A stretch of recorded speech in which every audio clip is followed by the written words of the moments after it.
We're doing it. We're doing it. We're playing Ace Attorney. Hello. Hi. I look very small on this screen. Do I look less small? No, I don't know. I still look really tiny. But anywho, we're playing Ace Attorney today. The Great Ace Attorney Chronicles. With our good friend Herlock Shloms. I'm gonna wear this hat the whole time. You know, I just have to wear this hat the entire time. I don't make the rules. I just follow them. But yeah, it's a great time. We're gonna be doing, and I don't know. It's been a while since I played an Ace Attorney game. I don't think I've ever played an Ace Attorney game on stream. So, man, I gotta get my hat situated. There we go. I look dumb. I look really dumb with this thing on. Hmm. Well then. I don't know. I don't know what to talk about. This game, I guess, for like a bit of background on this game specifically. It.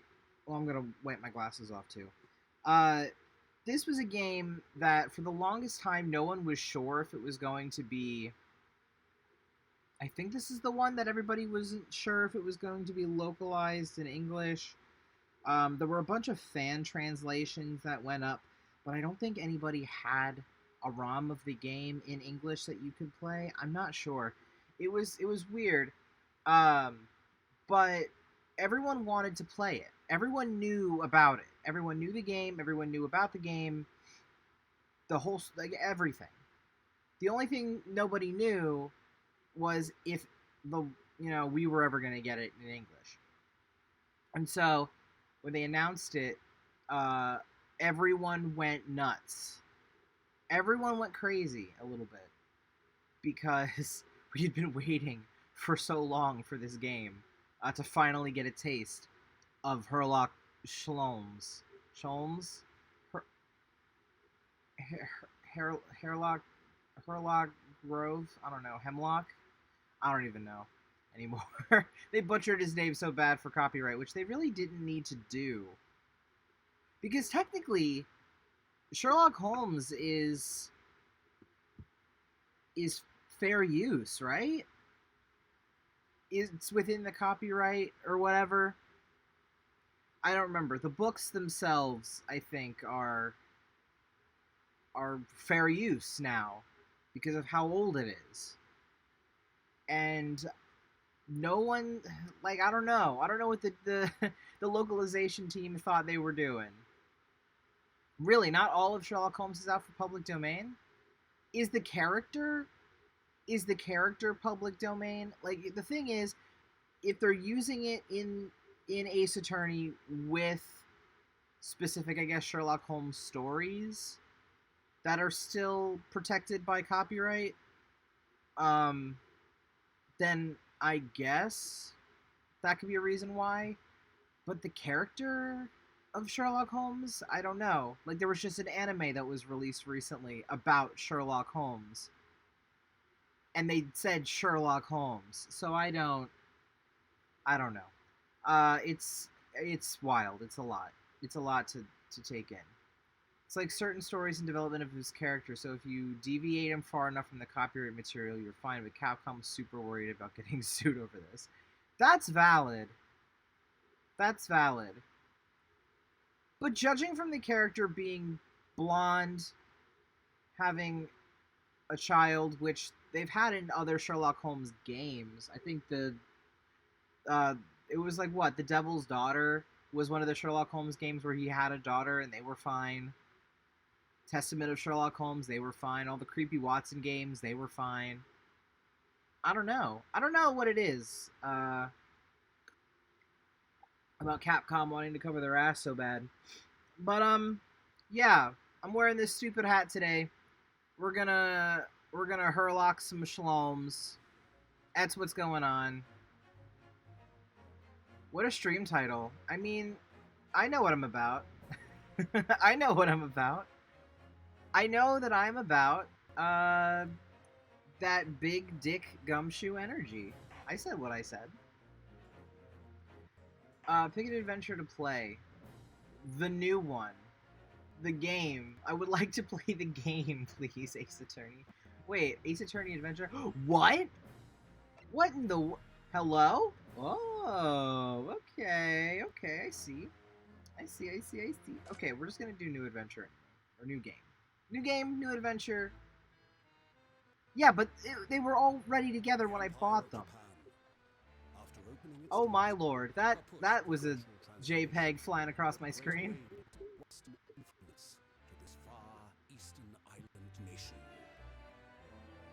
Okay, sure. Also, let me know if the game audio is too high or too low. Exciting and unsettling. Those guys on the carts are going, they're running like 90 miles an hour. Was swept away by the tide. Okay. Swept away. Murder? Who are you? It's a little low. But for one man, the turbulence of that era was just the beginning. What are these camera moves? Story. Oh shit, it's you? No, you're the one who shot people? Poop it a smidge. Okay. The Adventure of the Great Departure. Bienvenue à la was it Carnival? Was it Carnival? Are we at the Carnival? 22nd of November, 8:43 a.m. Supreme Court of Judicature. I can read Defendant's Antechamber 5. I still can't believe it. I still can't believe this is happening. He probably doesn't sound like that, but whatever, we're going with it. How can it be that just beyond the doors to this quiet little chamber is the highest court in Japan, waiting to decide my fate? We're good, it's fine. What? Oh, no, nothing. Save your glares, murderer. Shit. Sorry. My name is Ryunosuke Naruhodo, or just... That's literally Phoenix Wright's ancestor, I'm pretty sure. I'm a second-year student at the Imperial Yume University. 3 days ago, I somehow found myself in the middle of a horrifying incident. Now, here I am, awaiting my trial. Who's screaming that's enough? Who? Oh, hello! Who are you? He's not obliged to listen to such abuse, officer. Who are you? I'm this man's lawyer. I'll be defending him today.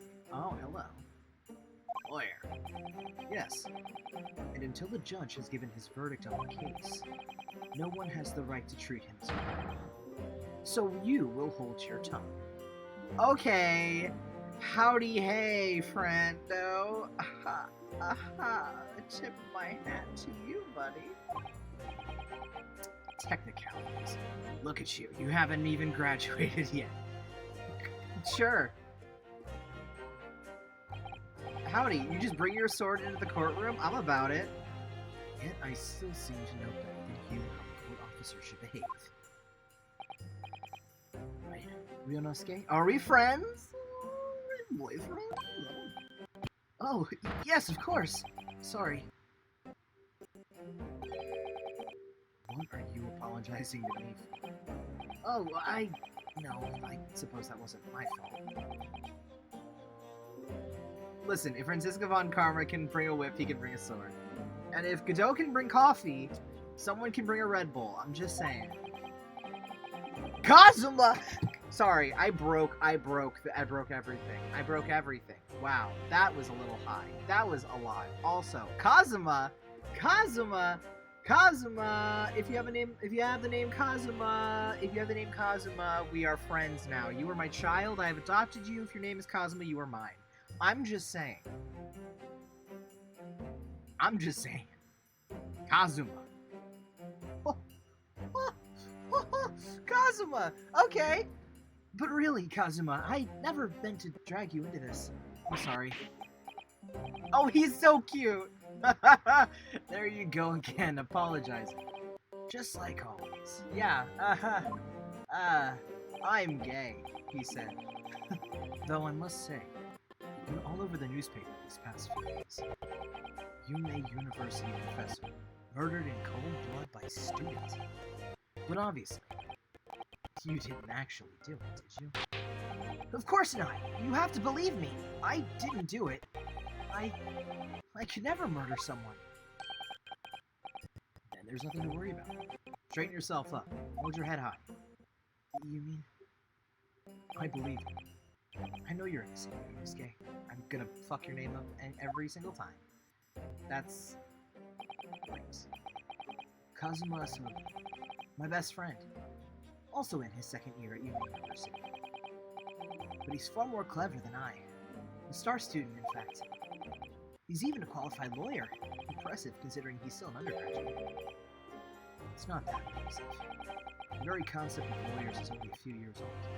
Here in Japan, my qualifications don't mean much. Yeah. You said exactly the same thing 3 days ago. 3 days ago! You don't just call someone your best friend in Ace Attorney. Your Honor, they're gay and in love. You're right, it's Ace Attorney. But I'm proud to have a friend like you, Kazuma. Truly. 3 days ago. Yes, that's when all this started. The incident. That's how it is. Congratulations, Kazuma!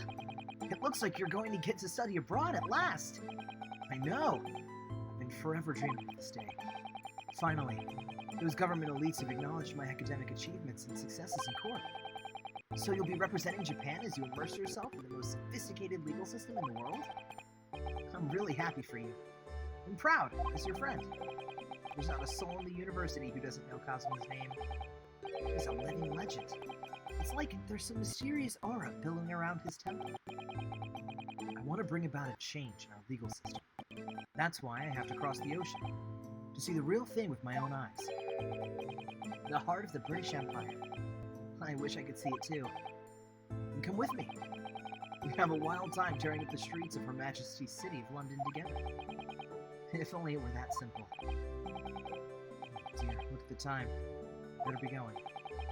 Alright, well, I'll see you later. I think I'll stay and enjoy this place a while longer.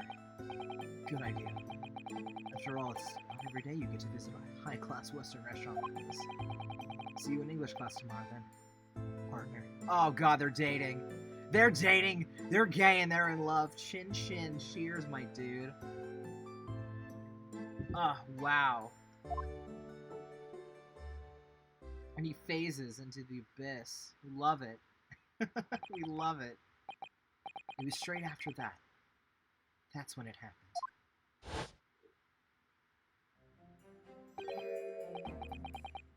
Asobi, Amber, who is it? Oh. Who is it? You or this man? This man. Professor, I didn't know you were coming. Well, this case has personal significance to me. But never mind that for now. So,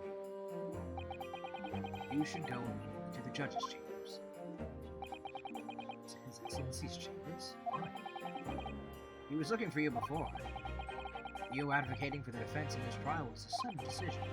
It seems there may be some confusion about procedures today as a result. Who is this man? I feel as though I've seen him at university. I see. I'll go at once then. I shall accompany you. Alright, then, Ryunosuke. See you in the courtroom. Yes, thanks, Kazuma. Bye. Thinking. Interesting.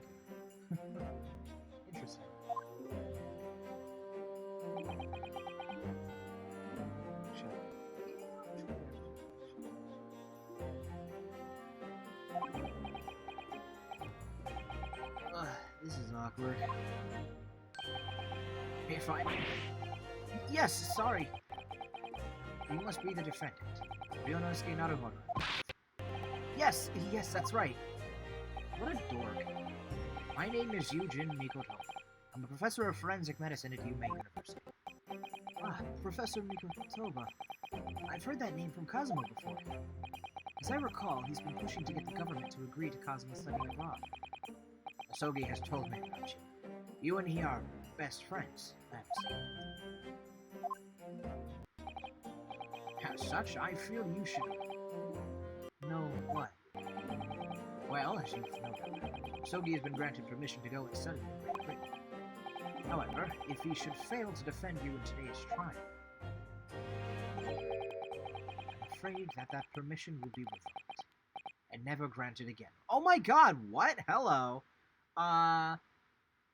No, actually. What? As I suspected, you were unaware of this.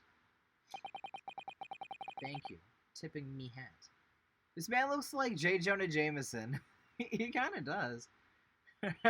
Should I read him like that? You gotta get more pictures of Spider-Man. That's how he's gonna sound from now on.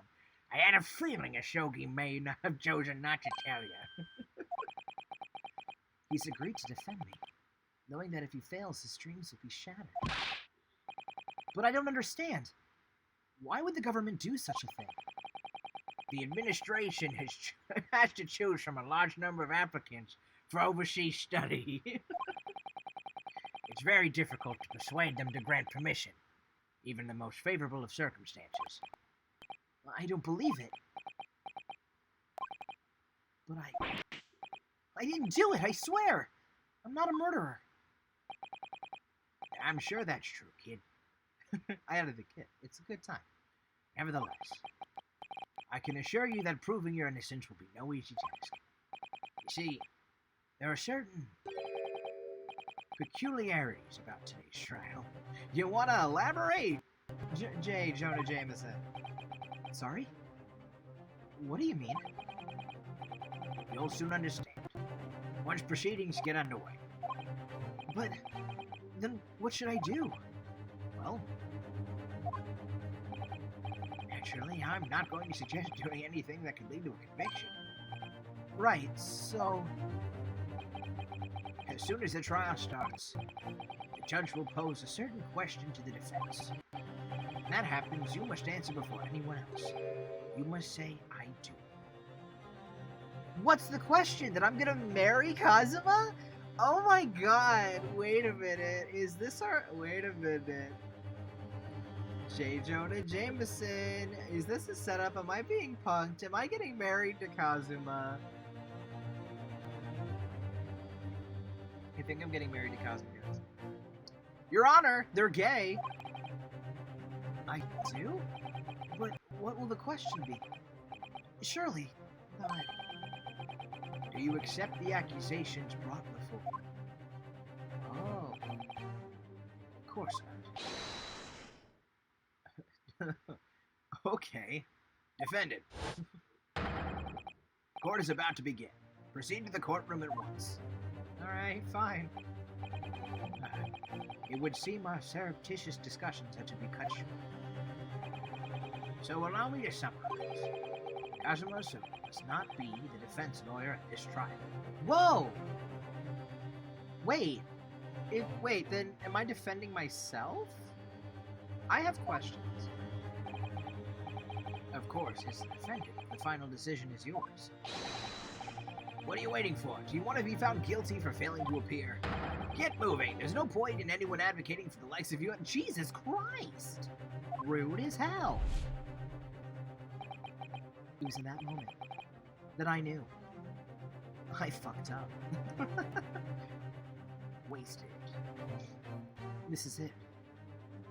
If this trial goes badly, Kazuma's dreams of studying abroad are over.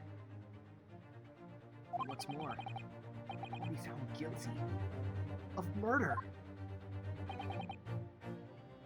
So, with absolutely no idea of what lay ahead, I embarked on that unforgettable trial. Alright, my one and only chance of proving my innocence.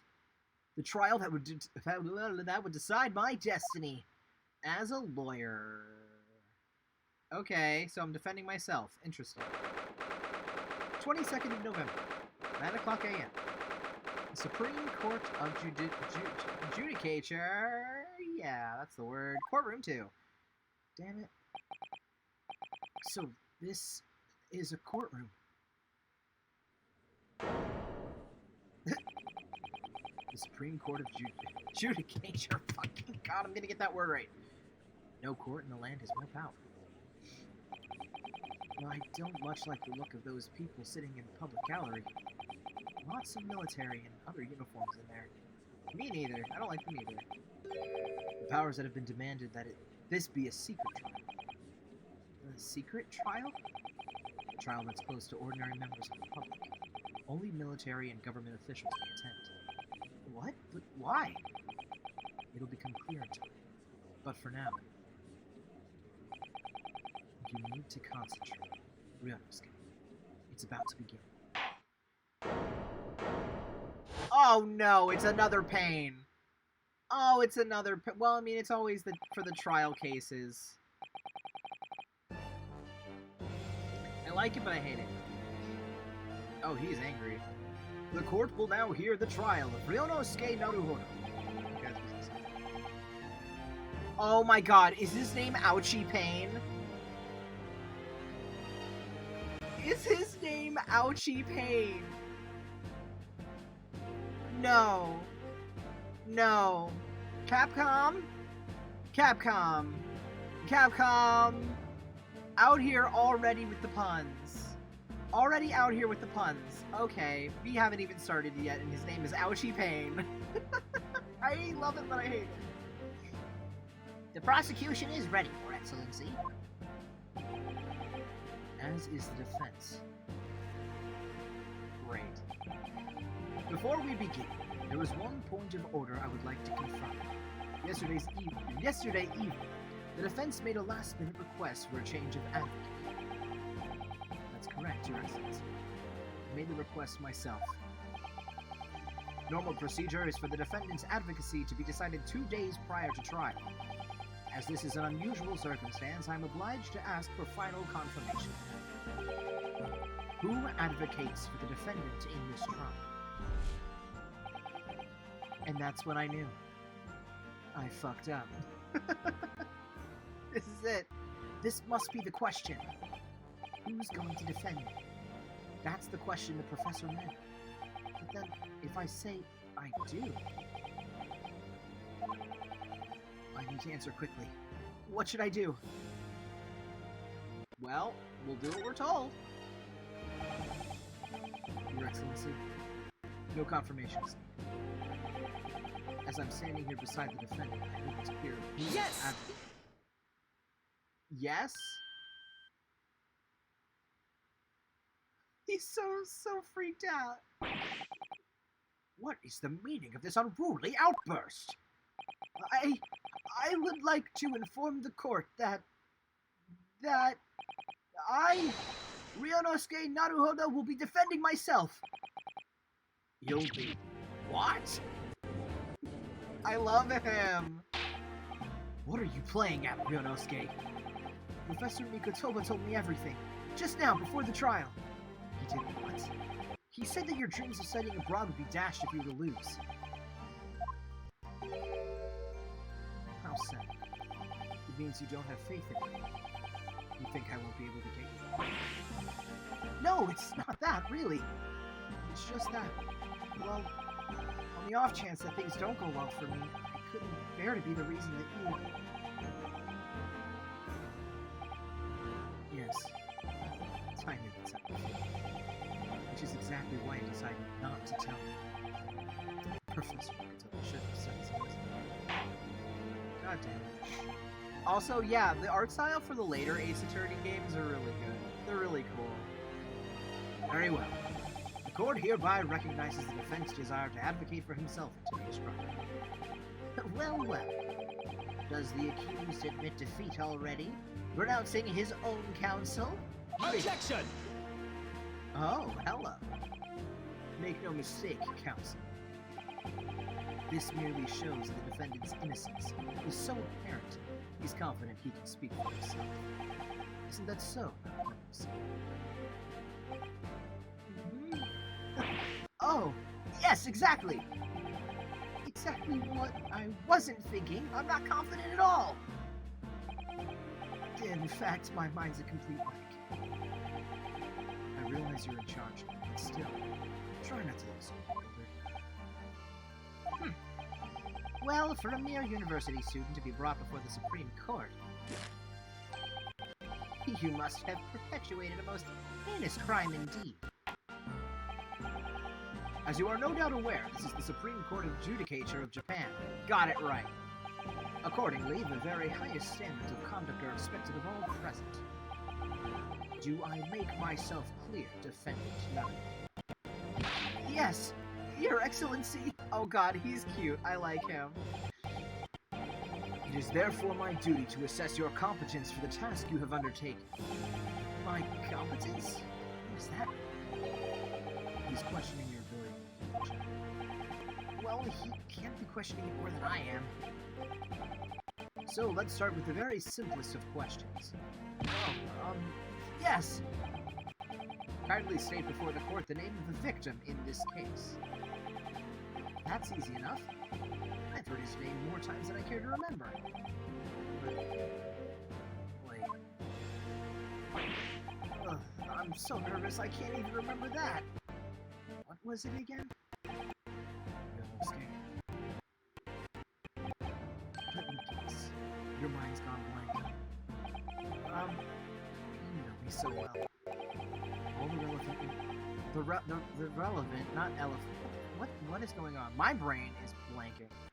All the relevant... Fucking god! All the information! Look at the court record! It's there! But I can't even find that. Press the button. Because that makes sense. Simple. You can access the court record with a press of this button.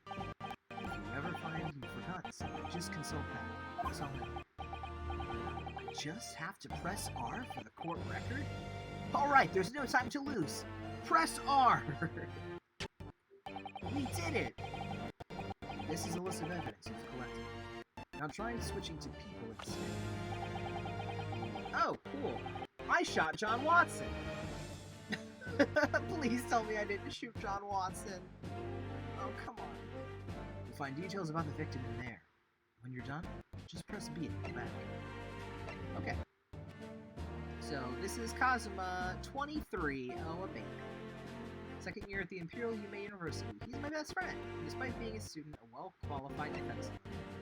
Medical school professor at the Imperial Yume University. He's an authority in forensic medicine, and Kazuma's mentor. I should water. That's a good idea. Takesuchi Achu. I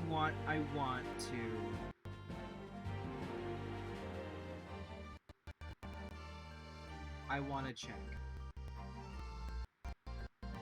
Okay.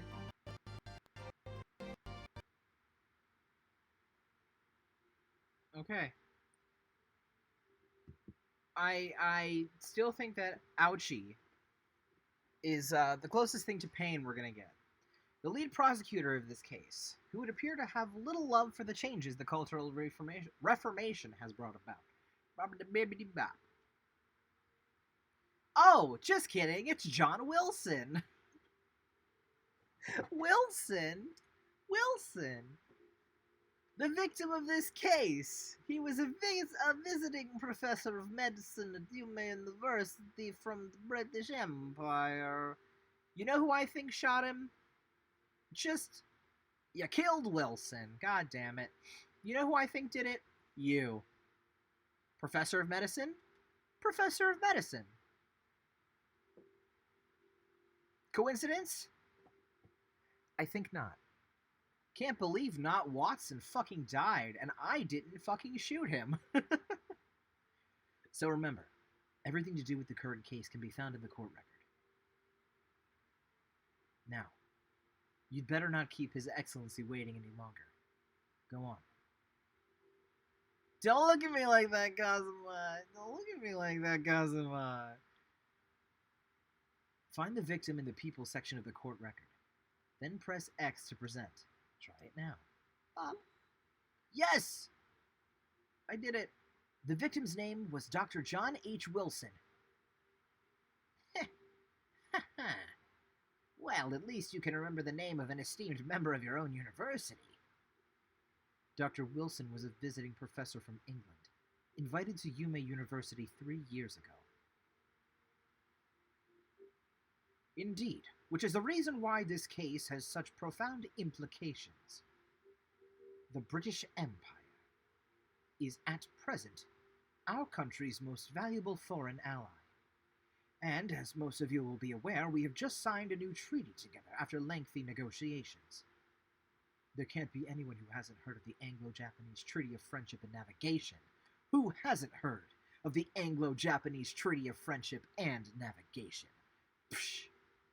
Psh, psh, psh. Can't believe. Peasants. And yet, despite these delicate circumstances, the blood of an Englishman has been spilt on our soil. You two are both undergraduates at the Imperial Yuma University, are you not? Murdering a professor from the very institution that provides your education. Have you no honor? But I didn't do it. This case is coming under great scrutiny from our allies on the other side of the world. The court therefore wishes for a speedy resolution to this matter. In other words, our feeble government is scared of upsetting England's policymakers. Stop looking at me like that, Cosmo. Oh my god. Stop. Don't look at me. Don't perceive me. Holy shit. And you're a convenient and expendable scapegoat to blame for this crime. So, that's why this trial has these unusual peculiarities, is it? Exactly. Our government needs to convict someone as quickly as possible. All because the victim was an Englishman. Yeah, a stupid Englishman. Yes, Dr. Wilson was an Englishman. But nationalities and treaties won't make any difference here for me. Or for me here. The fact is, I was there at the scene of the crime. Oh dear, look at the time. I'd better be going. Alright, I'll see you later. I think I'll stay and enjoy this place a little longer. Good idea. After all, it's not every day you get to visit a high-class Western restaurant like this. See you in English class tomorrow, then. Partner. The British Empire. Wow. It's incredible to think. Wait.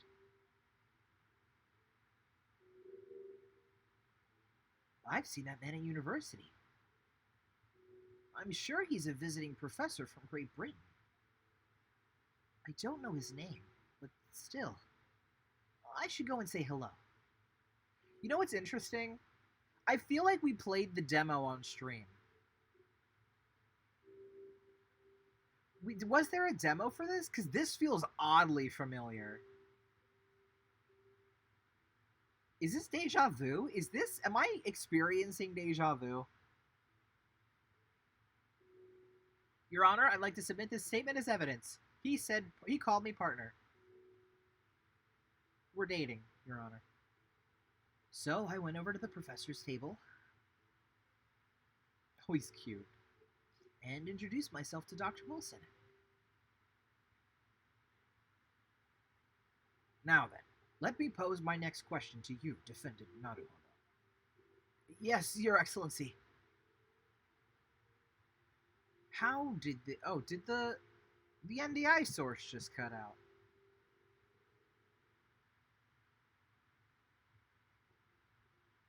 It's gonna take a second.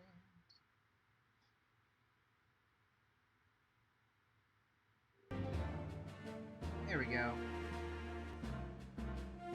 How did this professor of medicine, Dr. John H. Wilson, lose his life? State before the court the cause of death. Cause of death? Well, obviously that was, court record! Oh wow, it's a post-mortem report. Death occurred a little after 2 p.m. was caused by loss of blood from a gunshot to the chest. The bullet did not pass through the victim's body.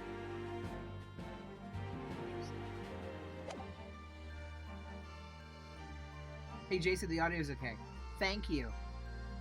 Thank you. I appreciate it. Did someone die? Yes. Yes, Cecil. This is a... No, nobody died. This is a marriage court. We're here to what's the fancy term? Recite our nuptials. I'm getting hitched to my defendant lawyer friend. That's it. That's what happened. Oh no, not Human Dawson. He was killed. Ryunosuke, remember that in court, every assertion must be backed up by evidence. Evidence? But how? Wait, you can't do that. That's illegal. You can't kill people. That's illegal. You can't do that. Find a piece of evidence that shows the professor's cause of death is not presented. Do it now! Yes! I'm doing it! Look at it! Look at it! Well... According to this document, the victim suffered a hemorrhagic death due to gunshot trauma. Learn to read, you imbecile! That's the post-mortem report, I take it. He's gonna be Dr. Coomer now. I'm deciding it this second. It's Dr. Coomer. Sorry, yes, that's right. The, post-mortem report. In the West, a doctor dissects corpses to identify the cause of death in an autopsy. Shut up, ouchie! Is there an updated autopsy report? Well, I mean... I would like to have one. Just for the bit. But, Edgeworth isn't here, unfortunately. He's not even born yet. He's not even a blip on the spectrum of will exist in the future. But here in Japan, a police officer merely inspects the body and draws conclusions. Oh, I see. As long as I'm not going to be tested on this later. This is a so-called photographic print of the scene of the crime. You can clearly discern scorch marks around the bullet wound produced by the powder explosion. In other words, we should assume that the victim was shot at close range. Thank you, counsel. The court will accept this modern scientific evidence into the record. The photographic print of the victim has been entered into the court record. Thank you.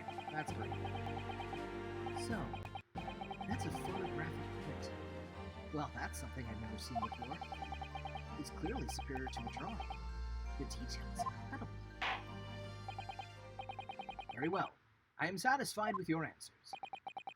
Let us start the trial. What the hell was that, ouchie? What the hell is that, ouchie? Certainly, Your Excellency. So, without further ado, in order to better apprise the court with the facts of this case, the prosecution hereby calls its first witness, who is there at the scene of the crime when it happened. Have you ever heard of the DL6 case? He dabbed in, like, different directions. He's like, I'm gonna dab. What an idiot. This is it, then. I think I may have worked out what the professor had in mind. The professor? You mean Dr. Miko Toba? Yes. Clearly you're the defense lawyer today. Not me. But that doesn't mean... Well, I can still act as your assistant. Ah, of course! When he was speaking with me before, he simply said, Kasuma Asogi must not be the defense lawyer in this trial. He really has been sticking his own in, hasn't he? Maybe, but any help you can give me would be greatly appreciated, Kazuma.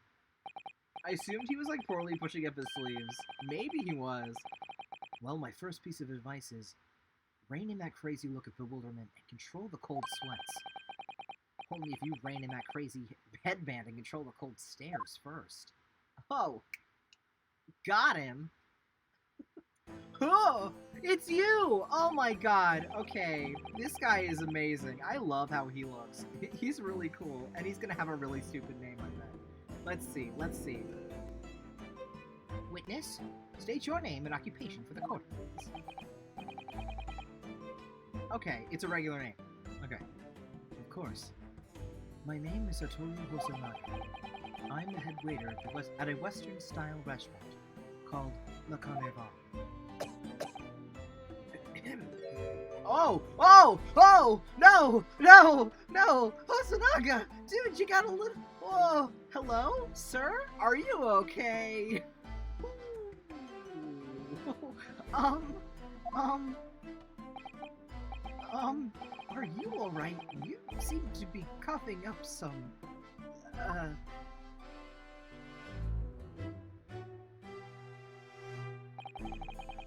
It's a regular occurrence. It really doesn't bother me. It should bother you, but you're so cute. Oh my god, next D&D character. You know what? No, not next D&D character. This is Osiris's brother. This is just... Osiris, this is your brother. This is their brother. Well, it really, really should.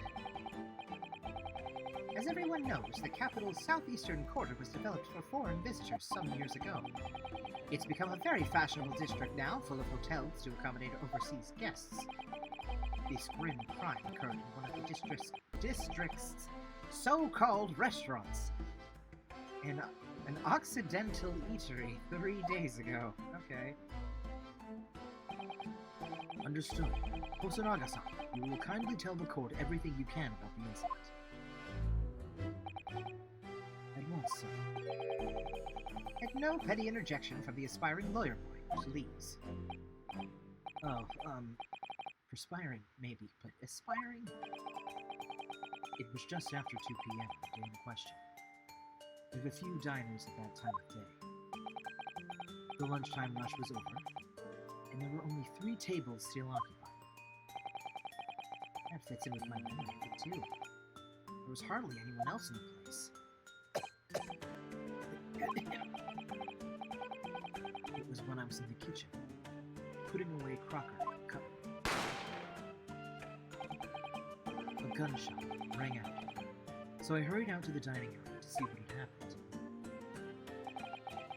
I found the victim, an English gentleman, slumped in his chair, and standing immediately beside him, gun in hand, was the accused University. Yes! Hold on. Let me just clarify something here. While I did pick up a gun that I found lying on the floor beside the professor, I didn't shoot him! I believe I asked you to refrain from petty interjections. The court wishes to listen to the witness's report of what he saw, you amateur. What? The next time you interrupt at an inappropriate time, you will be penalized. Defendant nodded. Damn it. Don't worry, you will escape. You have your chance to fight back. For now, you must just quietly listen to the witness. If I may confirm one point, wait. Standing beside the victim with a gun in his hand was the same man we see here in court today? Yes, without question. I see. And apart from the accused, was there anyone else standing beside the victim?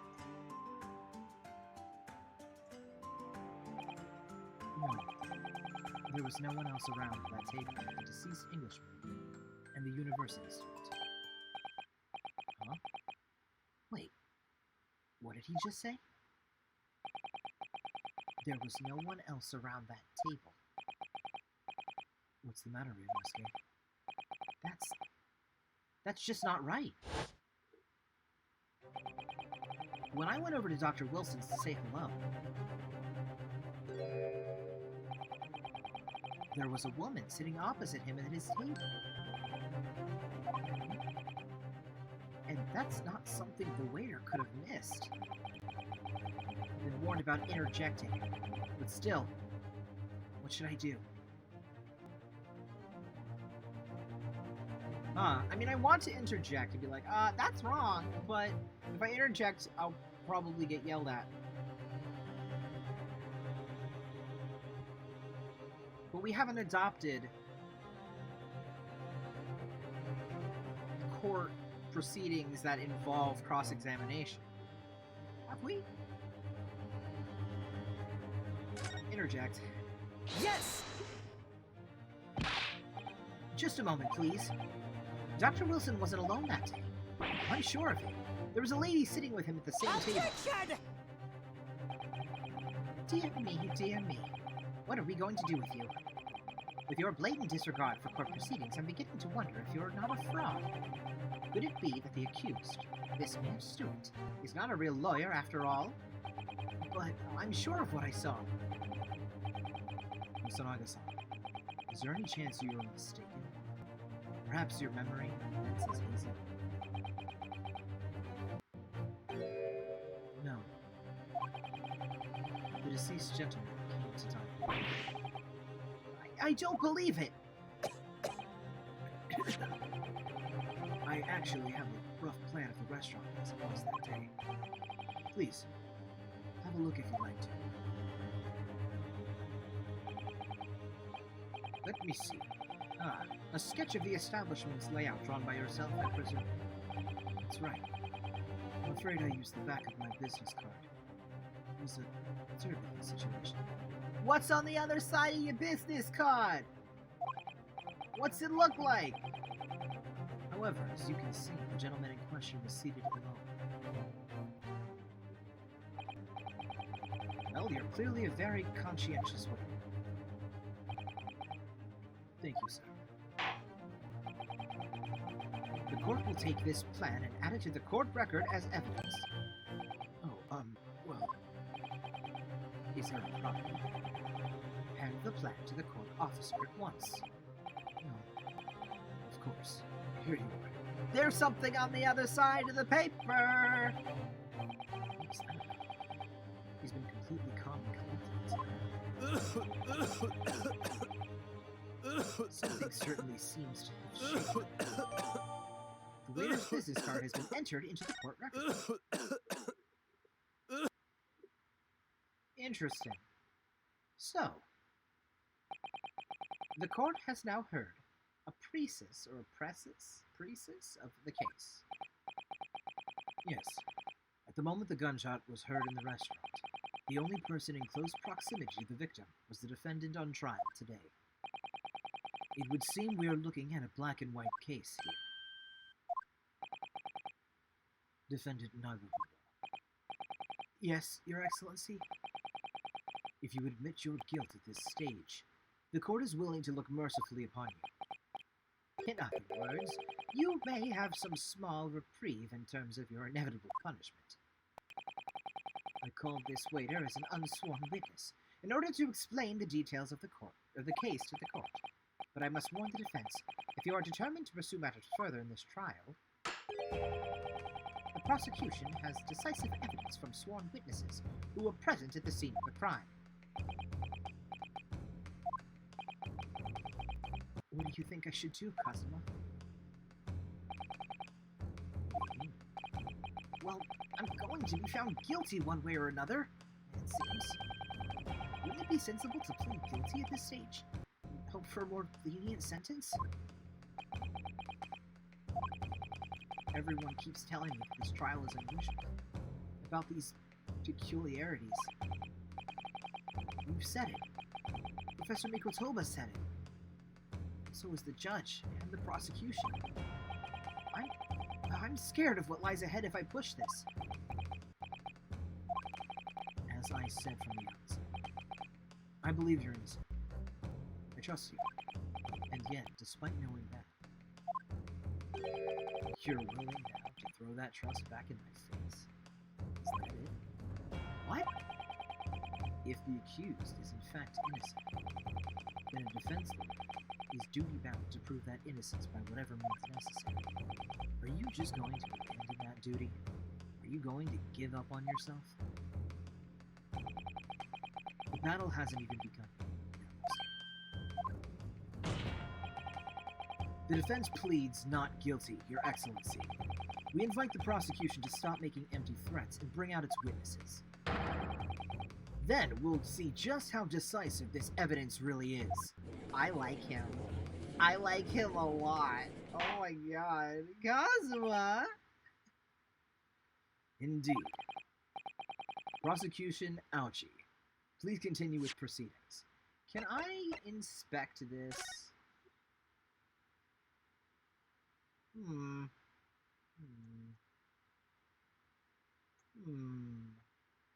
It looks like this was drawn on with a pen. I see. I see. With my magnifying glass. Well then, it looks like it was written. Or I could just do... Where's the... I could do the little one. That's interesting. Very interesting. I'd like to see the other side of the... What's that? Wait a minute. Wait a minute. It's the stuff on the back. Can I flip it over? I'd like to flip it over. Well, you were warned. The young can be so reckless. You know, many call me a saint, but I can be a devil when I want to be. Ugh. In a few short moments from now, that dumbstruck young mouth of yours will be silenced forever. The prosecution calls its next witnesses. Very well. Officer, bring forth the witnesses at once. We have multiple? But nobody was there. Hold on. Who are these people? Witnesses, kindly state your names and occupations for the court. Yes, sir. The Great Nippon Imperial Army's Sergeant Iesa Noza, reporting for duty. Duty, sir. Duty, sir. Myself, I find employed as a purveyor of fine articles of antiquity from the efflorescence of our nation, Nippon. That's him. That is him, and you cannot tell me otherwise. And conduct my trade from Rasute, a humble premises in the 2nd District, Curio Korekuta, at your service. An antique dealer and a soldier. What an unusual pairing. Both of these gentlemen were present at the restaurant on the day in question. They must be the diners at the other table with the waiter mentioned. Myself, I habitually take tea of the most exquisite aroma at the establishment in question. Always posted, and not infrequently, converse with interested parties regarding the curios with which I make my business. I can't understand a word that old man is saying. He's an antique dealer, and it sounds like he's a regular in the common hall, lock hall. He seeks out potential customers who may have an interest in antiques, and tries to sell his wares. He obviously targets the Carnival, because it's a high-class restaurant with rich clientele. Right, I see. Although, to be honest, that sergeant looks more like he'd be a seller rather than a buyer. Now, you both witnessed the precise moment of this most atrocious incident. Is that correct? Affirmative. The enemy unit was seen attacking the foreigner in what can only be described as an act of war, sir. It was that black uniformed rogue infantryman over there who had loaded his firearms, sir. This man's as impossible to understand as the other. But I'm almost sure I heard a strange noise during that last thing he said. So, this is the decisive evidence the prosecution was threatening. The soldier is claiming that he actually saw the precise moment he shot the victim. Yes. Well, are you starting to feel uncomfortable? If I'm honest, I I wasn't feeling uncomfortable from the start. Now, the court will hear your formal testimony, please. You will state everything you saw at the precise moment that the incident occurred. Sir, yes, sir. Standing by, ready to report, sir.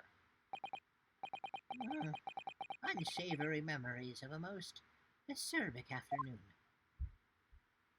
These two guys are ridiculous.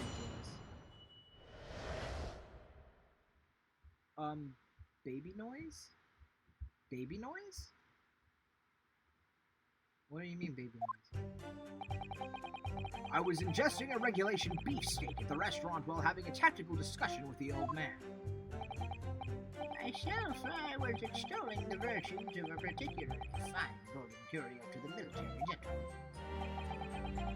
At that precise moment, a firearm was discharged. I observed the enemy's actions with my own eyes. The black uniformed varsity cadet fired on the English civilian, and from the back, the cowardly little weasel. I was on my hands and knees, investigating the whereabouts of my mysteriously absconded precious curio. Baby noise? I don't know what you're talking about.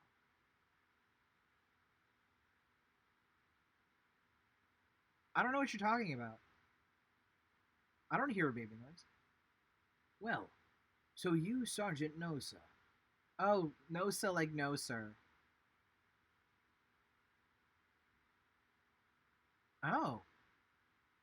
Is that the noise that Ryunosuke was talking about? Hold on, I've got to listen. Actually witnessed a vital moment. You saw the split second when the defendant fired the weapon at the victim.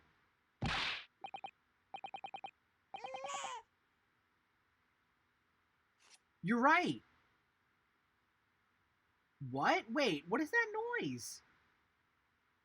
What is that noise? It totally was a baby. Yes, affirmative, sir. That wicked university cadet, sir. The cruel and unforgivable enemy. What's interesting, I want to see... Okay, here's my thoughts before I read Old Man Jenkins here. The military man, is his one hand always behind his back? Is he holding a baby behind his... Wait a minute. Wait a minute. Hold on. I'm going to pick him apart. Because here's the thing. Ace Attorney is really good at giving away parts of their characters based on outfits.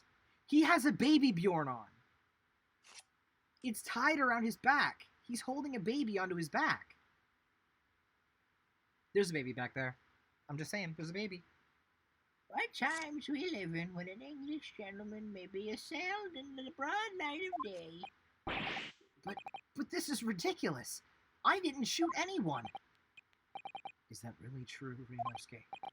Yes, all I did was pick up the gun that I saw lying on the floor. After I'd said hello to Dr. Wilson, I went back to my table and sat drinking some coffee. Then, when I'd finished, I got up from my seat to leave the restaurant. I noticed an English-made gun next to the chair where the professor was sitting.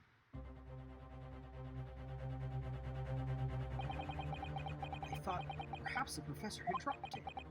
So I bent down, just as I was picking it up. Ah. Well, that's the truth. There's obviously a criminal in this scene somewhere. Somewhere in these two witnesses' testimonies, there's a clue as to who that criminal is. There is?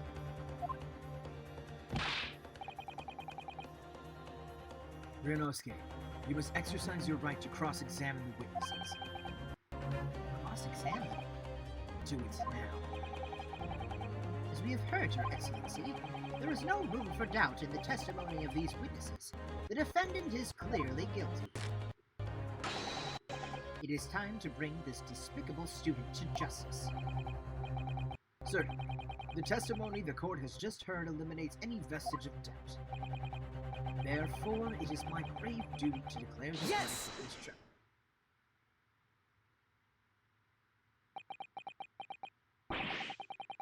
in the name of the Emperor is the meaning of this outburst?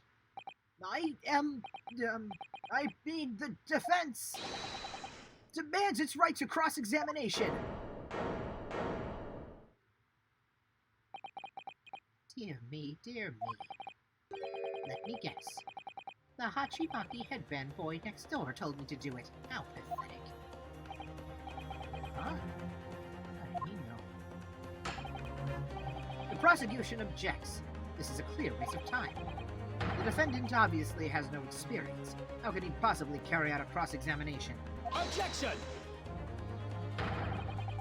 The defense is asserting its right to cross-examination. Whether or not you think he's capable of it is irrelevant. Kazuma's so commanding.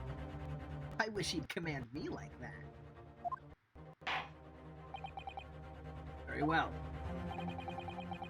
Let the defense conduct a cross-examination of the witnesses. Alright, this is where the battle really begins, okay?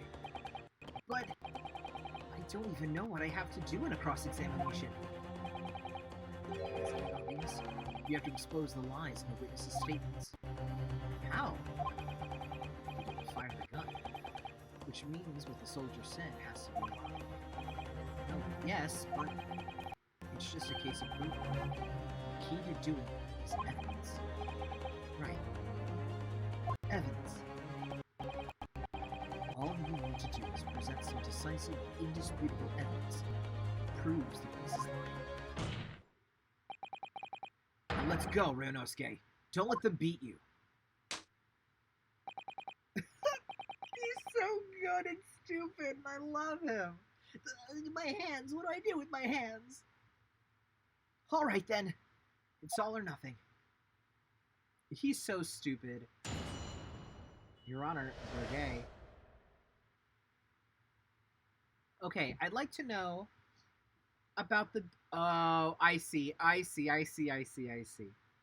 So, looking at the front of his clothes, you see the X go across. And you think it's part of the uniform because it kind of looks like a bandana or a ribbon or some kind of, like, cravat. It's not a cravat, but, you know. It does something similar. It's like an outfit choice. But it's a baby Bjorn. He's holding a baby.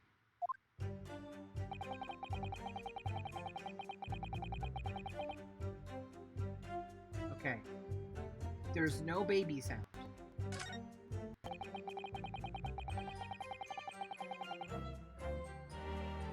Okay, tell me about your gold curio. I have no idea what you're talking about. A Koban, boy. A Koban? You mean an old Edo point? The day prior to the incident, a treasure of exceptional value from the Hoy period entered my possession. I took myself to the restaurant the following day with the said items secreted in my bosom pocket. In the hope of an affluent, cognizant, appraised of its indisputable value being present. So, you were hoping to sell your Koban coin to Sergeant Nosa, whom you met at the restaurant. Yes, it's quite clear where you're going with this, boy. You were about to assert that a penniless soldier would have no hope of purchasing a precious Koban. Isn't that so? Well... You little upstart cadet! Okay, no baby sounds. You are not disrespecting a superior officer to your list of crimes, do you? Blatant subordination! No, I didn't say anything! Although penniless might be just the word I was looking for. In any case, the hour was already advanced beyond that of the midday luncheon. There remained precious few present with whom I could engage in discourse about matters of business. The gentleman aside me, who was grappling with his braised veal at the time, was my sole prospect. I see. Oh, I was a ward.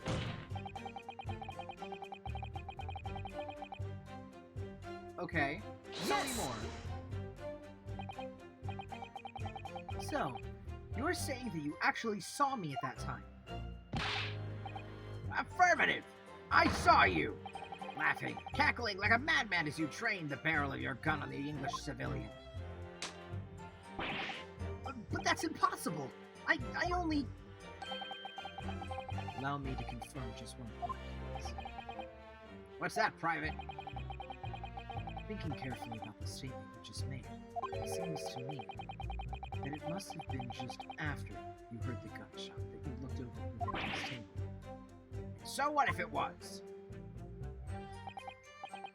Well, if that really is the case, it would mean that you didn't, in fact, see the precise moment when the killer actually fired the gun. Arrgh! And double R! My sixth sense. Sorry? My sixth sense of danger. I picked up the waves of murderous energy radiating from your foul mind. Which means, a split second before you pulled the trigger, I was looking right at you, Cadet. Surely that's not really possible, is it? Do you think I'd have gotten where I am today in the Army if I couldn't sense danger in the air, son? Well, it would seem the soldier is absolutely convinced that he saw you do the deed. This is no good.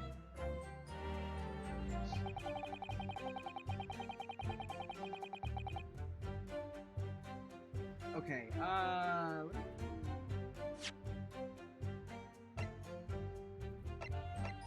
okay.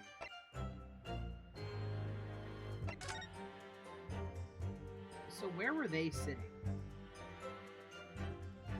I'd like to know. Because if they were sitting in this chair, like this table over here, they could see. If they were sitting in this chair, they might not have seen perfectly. If they were here, they definitely didn't see where he was standing. So I want to know the layout of where everyone was sitting. Yes! Let's just keep pressing it. So this black uniformed university cadet, you're saying that was... Yeah. I've had just about enough of your sauce, Cadet. Who else do you see around here in black uniform, Well, there's someone standing right next to me who fits the description as well. It was you, you little weasel. You unloaded the firearm on that man. From behind his back. And you call yourself a citizen of the great empire of Nippon? You disgust me. What is it, Yosuke? I'm not quite sure. It's something that the sergeant just said, but I can't put my finger on it. Something's playing on my mind. In that case, check back over the details of the evidence and gather from the record. And if you find any inconsistency... Oh, an inconsistency there, which said, don't hold it. Present the evidence in the court. Thrust it in the witness's face and make it sure. Okay... So... Okay. From behind his back. He was shot in the front.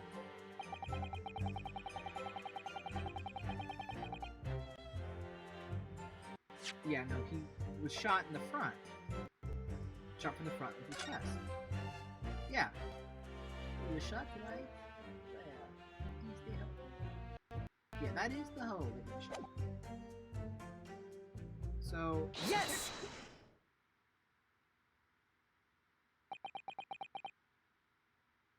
Yes, you have something to say, my son?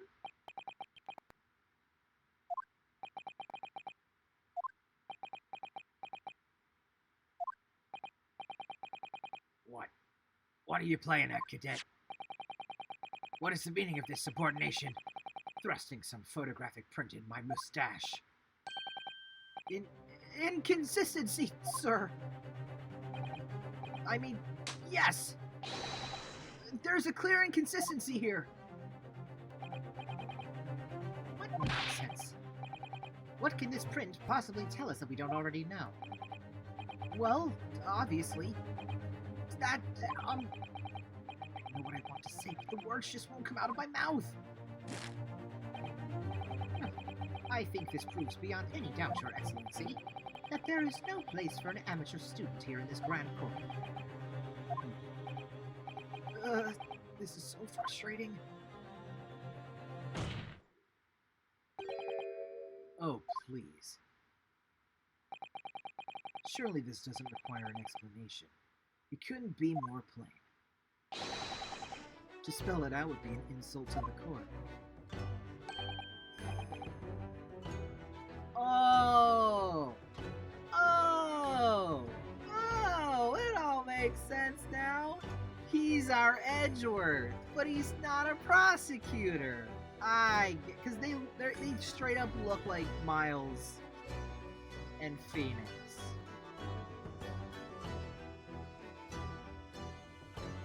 I'm a little stupid.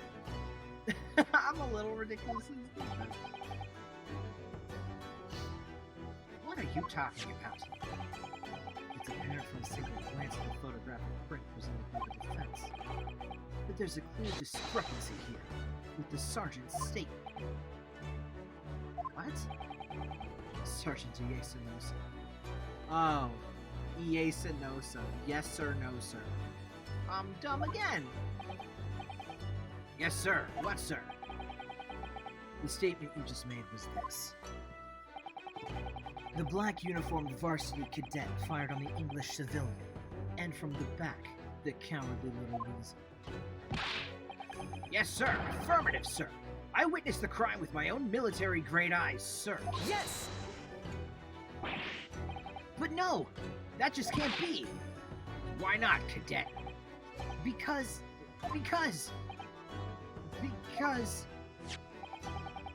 Take a close look at the print.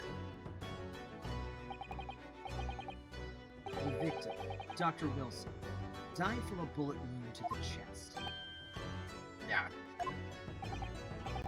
Sergeant, according to your witness statement, the culprit shot the victim from behind. And that is the obvious discrepancy here. Well, how do you explain it? There is a baby! Oh, baby! Oh no! What are you doing to that poor baby? What are you doing? What are you doing to that baby?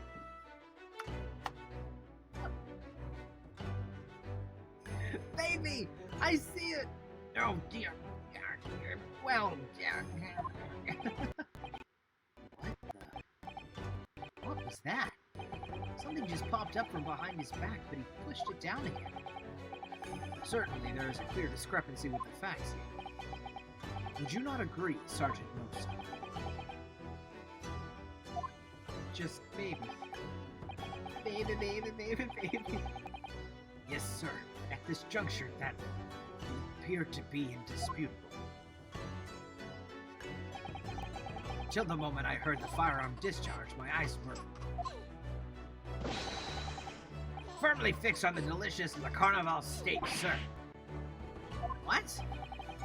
The last testimony the court heard has proven one thing beyond all reasonable doubt. This witness, Sergeant Iesanosa, did not see the defendant firing a gun at all. Yeah, that's absurd. I think the conclusion we must draw is simple. There is no place for an amateur prosecutor here in this grand courtroom. Oh! Tell it like it is, Miles Light. God damn. That's good. That's really good. I kind of love that. Your Honor, that's gay. That's really gay. I don't... But I'm here for it. This is great. This is a Final Fantasy, Miles. You're right. You're so right. Yeah! Yeah, inconsistencies here. Awarded. There's been a complete turnabout. Turnabout? There's been a complete turnabout in the mood of this trial. Just from that one discrepancy. So this is what being an ace attorney is all about. They said the name of the game! They said the name of the game! Oh, Jesus. But I definitely saw him. That university cadet there. He was pointing the firearm directly at the victim's back. Yes! He said a thing! But I never fired the gun! All I did was pick it up off the floor. And you, old man, you didn't see the moment the victim was shot either? Myself, I've already been quite clear. The gunshot interested me not. I was far too busy on the floor. Too busy on the floor? Sorry, what were you doing? Hunting for treasure.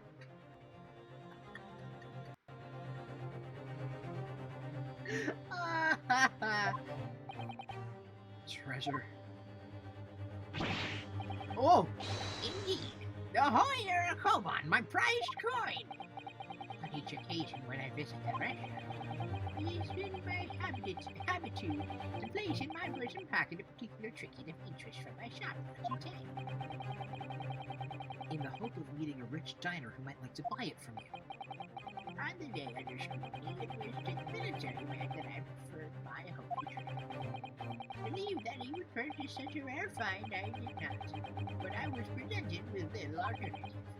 And then, after burning my eyes in the briefest of moments, it was there no more. It simply vanished. The Koban vanished. Hunting around under the table, I was happy to fall there. And then it happened. You heard the gunshot. Indeed I did, but I heeded it not, for I was only concerned with finding my absconded holy treasure. Nothing could distract me. Out of interest, did you find the coin in the end? No, See, that lamentable day. The precious holy Koban was lost to me. No doubt some unscrupulous scoundrel pocketed the prized coin for himself. oh, did he steal it from you? As I am sure everyone present is aware, this case demands a swift and decisive resolution. Our government has promised to send a full report to Great Britain by telegraph this very afternoon. Nevertheless, the witness testimony the court has heard was inconclusive, no matter how subservient our government feels it must be to the British. It would be unforgivable to deliver a verdict on this trial right now. What is your position, Prosecutor Ouchie? Worry not, Your Excellency. The defendant may have fled a tiger at the front gate, but he will find a wolf at the back. My witnesses have further testimony to make. Explain. Upon hearing their next statements, it will become abundantly clear that there is only one person who could possibly have committed this despicable crime. The equally despicable defendant, Ryonosuke Naruhodo. What? It really seems to have a despicable thing, doesn't it? Very well. The court invites the witnesses to testify again. You will thoroughly explain the reasoning behind the prosecution's allegation. Is that clear? As clear as caracal glass, Your Excellency. Yes, sir. At once, sir. Awaiting signal to testify, sir. Excuse me, but there's something or someone peeking out over your shoulder, I think. Affirmative. The newest member of the Nosa family to rise up through the marks. To the ranks, sir. Name, Ido. Or I do. Oh. Is it I do? Well, it's Ido. But, I don't know. Oh, Ido Nosa. That's stupid. That's really stupid. I don't know, sir. That's really dumb. Come on. We've seen those straps are a sign of the sergeant being too strapped to a floating man. I know. Tension! Your father is about to quell the enemy. Watch and learn, my boy. This is so cute. This is so good. love this baby. This baby is the murderer, probably. The true culprit, the baby. Even if what I saw wasn't the precise moment the firearm was discharged, it's almost the same thing. Yes, pointing his gun at the foreign man he was, that young man. That much I myself did see. Furthermore, a visual search of the premises at the time confirmed that we were the only personnel present. Indeed, alone he was, the Englishman, dining out by himself. Therefore, no one other than the black uniformed cadet could have dispatched the Englishman. Over and out. He's shaking as if he's sitting on a vibrating chair, which is funny. Yes! Wait, that's nonsense! The victim, Dr. Wilson, wasn't alone at all! Please, enough of these outbursts already. But there was a woman! There was a young woman at his table! You must have seen her. Everyone there must have seen her. Objection! If you call yourself a lawyer, then you will respect the rules of the court and speak accordingly. We are not here to listen to your fantasies. Ugh. It is evident beyond all reasonable doubt that the victim was alone at the time of the incident. The prosecution has photographic evidence of this fact. Is this a photograph print of the scene of the crime, counsel? Huh. Indeed. Of the table at which the victim was dining, taken by an investigator immediately after the incident. As can plainly be seen, there is only one place set. Sir, based on the appearance of this print, it would be reasonable to conclude that the victim was not in the company of anyone else. This doesn't make any sense. The court will add this new photographic evidence to the record. Photographic print of the crime scene. I don't understand. What's going on here? It's just not possible that nobody else saw that woman. The waiter before said the same thing. He maintains that Dr. Wilson came to the restaurant alone as well. But that's not true. I saw her. I swear that I saw a woman with him. It would seem that we'll be able to telegraph the report to Great Britain on time after. The witness testimonies we have just heard leave no further room for doubt. These are very sensitive political times, as we all know. The ink is still fresh on the treaty with Great Britain. To think that I, Taketsuchi Auchi, will have contributed to the amity of these two great empires is... How can this be happening? The judge is ready to rule. Stand tall, Rinosuke. It's not over yet. What? If what you say is true, then there's something going on here behind the scenes. And now is your chance to expose it, to draw out the truth in your cross-examination. I don't know, Kazuma. You got it, buddy. You can do it. The defense is entitled to cross-examine the witnesses, but make it quick, understood? Rules can be so unbending at times.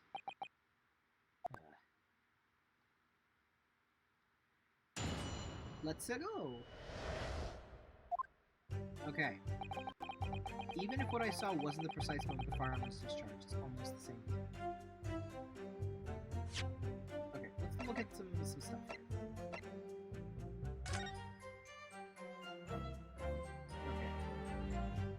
Looks the same. That doesn't have any help.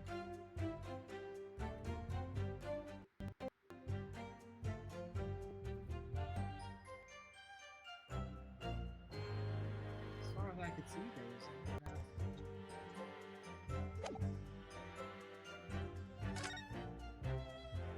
unless it's this mysterious thing under the table. I don't think so. Oh. Pointing his gun at the foreign man he was. I wasn't pointing the gun. Yes! Yes, it may be true that I was holding the gun at that point in time. But I told you already, it's only because I picked it up off the floor. Well, obviously, it's the culprit. That's the only way you could explain it anyway. I just finished drinking my coffee and I was about to leave the restaurant when I noticed a gun on the floor at Dr. Wilson's feet. So I picked it up. And at exactly that moment,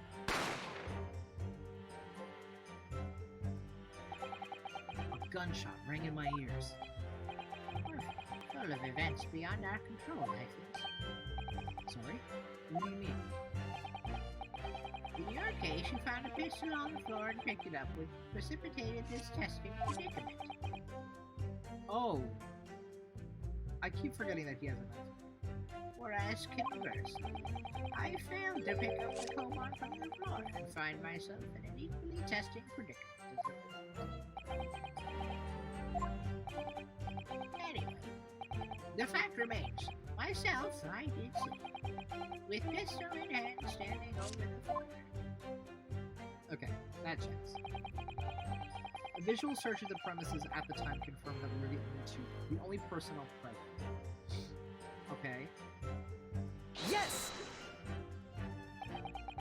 You must have noticed someone else at Dr. Wilson's table. There was a lady there.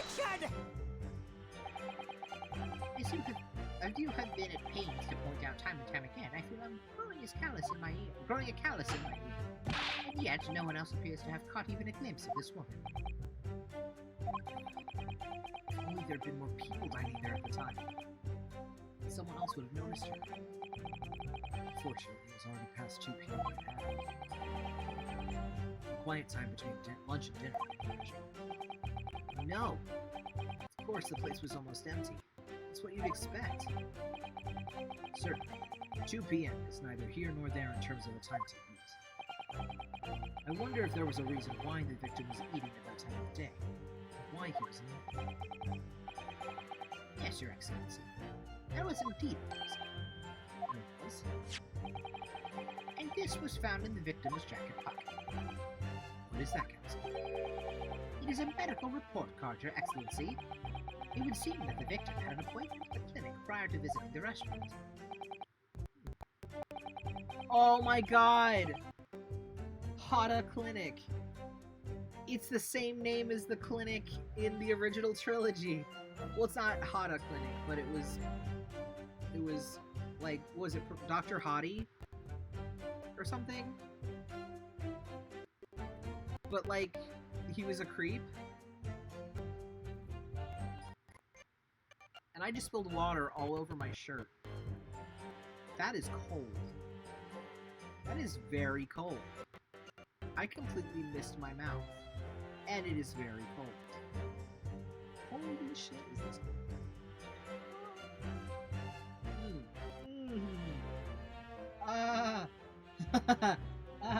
I don't have any paper towels. This is the worst. This is the worst thing. This is the worst timeline. Okay, I do have like a little thing like to hold hot plates and trays and stuff. So I'm just gonna I really did. It's like a Rorschach test all over my shirt. I'm just gonna put it under my shirt so I don't get cold, because that was chilly. That was very chilly.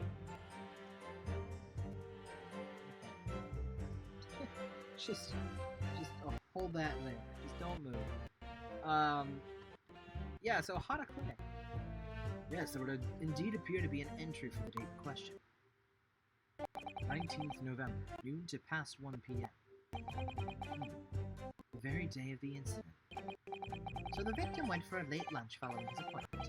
The explanation couldn't be more simple. The prosecution felt no need to submit this evidence before, as it really has no bearing on the case. I'm wondering, what do you think about this case?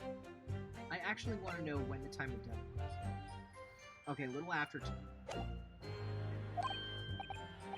Well, it is hard to see how it could be related, really. Remember, you can request for it to be entered into the court record as evidence if you think it could be useful. Should I ask for Dr. Wilson's medical report card to be submitted as evidence or not? ask for it to be submitted. Yes! Just in case. If I may, I'd like to ask for that medical report card to be submitted as evidence, Your Excellency. On what grounds? The court has already heard conclusive witness testimony. Additional evidence would be extraneous. Fuck. Not to mention that the victim's movements prior to his arrival at the restaurant are... Objection! Whether or not they're of concern is up for us to decide. We have a right to explore all possible avenues. I beg your pardon. You've no authority to refuse a perfectly valid request for the submission of evidence. Very well. The court will grant the defense's request. Youngsters these days are forever asserting their rights. It's a most disturbing trend. Officer, kindly add the victim's medical report card to the court record. The victim's medical report card has been entered into the court record. What we need right now is new clues. We have to explore things from every possible angle, even if they don't seem right at first. Right. I hear you. You can conspire to prolong this trial as much as you like, but it's the day after the festival already for you. Or perhaps you'd forgotten that these witness testimonies leave no room for doubt. Feel free to reiterate for the accused, Korakuta-san.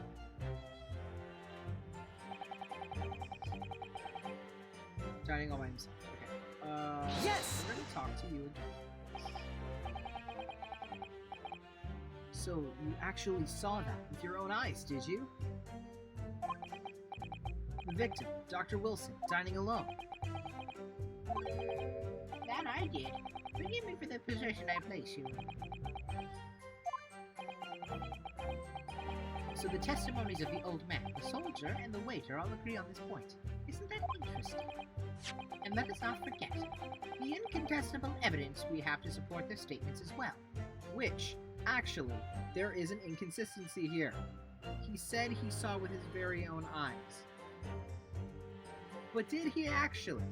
I mean, maybe there's I don't know. But my brain is saying he was trying to do business with Nosa. Then he dropped the coin on the ground. And when he got down to try and pick it up, he was like searching around for it. So did he see anything? I don't know. Oh my goodness. As can clearly be seen, there was only a single beefsteak on the victim's table. A meal for one. No.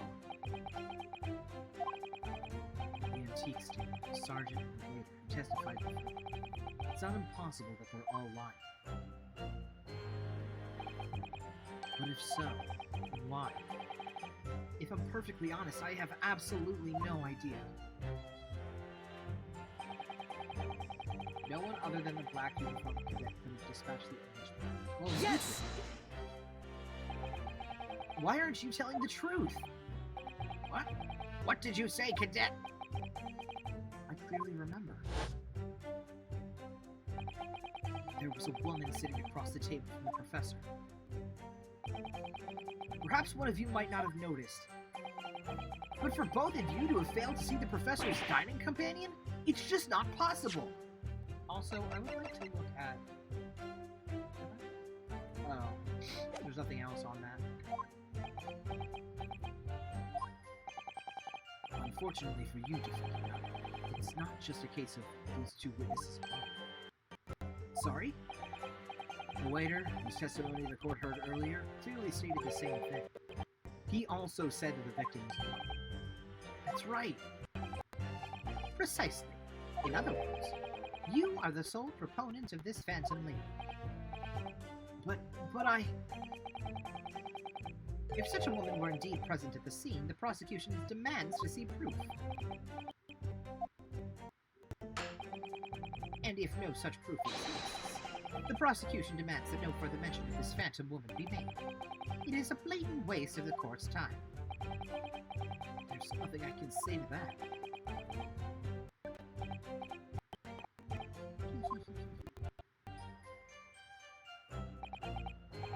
Excellent work, Great Ace. We've gleaned some new information. Well, yes, but I don't feel like it changes much. I can't see that it brings any real discrepancies to light. I wouldn't be so sure. Let me see that medical report card. Oh, you mean this? Yes. This is a brand new piece of evidence, so perhaps we should examine it in a little more detail. How exactly? You'll notice that some pieces of evidence bear magnifying glass. These are the ones you may examine. Press A and you can take a closer look at the piece in question. Use okay. Now I can flip the card around. By using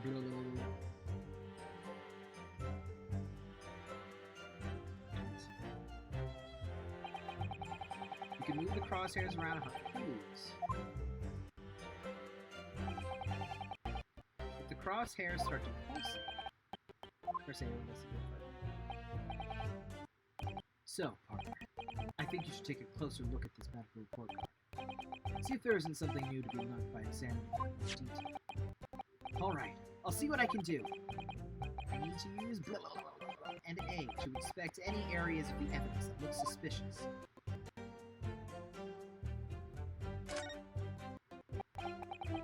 It says Hata Clinic on this medical report card. I hate clinics, almost as much as I hate hospitals and surgeries. Aren't they all the same? When I was 5, I caught the only cold I've ever had in my life. And I remember, even though I felt awful already, I had to have this hideous injection in my right arm. I'll never forget it. Never in my whole life. Most people would give their right arm to have had only one cold.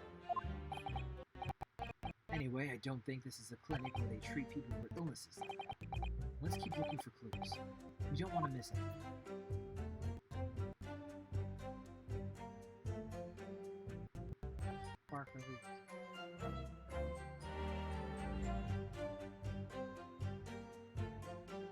Dentist. It looks like this medical report card was first issued quite some time ago. It's probably a record of long-term treatment, that's why. You're a family doctor, I imagine. Well, I can't imagine. Going to a doctor. As long as I'm alive, I'm never consulting one. If you were dead, there'd be no point. So, you don't like doctors then? Why would you? They make you drink horrible-tasting medicine. They give you painful injections. And then they demand lots of money for you for the privilege. Oh, and you're your lowest ebb. You sound like a model patient. With a bad case of stubbornness, yes, for which the only cure is very bitter medicine.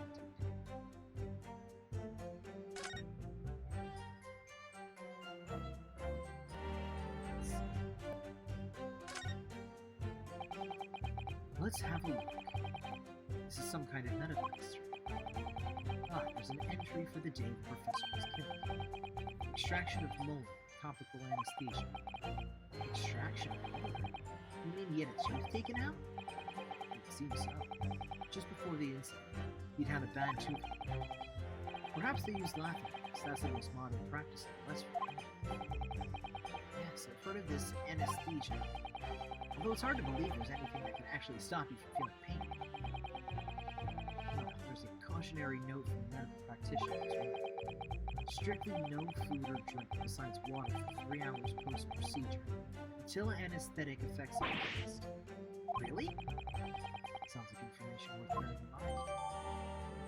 Hey, so he wasn't eating the steak, somebody else was. With this new information, the meaning of that one particular statement totally changes. So I think it's time we listen to the testimony again. Definitely. Here we go, gonna crack down. I think he's got the one man. We were the only personnel dining all by himself.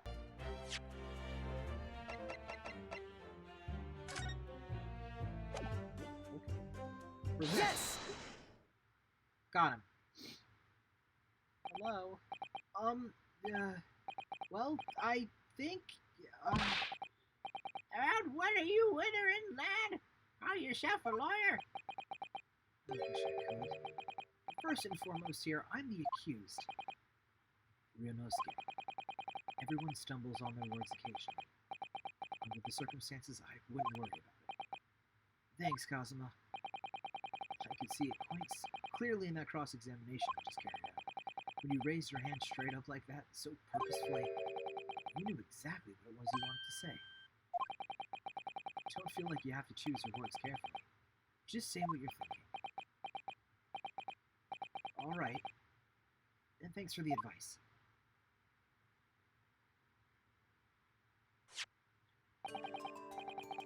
Korakutsu-san, this is a medical report card belonging to the victim. Ah, I see. And, I don't see. What of it, boy? Comparing what is written on this report card with your witness statement, something clearly doesn't add up. Objection! Dear me, have you forgotten my words so soon, you amateur? Sorry, what? You are not to interrupt court proceedings with your amateurish drivel. But Let's see if I can explain in words you might understand. It was after 2 p.m. in the afternoon when the victim was murdered at the restaurant. Whatever he may or may not have done before that time is completely irrelevant. but that's, Remember, Ryunosuke, you don't have to use clever language or fancy words. Just make your point. Your Excellency, I believe we're finished here. There is surely no need to prolong this trial further. The witness testimonies the court has heard have been clear and concise. This medical report card has no bearing on the matter at all, for the simple reason that there is no one else besides this pale-faced pupil. This medical report card has nothing to do with the case. Do you really believe it? What? That outburst half petrified me, boy. Of course I believe it. How could it possibly be relevant? Perhaps because Hata Clinic, which issued the report card, is a dental clinic. A dental clinic? Is that supposed to mean something to me? Perhaps if I told you that the victim had just had a tooth extracted. What's this now? And furthermore,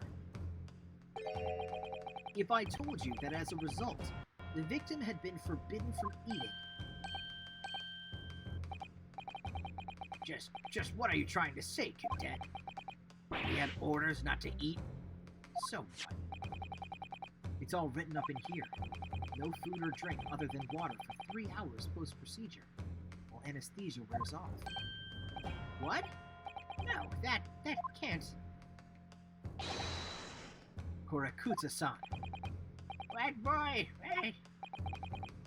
as you just heard, when he was killed sometime shortly after 2 p.m., the victim couldn't have been eating anything at all. No! Additionally, there's more. You've assured the court that with unwavering self-confidence that the victim was dining alone. But that cannot possibly be the case. Because the victim, as we now know, had just had one of his teeth extracted and was still experiencing the effects of the anesthetic. Expertly done. You're gay. Objection! You're gay. I just spilled more water on myself. How does this keep happening?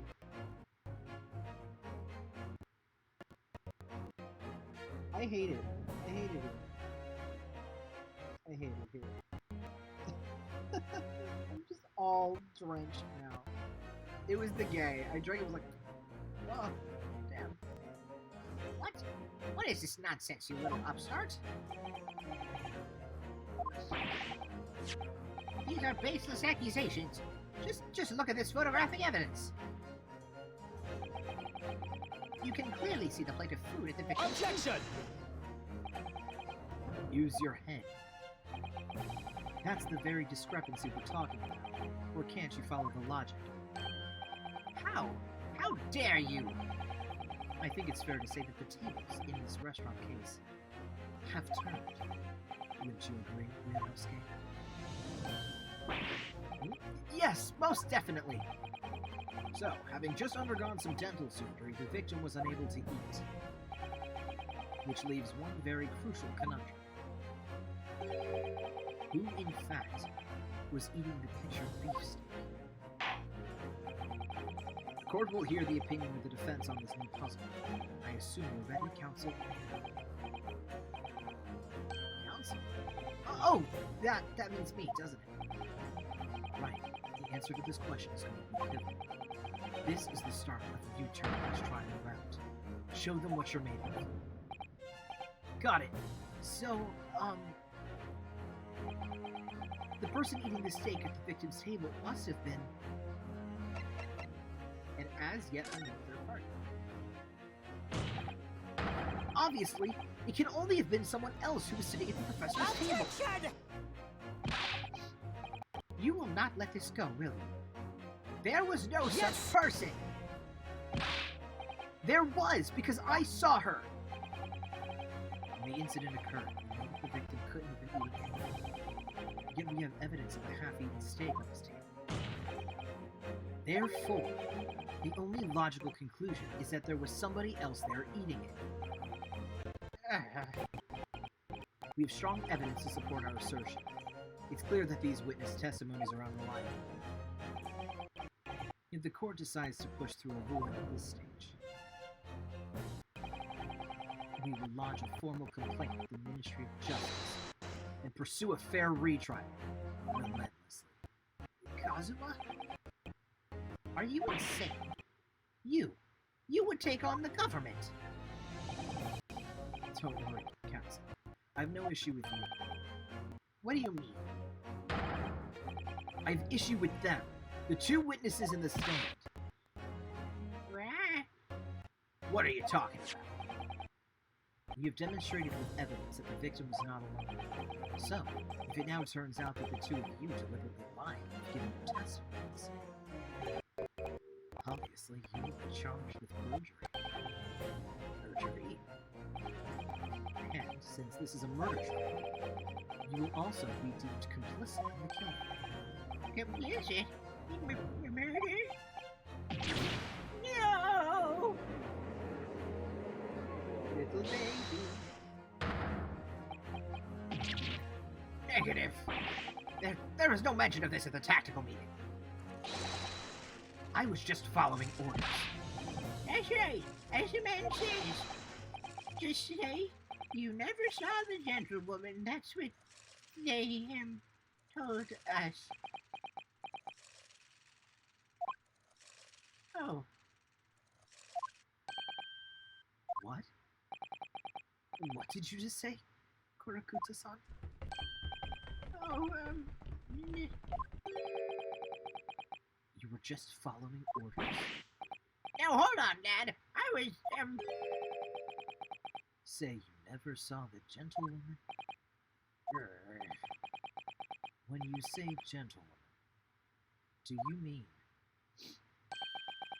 you saw the victim with a lady from overseas? What? What is the meaning of all of this? These witnesses gave false statements? Is this true, you pair? Just one simple slip of the tongue.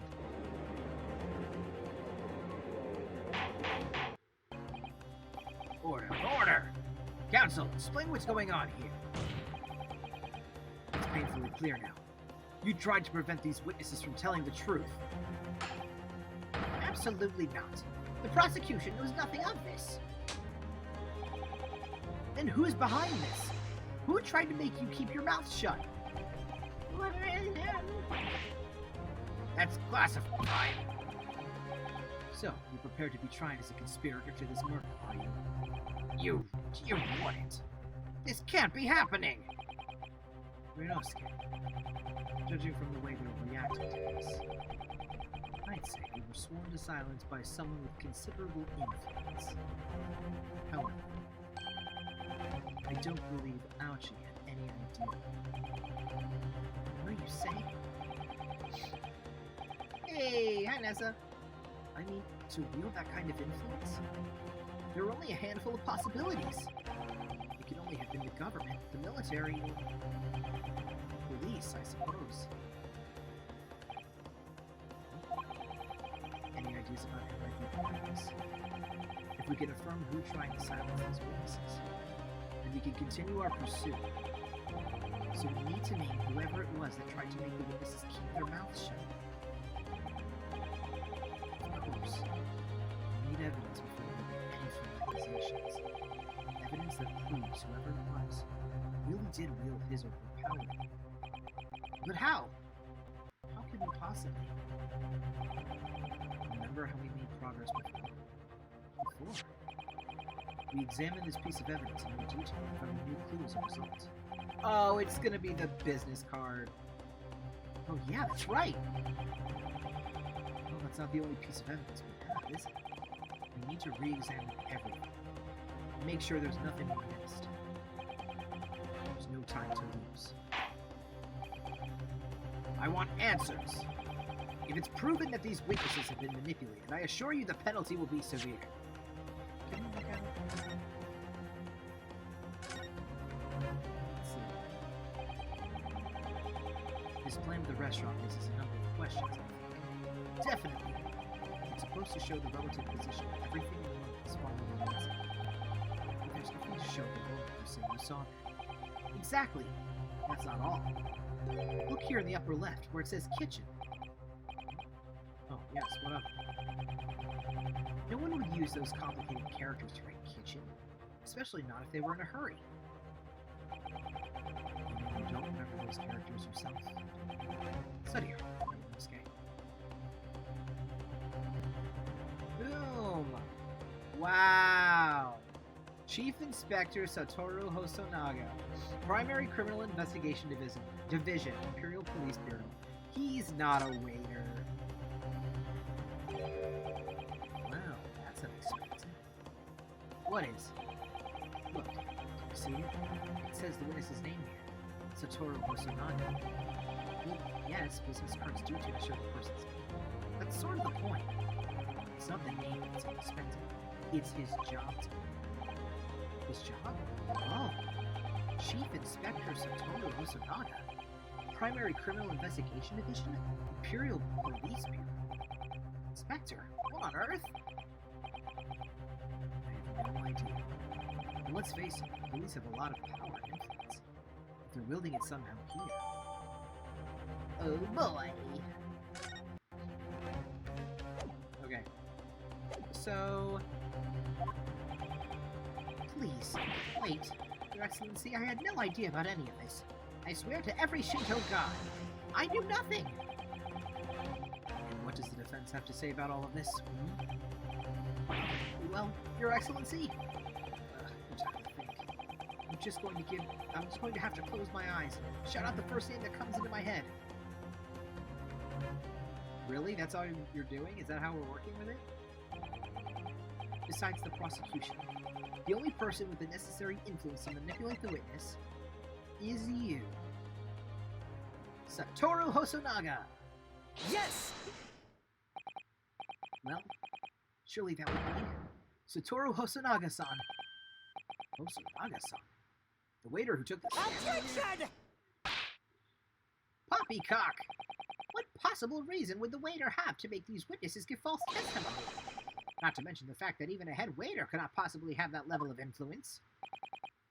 For once, I would agree with you. If that is, the man truly were. What? If he truly were? Come on, Inosuke. Time to hit this court with the truth. The truth about Satoru Hosonaga sounds real. Oh, that's Kazuma. The truth! The truth! The truth! It's very windy in this court. If somebody close a window, it's drafty. That's unexpected. Yep. Yep, we did this. Inspector!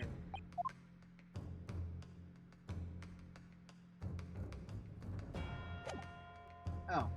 I'm supposed to present Yes! Present it! There you go. The plan of the restaurant sketched by the man in question. I agree it shows a great deal of attention to detail, but I'm not sure we can include anything. Sorry, Your Excellency. That's the back of the card.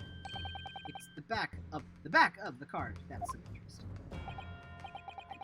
Beg your pardon? Or perhaps I should have said the front. Yes! It's the front of the back of the card! That's where the telling detail is.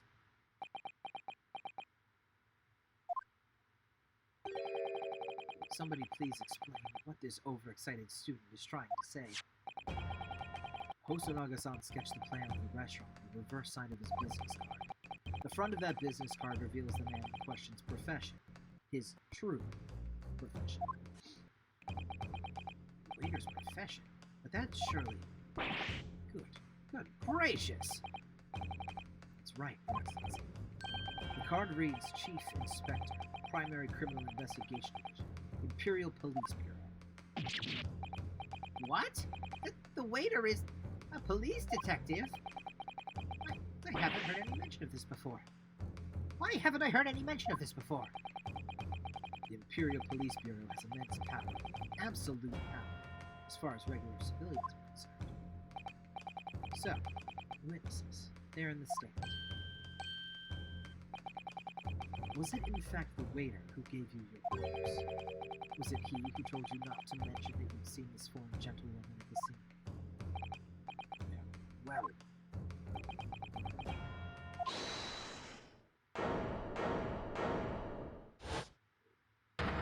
Oh, he's back! Inspector Hosonaga! I was worried something like this may happen. The moment you asked me to submit my sketches evidence, I realized it was a possibility. The court will take this plan and add it to the court record as evidence. Oh, well... Is there a problem? Hand the plan to the court officer at once. Of course. Here you are. Yes, I remember now. He did act strangely when the judge asked him to hand over his business card. I strive to carry out all investigations flawlessly. It's my guiding principle. But I let myself be distracted when I made that sketch. It was an unusually careless mistake. So, you mean to say you really are a detective? But why would a detective be working as a restaurant waiter? Of course! Your salary must be nuts. I was working on your company. Yes. There have been a series of incidents at the restaurant recently. In order to investigate, I decided to get a job to pay, working undercover. Incidents at the restaurant. What kind of incidents? That would be classified police information, which I am not at liberty to divulge. However, I can state categorically that they are unrelated to the case of homicide. His headband is fueled by the power of gay. Very well then, Inspector Pussy. But you will elaborate on one point for the court. Of course, Your Excellency. We have just heard new information from the two witnesses beside you. That at the time of the shooting, there was in fact another person present at the victim's table. If that is indeed true, clearly you would also have been aware of this person's presence having served at the table in question. However, your testimony did not allude to this other diner. Therefore, I am led to assume that in your professional capacity as a police officer, you required these witnesses to be arraigned. Would that be correct?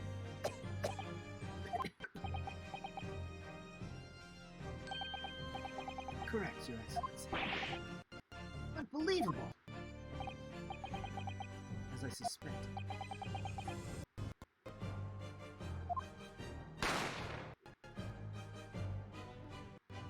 Okay. As soon as I heard the gunshot, I ran out of the kitchen to see what had happened. The victim sat slumped in his chair beside him, gun in hand. Stood the accused student. sitting opposite the victim at the same table, was the young lady, whom I guessed to be an Englishwoman.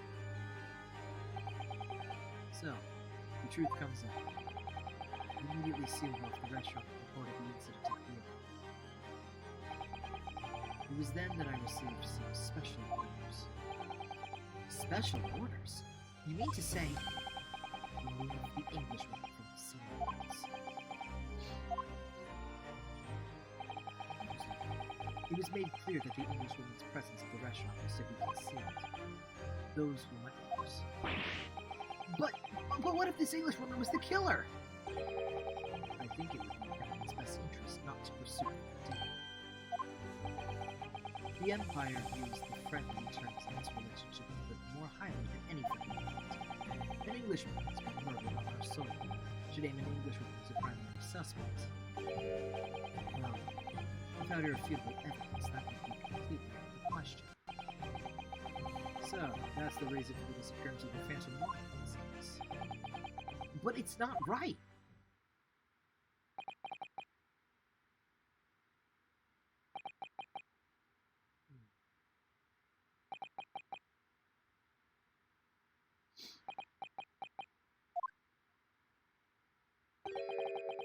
One possibility does spring to mind. What do you mean, Kazuma? Yuma University is currently hosting a number of exchange students from Great Britain. And I'm fairly certain that one of them, studying in the medical faculty's research laboratory, is a young Englishman. What? Okay. One sec. My dog is absolutely having a freak out, so I could hear her from all the way down here. So I'm going to pause for a hot second. But I will be right back.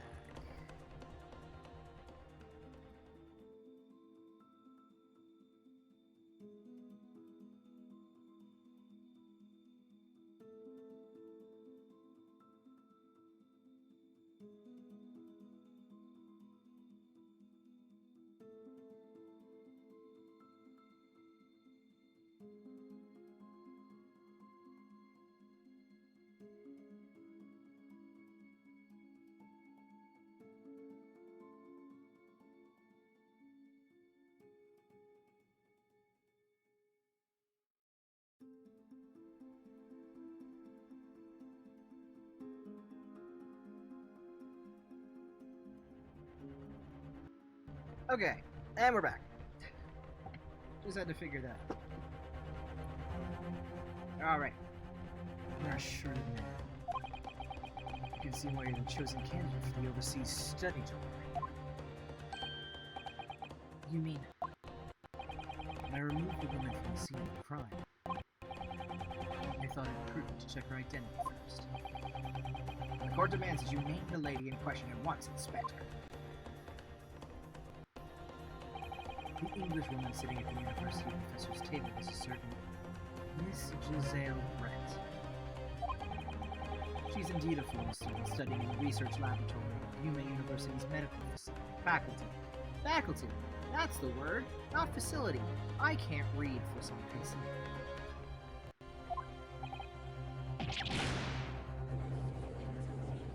My mic is not doing a thing at all today.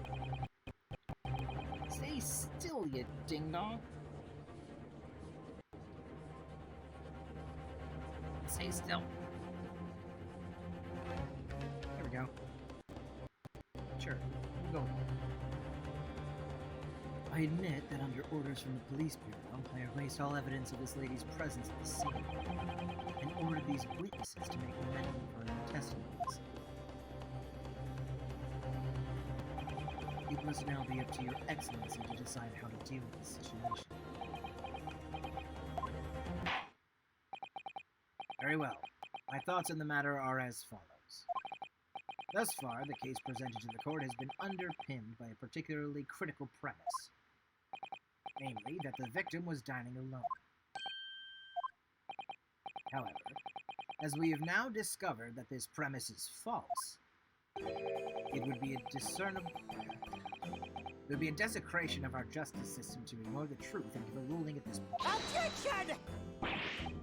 What? But Your Excellency, that would mean missing the noon deadline of a ruling in order to send the telegraphic report to Great Britain. Our own government will surely be displeased by such actions. Calm yourself, Counselor. I will not allow the government of our country or any other to influence the proceedings of my court. Inspector Hosonaga. Yes, sir. You will locate this Giselle Brett and escort her to the courtroom with the utmost urgency. At once, Your Excellency. But that means you'll be going against the special orders you were given from the Police Bureau.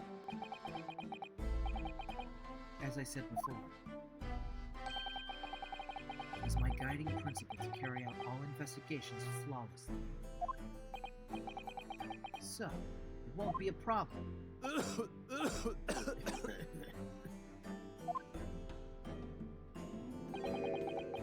Nothing will get in my way. I like him. He's weird and a little unsavory, I think, but I think he's cool. Court will adjourn briefly.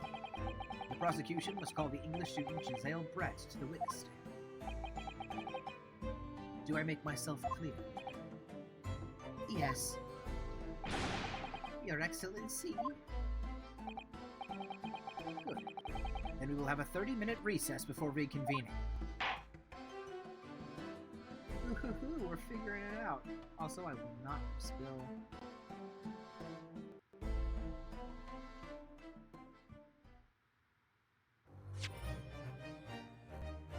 Made it to the first save point. Okay. Question for chat. It is 10:40 p.m. my time right now. And we have, I guess, the second half of the case left to do with Giselle. Do we want to save here and come back to this on Wednesday and finish the case then and just kind of keep going? Or do we want to finish the case tonight? We could do either or. I am down for either. I'm down to clown. But it is up to y'all. Because I don't want to take too long, and I know that took a little while. So the second half might also take a little while. I don't know. But what are some thoughts? What are some juicy head thoughts?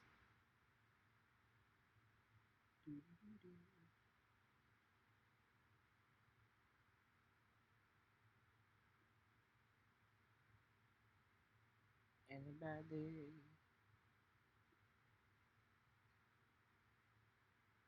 Because if not, I'm trying to think of what would do. I mean, I guess we can keep going. We can have multiple save spots. We can have 20 save spots.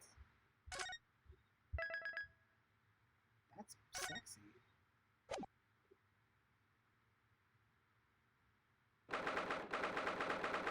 22nd of November, 11:38 a.m. Supreme Court of Judicature 5. Defendant's Antechamber 5. Excellent work, Ryunosuke. That was superb. My heart was in my mouth the entire time. It was almost unbelievable. I mean, can you go in there? You were drenched in sweat. Your eyes popped, your knees knocked, and you were grinding your teeth. It was a grim sight, but before I knew it, I started finding inconsistencies in the testimonies. I think you might have a natural talent for running away. Forget it! It's terrifying! If I get through this, I don't ever want to see the inside of a courtroom again! Cecil is busy spoiling himself. What? On accident again? Excuse me? Are they okay? Cecil, is everything okay? Oh no! Anyway, it looks like we've exposed your phantom lady at last. Miss Giselle Brett, student from Great Britain. That's what I was trying to tell everyone from the start. Dr. Wilson wasn't alone. There was a young woman with him, like I've been saying all along. Yes, you have, haven't you? I might not be overly confident in the courtroom, But my powers of observation are one thing I am sure of. We keep trying to just find pictures, then get spoilers. Oh my god. Cecil! Cecil, stop spoiling yourself! Yes, I can see that. So, about this young gentleman. Thanks to our detective friend, she was hastily escorted away from the scene, it seems. Cecil, just don't go looking. Don't go looking. Don't go looking. Please don't go looking. Because you're gonna see, and it's not gonna be a good time. Did you see what happened with her? No, I didn't see any of it. If her name's a funny, I don't know. I was just on my way out of the restaurant myself. Then, on the floor next to Dr. Wilson's table, I noticed there was a gun lying on the floor, just after I bent down and picked it up. I found out after. Okay. I didn't have time to think about where the sound of the gunshot had come from. The waiter ran over to me, looking as white as a sheet. He bundled me into some sort of small pantry next to the kitchen. Fast thinking by the detective. He apprehended his suspect without a moment's delay. Yes, and because I was shut in the pantry, I have no idea what happened outside in the dining area.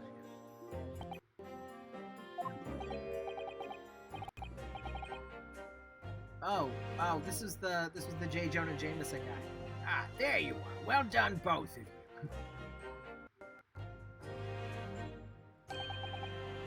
Professor Mikotomo.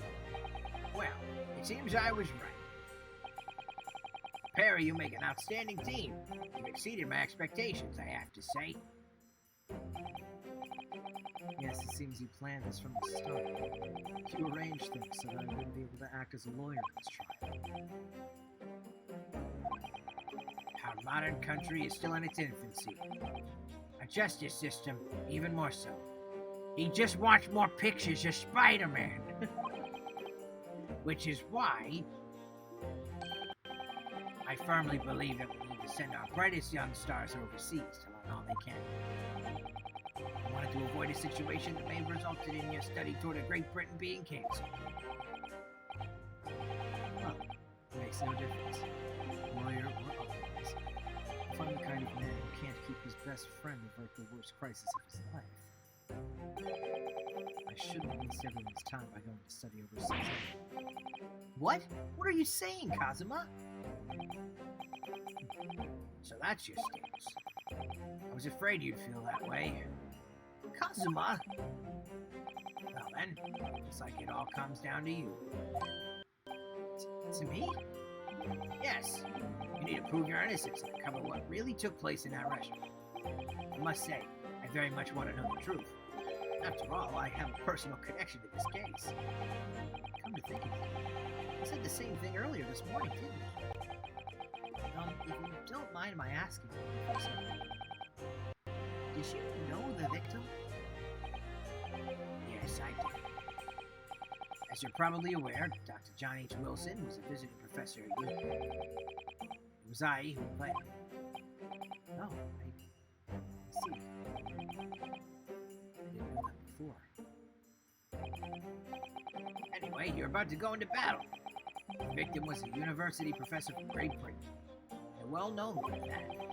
Naturally, our government is looking to identify and punish the culprit as quickly as possible.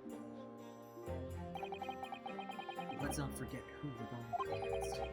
The gentleman who was involved in our police bureau went to extraordinary lengths to... Yes, I'm sure the prosecution will be using every tool at their disposal to quash your case. I have no doubt that you'll be able to fight right to the last. Best of luck.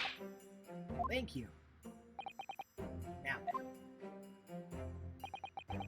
I need you to run an errand at the university office. There's something I think we may need. Of course. Good luck, Cousin-san. Alright.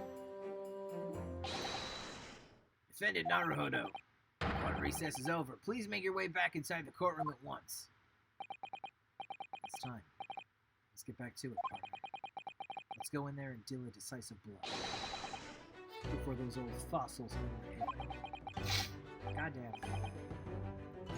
Kazuma?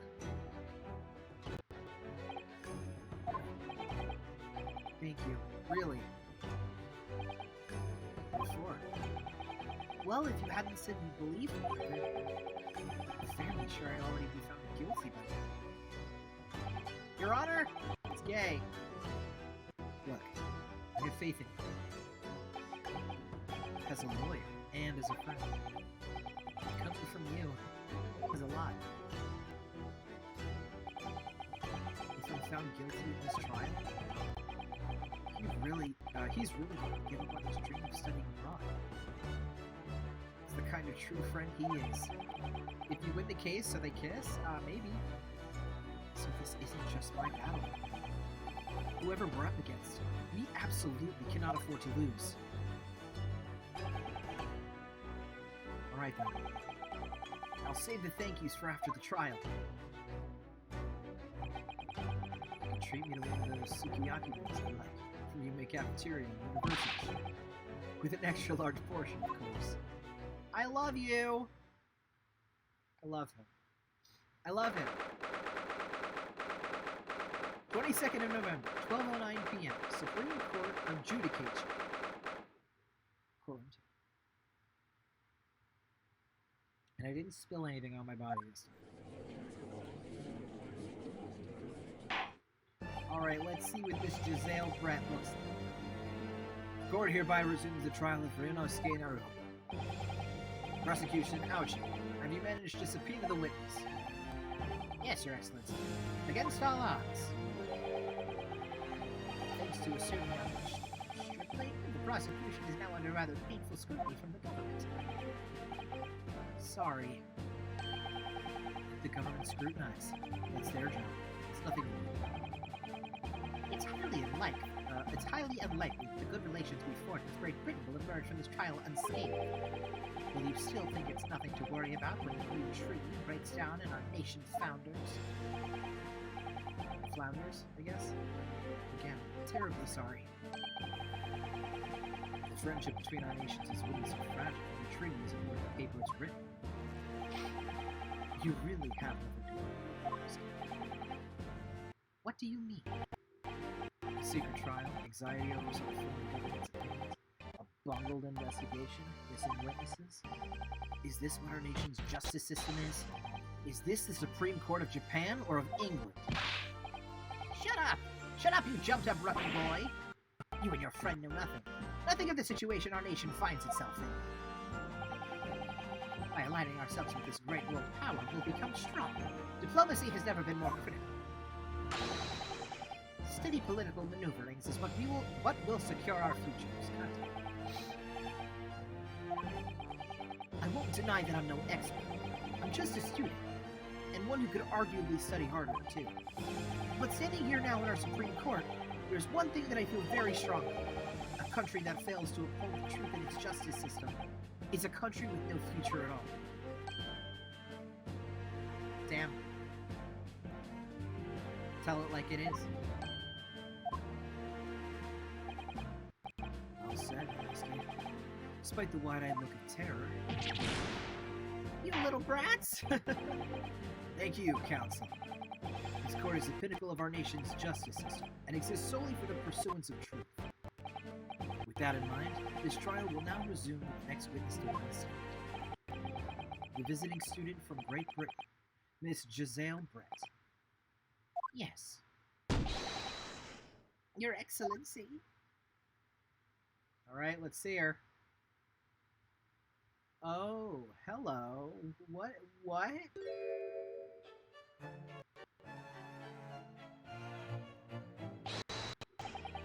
Well, what a delight it is to welcome such a fine gentlewoman to Japan, and from such a distant land. Pink. I know. I saw the pink. I'm calling out the pink. She's the one who did it. Tea? Someone bring English tea. In England, no discussions take place without tea. Is that true? No idea.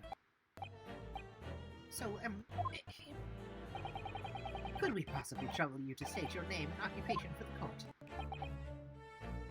Of course. My name is Satoru Hosonaga. I've been working undercover as the head waiter. Right, you? Yes, we know all about you. Inspector Hosonaga, where are your manners? In England, it's always ladies first. Is that true? Yeah. A little early today. You said your powers of observation. One thing you should have. Oh, yes, I think I did. Your description for this amazing sight was simply overwhelming. Sorry, Remus. Powers of observation aside, your powers of description are soaring, and you're also gay. As hell. Guilty. So, dear lady, once again, if we may trouble you for your name and occupation, please. Show me your eyes. Oh, get out of here.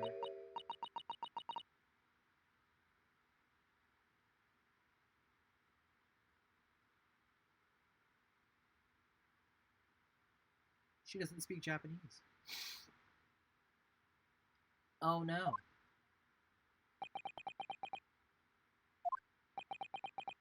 Yeah, she's speaking cursive. I'm terribly sorry, dear lady, but what?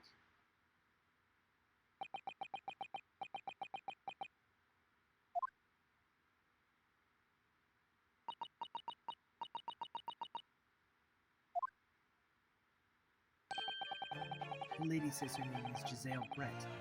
She comes from London, England. She's a visiting research student, currently enrolled in UMA University's medical faculty. Oh my, what a rare treat to hear the dulcet tones of the dulcet tones of the delightful language of the British people.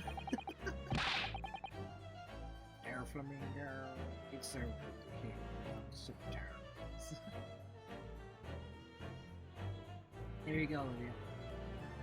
I'm afraid I don't understand a word you said, but it was as beautiful as a hummingbird's song.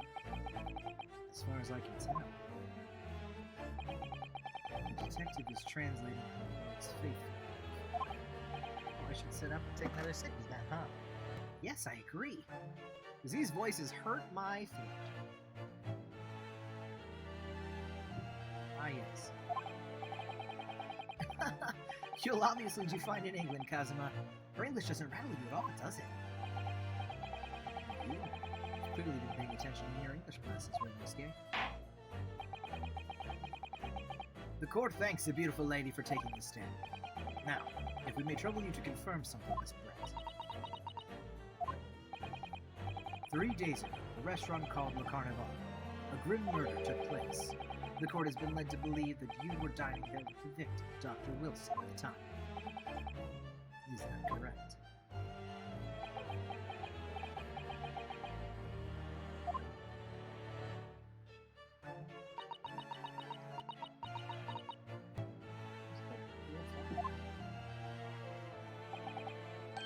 She says yes.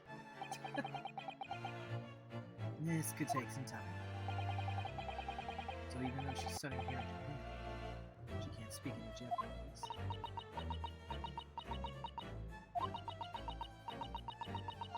Interesting. She'd like to apologize for disappearing from the scene. She says that she was due to make a presentation at the university, so she had to leave early. Interesting. You're the one who mentioned her escape. She's following special orders from the parents. Well now, dear lady, would you be so kind as to cast your eyes over this photographic print? Seeing as you were so unfortunately present at the scene of the crime, could it be that your resplendent eyes caught sight of the wicked perpetrator, perhaps? My professor doesn't allow for absences just because of a murder. How dare? Apparently, it was a very frightening and sorrowful sight. Do you mean to say? Yes. It would appear the lady did witness the crime. The very moment when the accused, standing right in this corner, shot the victim in cold blood. She's got pink on her clothes. She's evil. She's evil. Order. Order in the court. Did you hear that, Your Excellency? Here we have an absolutely conclusive witness statement. Well, it looks like it's clear now. Clear who our real enemy is. Gasp. Who could it be? Unfortunately, I will have to ask you to formally testify if you please. Kindly tell the court the exact nature of this frightening and sorrowful sight you described.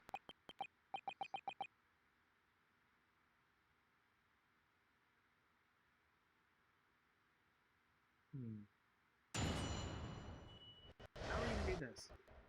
A frightening and sorrowful sight.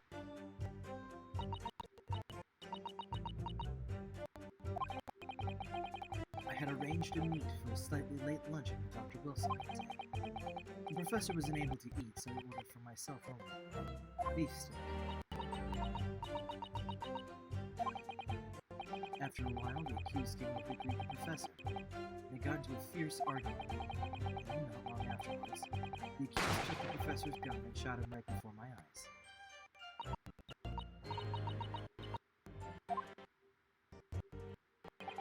I don't carry a gun myself, so obviously I couldn't. Okay. So I want to press on the fierce argument. No, I didn't have any kind of argument with the professor at all. Objection! Quiet, you filthy wretch! Look at you, you black-hearted blackguarded. Look at all this snow-white angel. Look at this snow-white angel.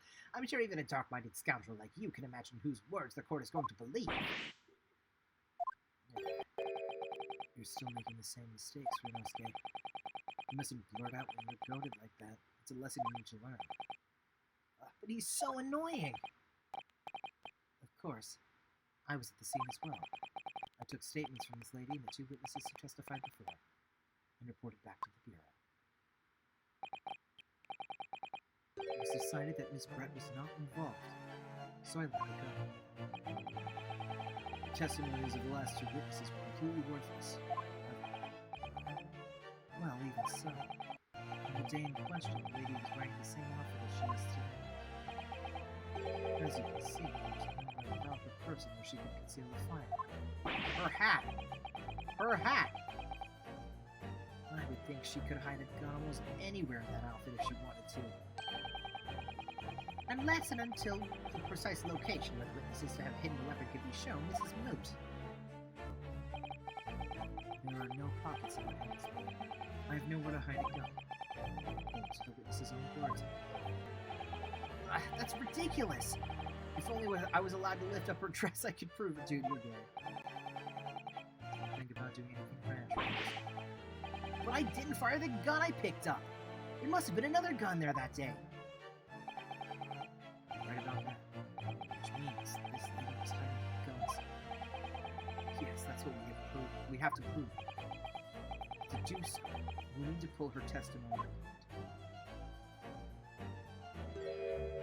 Ah! Ah! Ah! Ah! You little... Oh, we got her now. We're gonna cross-examine the fuck out of this testimony. Oh, yes, Your Excellency. Let's break every piece down. Nothing goes without, pressing. Yes! Okay, because of his appointment. After 2 p.m., in fact.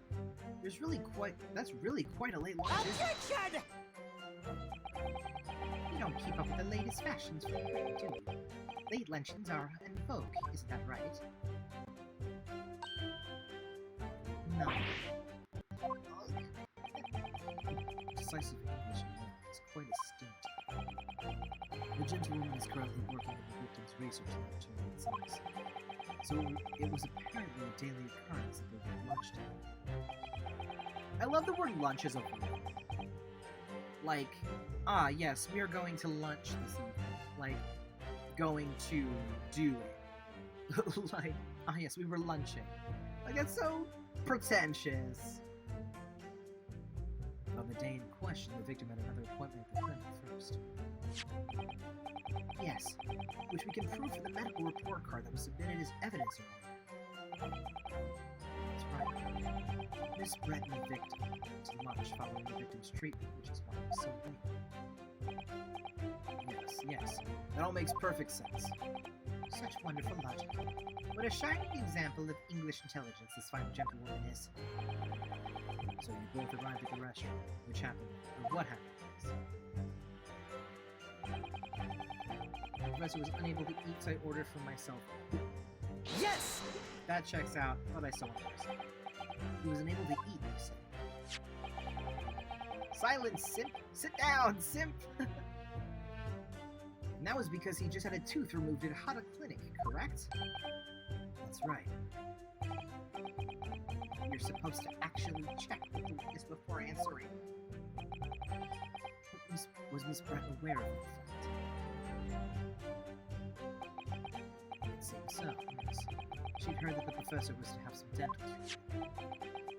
So that would mean that it was you who made the steak picture here. Is that right, Miss Brett? That's right, yes. The print you have there shows the table exactly as it was left after the horrifying events. Exactly as it was left. Dear me, what a harrowing experience! To have traveled to a distant island on the far side of the world and be embroiled in such a tragic incident. Have no fear, my dear lady. I swear I will crush the evil fiend that has subjected you to this terrible plight. To the victim, Dr. Wilson. Nothing to eat or drink at all. That's right, other than some carbonated water. Just water? Yes. The professor was unable to eat, but he had only been given permission to drink water. Let me double check. Anything but water. So it appears that the diners toasted their lunch with a glass of water each. Also, if there's carbonation, wouldn't that hurt your recent dental procedure if you had gotten a tooth removed? Wouldn't that hurt, like, a lot? That would sting. You each raised a glass of carbonated water. What do you think, Great Ace, about the witness's last statement? It's very meaningful. Novocaine? Maybe, yeah. That last statement of yours, Miss Brett, has a profound bearing on this case. Well, actually, what if Novocaine wasn't invented yet and was just laughing at us? As it would come back, it would hurt, you know? I mean, well, how fascinating. Do tell us, what is this profound bearing?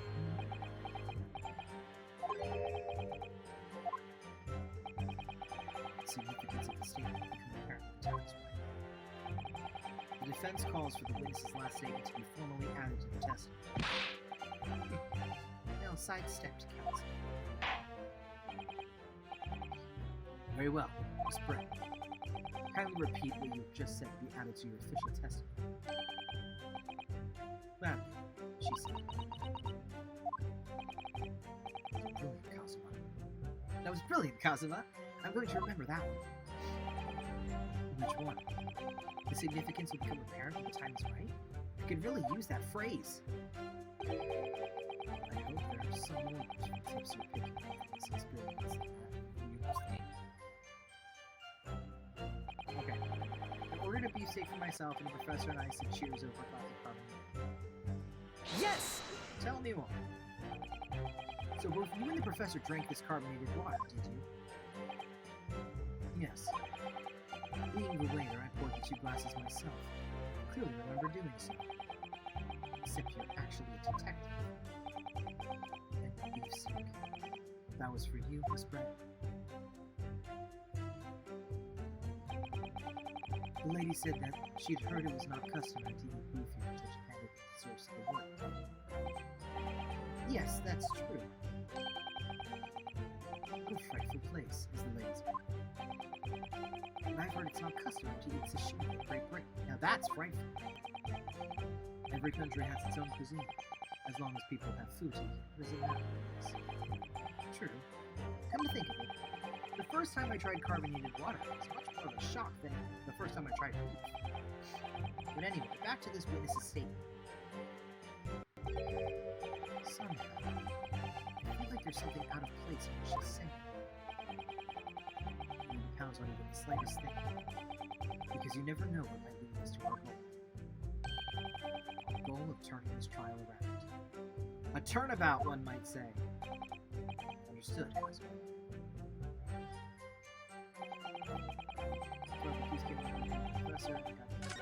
Okay. I would like to look at...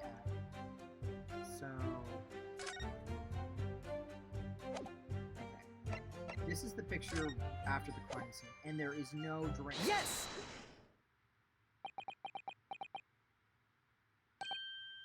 That's it! Let me just confirm something, please. It's to do with this photographic print. Just a short while ago, you spoke of this print showing the victim's table at the crime scene. That it was exactly as it was left. That is correct. The lady says. Well, that is... it's odd. Very odd. Dear me, what's odd is the defense's inability to express itself. What is it about the print that is odd? Well, obviously, it's the cheers. The cheers? Miss Brett just told us that she and the professor said cheers over a glass of water. But if that's true, there should be 2 glasses on the table, not 1. You're quite right, Counselor. There's only 1 glass to Objection! Are we supposed to be impressed by this nitpicking over mutiny? What possible difference does the presence or absence of a glass make on Objection! Minutiae, I guess. I can't read that. I don't know what it says. Could it be the detective who removed a glass from the table to conceal the lady's presence? Of course not. I would never do something so reckless. But there should have been 2 glasses on the table! Or are you going to try to tell me you can clink with only 1?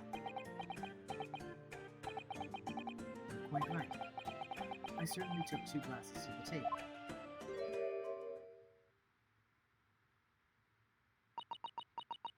Uh-huh. Yep, uh-huh. Inspector, what did the lady say? It would seem that it was Miss Brett who took the glass from the table. What? It was all so terrifying. Everything that happened. I panicked and thought I should try to hide the fact that I'd been there at all, she said. Good gracious.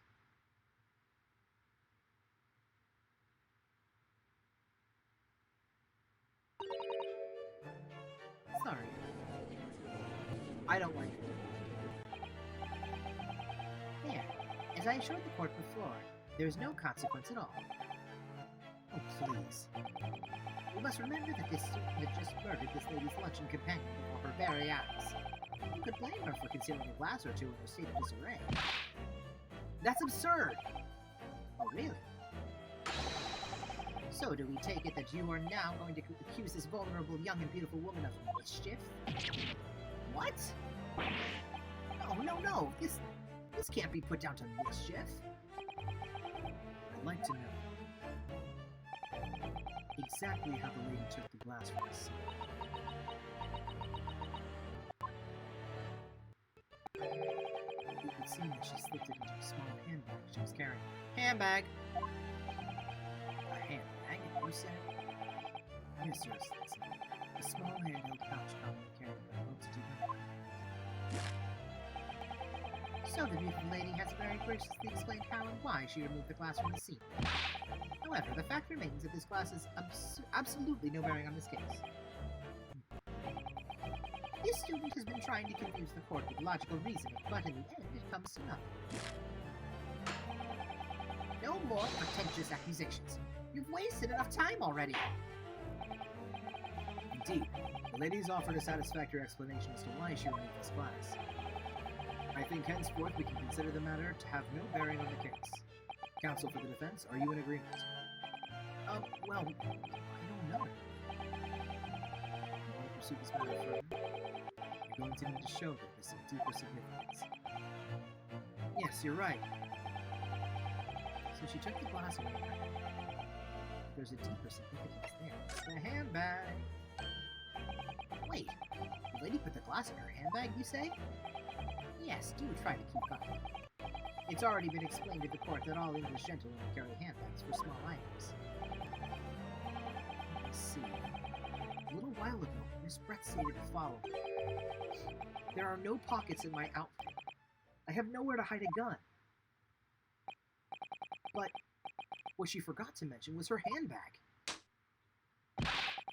in which it would be perfectly possible to conceal a gun. You're right. Well done, partner. I had a feeling you'd pick up on that, too. What are you insinuating, you vile blackguard? It's really very simple. The gunshot was heard when the defendant picked up the gun from the restaurant floor. As he didn't fire that gun, we can deduce there must have been another firearm at the scene. The true murder.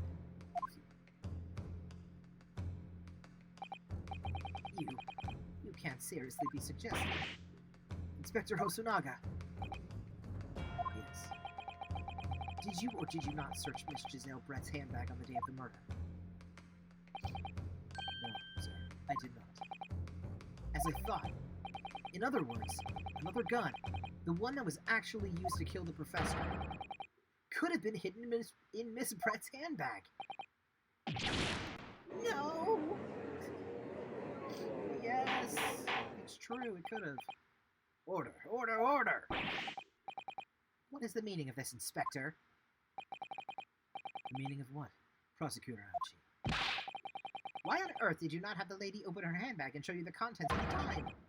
Thanks to your bungling incompetence, now she has to endure these uncomfortable accusations. Brilliant work, partner. Now we have a chance to expose the real woman behind the mask. Do you think so, Kazuma?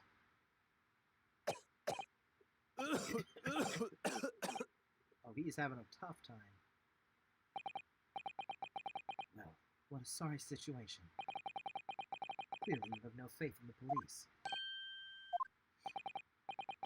As I said, I did not search the lady's handbag after the shooting, simply because it was unnecessary. Unnecessary? In what way? I ought to thank the student lawyer, really. Oh boy, what do we got? I have a piece of evidence here that I had completely forgotten about. This photographic print.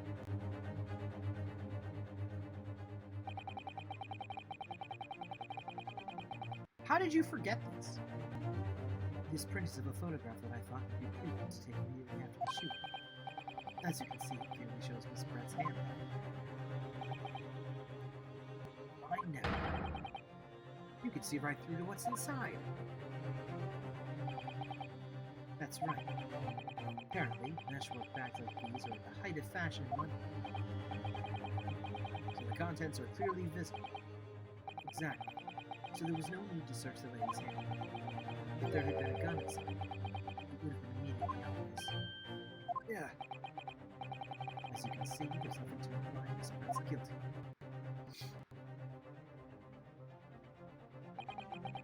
Thank you for helping to prove that. What? Oh no! He got boofed. He got boofed. Order, order!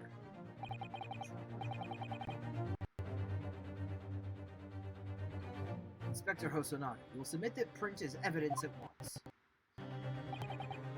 Certainly, Sensei. The photograph of the handbag has been entered into the court.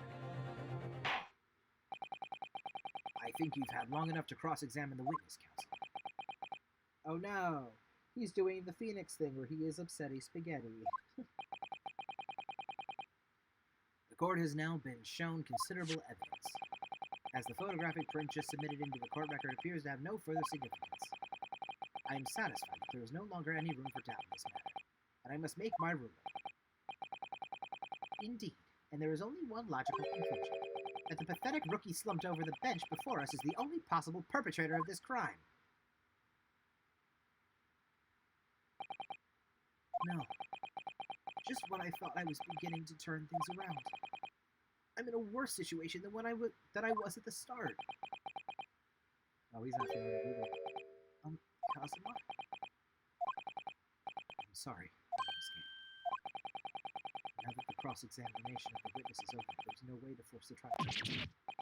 What? You mean this is it?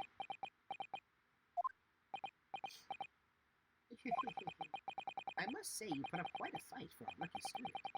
But the weak arm meet, while the strong meet. You are wasting your time. There's no way to defeat true justice. A fact you can chew on to your heart's content from the inside of your cell. This can't be happening. Am I really going to be found guilty of a crime that I didn't commit? And Kazuma, his dream of going to study in Great Britain will slip through his fingers. Kazuma, is there really no chance now of turning this trial around? You were the judge. There's nothing about that last photograph the detective produced that we can contest. Which means there's no basis on which we can argue for the trial to continue. Goodness. Actually, there is. I would like to investigate this photo. It's weird.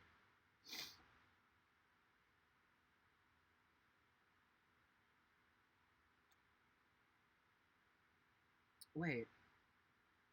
That's from the plate. Wait a minute. Hold on.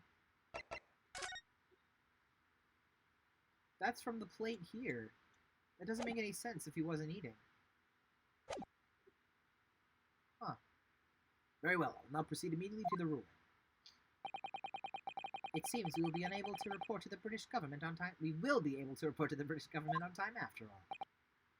That smug little. Ryunosuke Naruhodo, having considered all of the evidence placed before me, Yeah. I hereby find you...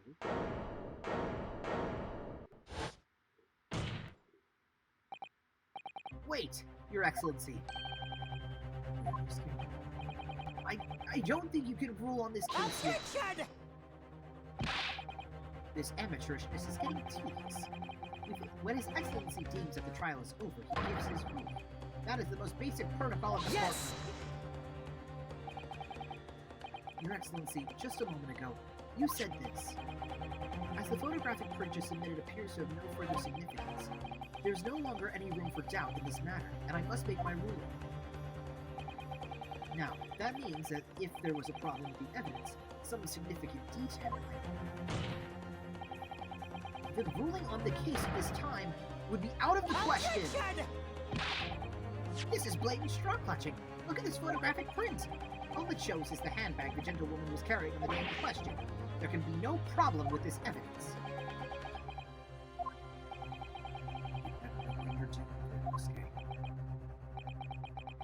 I understand your objection, Kate. Certainly, the new evidence submitted by the detective has not undergone court scrutiny.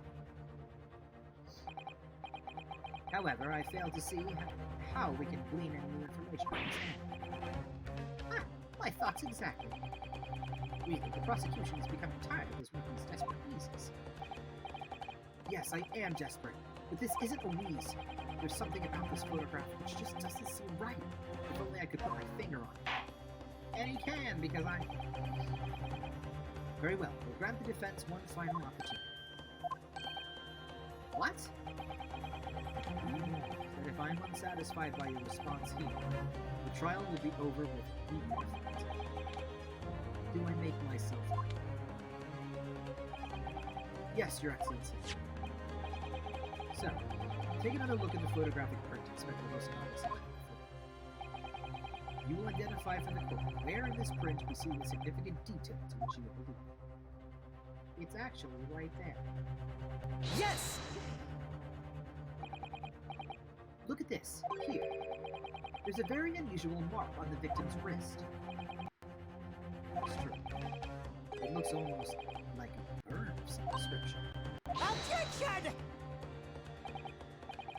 Dear me.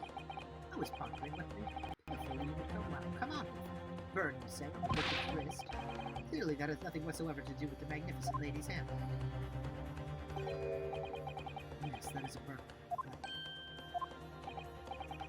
Go on, Inspector. The police coroner also noticed it in the post-mortem examination. It was deemed unrelated to the cause of death, so we didn't know what was wrong. What did I tell you? In any case, we have no idea when the victim suffered this burn, do we? And no possible way of knowing either. Ah, but we do. Why, I find myself intrigued by the curious shape of this mark. However, as Prosecutor Ouchie points out, unless a firm connection to the case can be shown, I cannot allow any further time to be spent on the precise details of this matter. Oh, what you gonna say? Excuse me, Excellency. It would seem Miss Brett has a lunch appointment with the Dean of the University staff. She would like to know if she may be excused from the stand. Oh, of course, dear lady. We shan't hold you up any longer. I'm quite sure His Excellency is about to give his final ruling. What's your thinking on this, Watson? Do you believe Miss Brett does have something to do with the case? To be honest, I'm not really sure. But if I don't keep pushing, it's all over. So I was thinking I should keep digging and digging. Hope that I might uncover something useful. Yes, right. I am? If we could just link that burn to the case, if we could do that, we might be able to prise this shutting door back open again. Just give up, Counsel. You can't possibly hope to do that. Indeed, I'm afraid that without evidence, I can't allow you to pursue what is little more than conjecture. But if we had evidence that irrefutably links the burn of the victim's wrist to the cause, case, fuck, then you would allow it. I would, yes. To tell the truth, I hadn't noticed that burn. But as soon as you pointed it out, what I did notice was the color draining from Miss Brett's face. Really? I have to find some link between that burn and the case.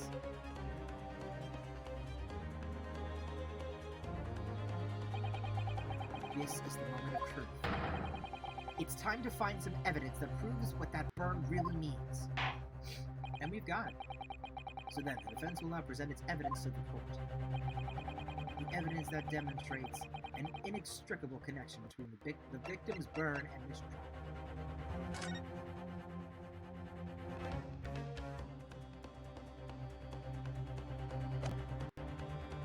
Yes! What's this, Counsel? Yet another print? Yes, Your Excellency. I believe photographic prints are an amazing invention. When we humans look at a scene, we miss things. But in a photograph, things we may have overlooked at the time are recorded forevermore. Do hurry up, rookie. What are you trying to say? To inconvenience this poor lady any further really would be quite inexcusable. Actually, we may need you to stay with us a little longer if you don't mind, Miss Brett. You see, it's very clearly visible in this other photograph. How did the victim come to have that unusually shaped burn on his wrist? The reason is recorded here forevermore. Objection! You can't fool me with your little bluffs, boy. If that's your game, then let's see how it plays out. Show the court exactly what you mean. What is in this photograph that explains the reason for the victim's burn? This hot plate. Yes! The beefsteak? Actually, the point is the metal plate the steak was served on. Your Excellency, are you alright? As you can see, there's an emblem on the plate.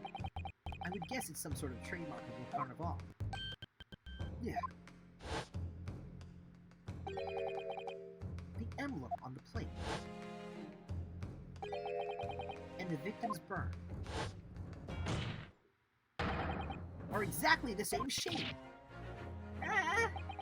Ryunosuke, you genius. You're spot on. Which means the victim must have suffered this burn while he was present at the restaurant. Okay. Objection! But even if that is the case, we can't know if it happened on the day in question or not. It could have been the day before, or the day before that, or it most likely happened at some other unrelated time. Well, Objection! sadly, Prosecutor Ouchie, the chances of that are extremely slim. Thanks.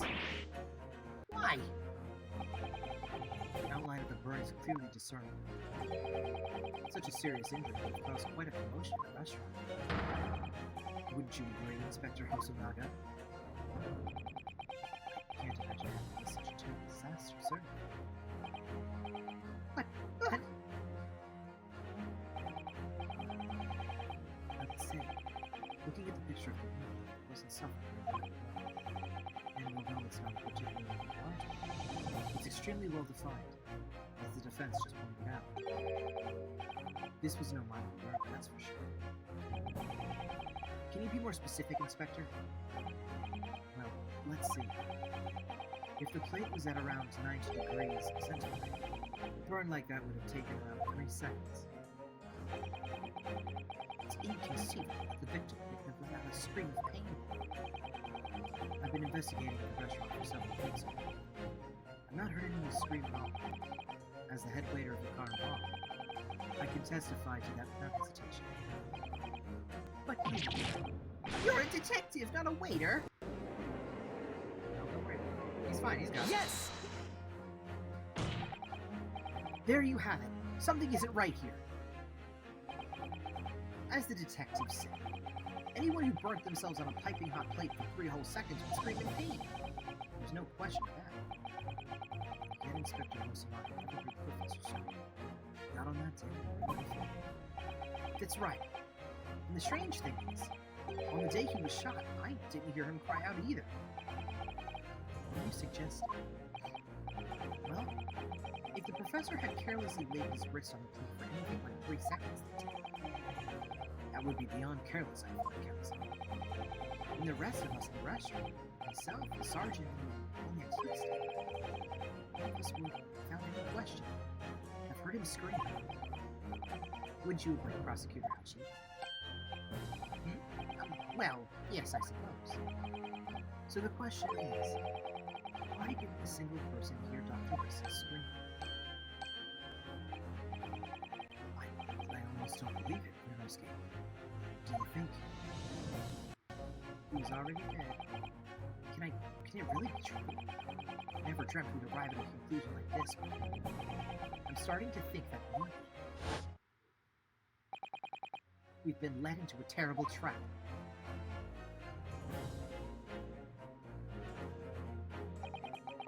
There's only one explanation I can think of to make sense of this apparent possibility.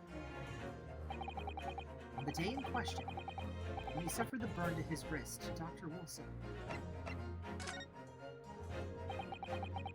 no man could remain silent while his wrist was burning on a piping hot plate for 3 whole seconds. That's clearly impossible, apart from one particular situation. Counsel, are you suggesting? Yes. It's only possible if the man was already dead. Already dead?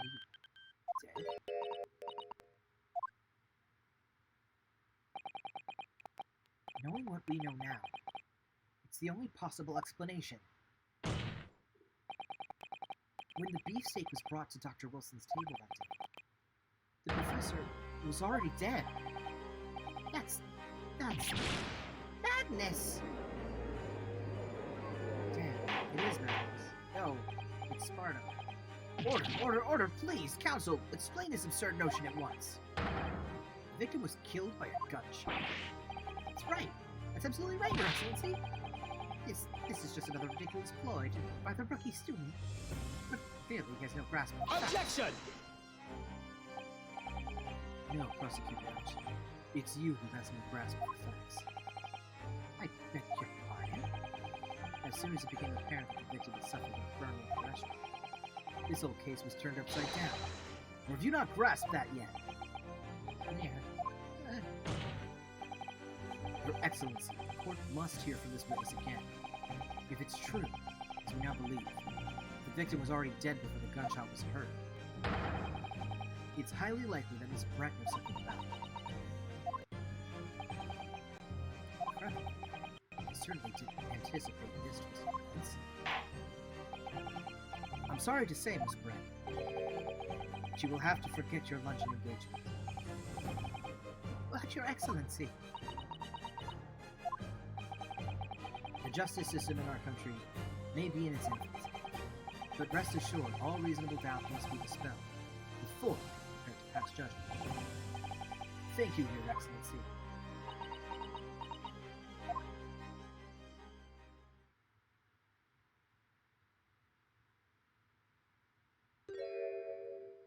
Why is she smiling? What was that smile? Yes, of course. I mean, I'd be delighted to help. Especially if it helps relations between my country and yours. Or she's gotta be British. Especially if it helps relations between my country and yours. But she's also speaking Japanese. So. Miss Brett, you speak Japanese?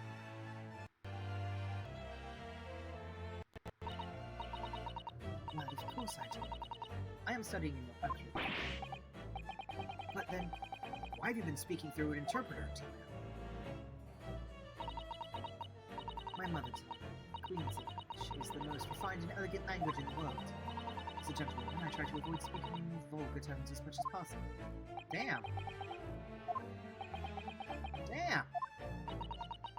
But it seems the men in this land possess none of the chivalrous virtues of English gentlemen.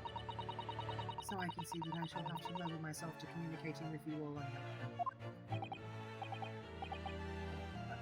Well, you are the epitome of a true English gentleman. You're truly honored by this lavish consideration you so graciously afford us. I see.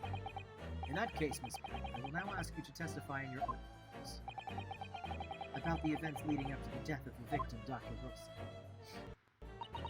Wow, how rude. So, finally over here. Things are getting interesting, Rimsky. Why do you say his names like that? Like, why? The victim is dead. Unfortunately, I have no idea when the poor man burnt his wrist like that. On the waiter brought my steak, the professor and I raised our glasses and toast. As far as I've heard, the post-mortem report showed no other possible cause of death besides the gunshot. If there's some other way a man's life can be taken without leaving a trace, please, do show. Poison! But of course, this country's inferior investigative techniques probably wouldn't pick up on it anyway. It's poison, and it was in the glass that she took. Just saying.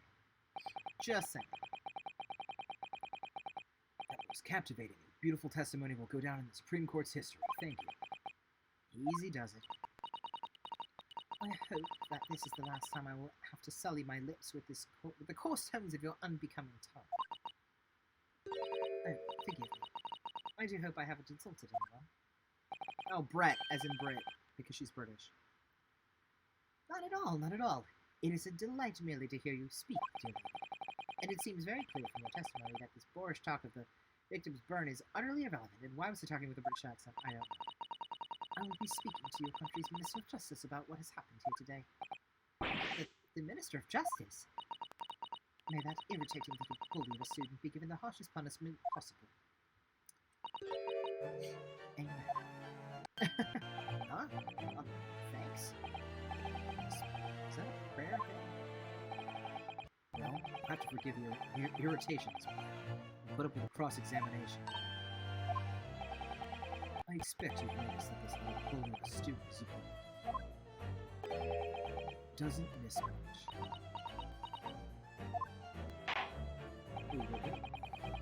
I sure don't need to remind you, counsel, but this will be your final cross-examination in this trial. The You failed to demonstrate any problems with this witness's testimony. I will be ruling on the case immediately. Is that clear?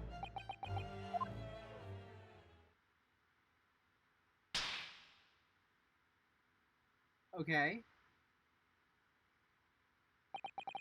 Yes, Your Excellency. You're a weirdo. Then you may proceed with the cross-examination.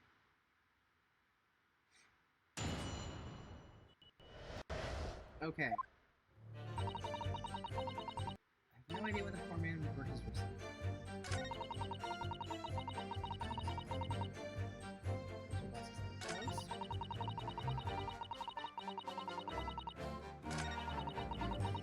Some other way a man's life can be taken without leaving a trace. Please do show.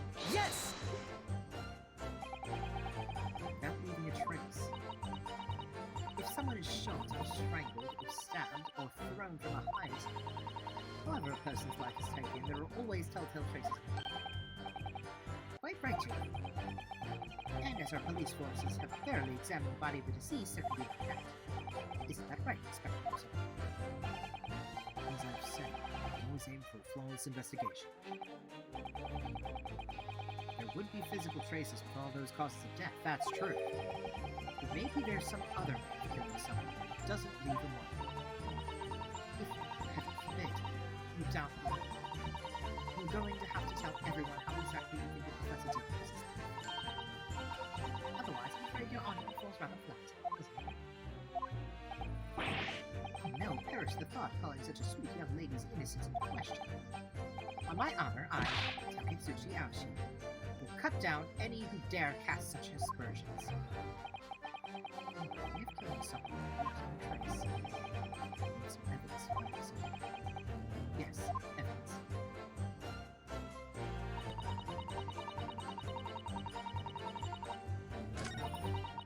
That's fine. Leaving a trace.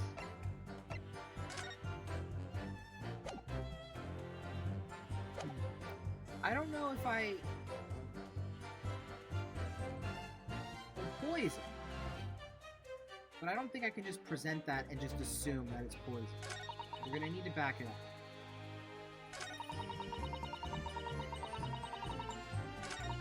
So let's... Okay, so the burn, we don't care about the burn. Let's just press on the... Yes! As you testified before, you were drinking carbonated water, is that right? Dr. Wilson was only permitted to drink water at the time, which explains why he ordered that drink. Correct, later. Exactly as you say, sir. Although... I'm a detective. Although... Whether or not the professor actually drank it, states it's me. I'm afraid I don't know.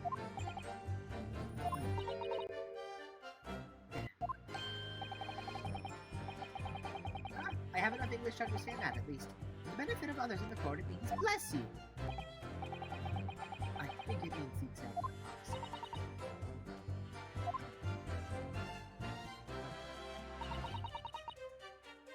Yes! So just the gunshot. Excellent. Yes, it's written here in the paper. Fatal hemorrhage from ballistic trauma. Yes. Luckily for all of us, the little burn on the wrist isn't going to kill us. And as there were no other signs of trauma on the victim's body to indicate some other cause of death. It can only have been the bullet from your gun that put an end to this innocent man's life. But it doesn't make sense. The burn must have happened straight away, when the plate was first brought to the table by the waiter. Yes, that's true. If it had cooled this lamp, it would have been able to burn.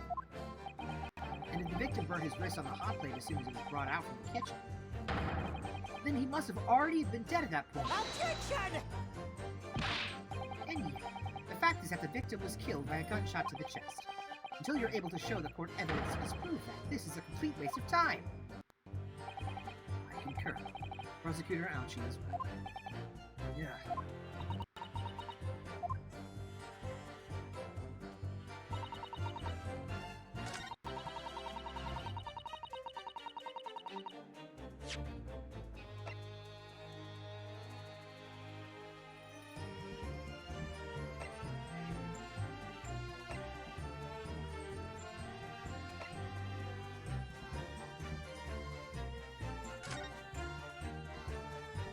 Can I use the drink?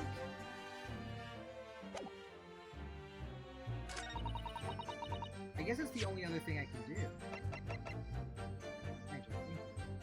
Poison. Chin chin. Okay. Bottle. Yes! Okay.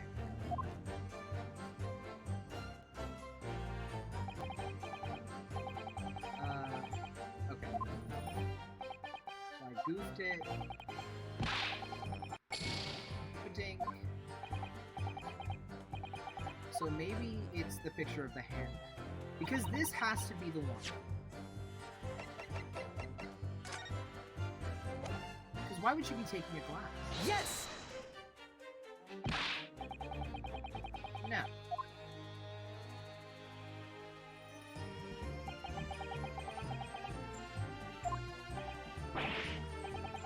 Okay.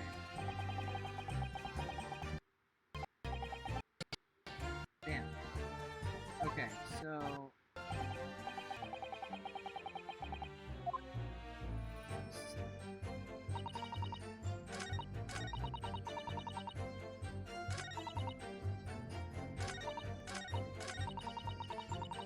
Which shape? This one? Without a trace? I did. And he said I have to have proof. Yes! Inferior? What do you mean by that? In the lands of the Great British Empire, the police store everything found at the crime scene for later examination. In this country, you investigate once, and that's the end of it. So that's so. Quite frankly, Carnival is open for business as usual today, just days after the incident. Exactly, which means that even if the investigation takes a different direction, Wait. vital evidence will be lost. Oh! He's doing a thing! Can I... They were doing this in the game. The other game. The Phoenix Wright and, Professor Layton game. Because he has a comment. A vital piece of evidence might be lost, and it's the glass which she stole. It doesn't even occur to native detectives to try and preserve the crime scene. Fine. Trying to be as about this as I can. Killer blow. Ladies is vulnerable, she's beautiful. Amazing. He's actually admitting to our police he's actually admitting our police may be so. Perhaps Prosecutor Ouchie's finally starting to see sense. Very much doubt. Still, there's something about what Miss Brett just said. There was a moment before, and something didn't quite seem.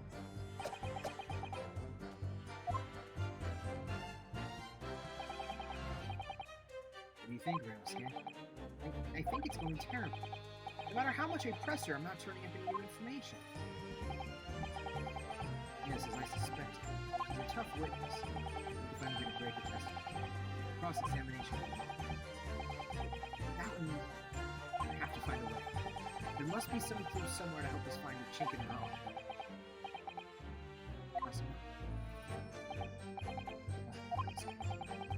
There is one thing I noticed. Something that's been bothering me. Bothering me? About Miss Brett? Actually, no. About the person saying next to me. Inspector Hosanada. The detective? Yes, he seemed to react a little strangely with Miss Brett's last statement. I was wondering if it might be significant, if it presented hope, maybe? How can I do it? Try pressing her on that last statement. If you think so. But this time, instead of targeting herself, let's see what we can get out of the detective. Alright then. I wonder what Kazuma's thinking. I'll find out soon enough, I suppose. Once I press Miss Brett on her last statement. Yeah, so this is one of the things that they had. Was that they would say something, and then the person next to them would, like, remember something. Yes!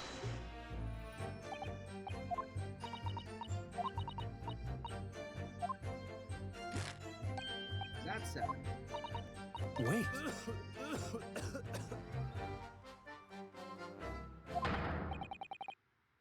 Yes, there it is again. The detective's reaction is just the same as before. Why? Up until now, the detective had been in the stand with Miss Brett as her interpreter. But things are very different now. For this testimony, the detective is just listening to what the Englishwoman has to say. This could be a golden opportunity. What do you mean? When people are actually testifying, they're usually very careful not to let anything slip. However, when they're listening to someone else speak, you'll find they often let their guard down. Right. Look at him. He's lost in his own thoughts. It's time to pursue the man in his train of thought. Sorry? Pursue? I'll explain how to do it first. It's all to do with the witness. At the moment, we're focused on Miss Brett, who is the person actually making the current statement. Game mechanics! By moving the marker left to right, you can turn your attention to the other group on the stand. While you're looking at the other witnesses, you'll be able to pursue the man. If you can catch the person just at the time, you might uncover some new information to pursue. If you ever notice a strange atmosphere amongst the people on the stand, take a good look around. Alright then. So first I should move the marker across and focus on the detective, then pursue him and see what's on his mind. Here we go. Wait.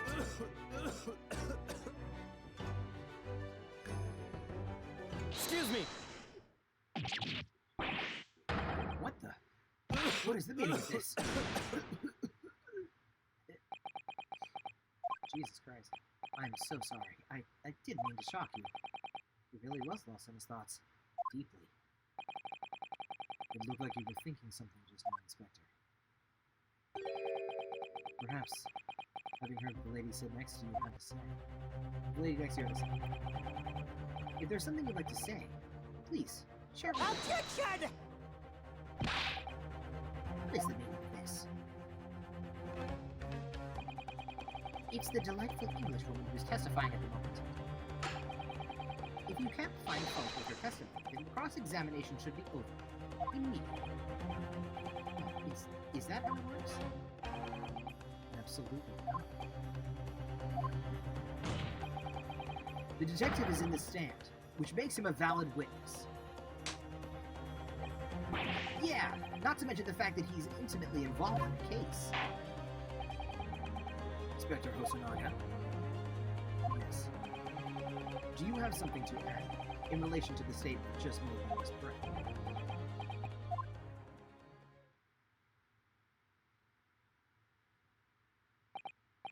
Well, yes, if you don't mind. I would like to speak.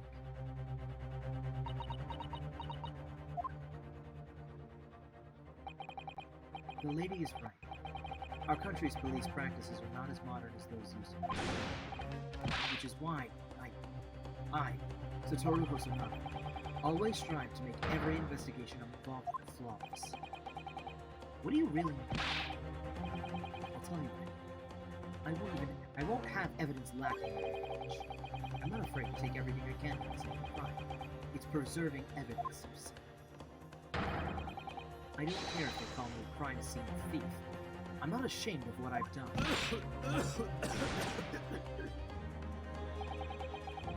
Crime scene thief?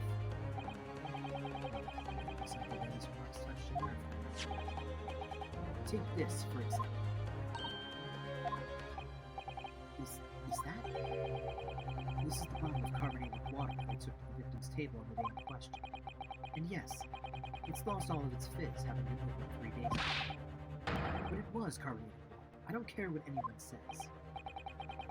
Yes, there's some left in the bottle, I can see it. One day our police force will be on the time is coming, I guarantee. Chill out. I can't say I condone the witness's actions, but I do understand the sentiment. The court will accept the glass bottle of water as evidence.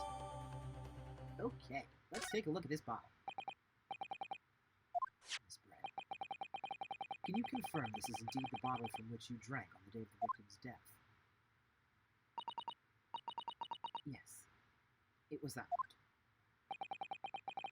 What was that about? She seemed to avert her eyes when she answered the judge's question. Huh? Very well. Counsel, you may resume the cross-examination. And the inspector will kindly control his fervor. Okay, so when she says how else could he have died? Can I inspect this?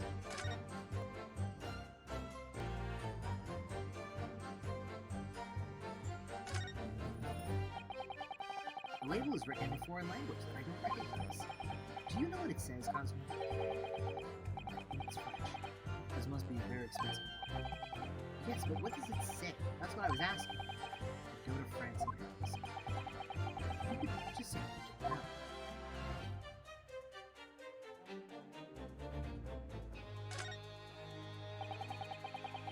So, this carbonated water is the last drink Dr. Wilson had. Coach is playing water. You know, I've been sweating so much I'm absolutely parched. I'll just have a sip of this and no, Ryunosuke.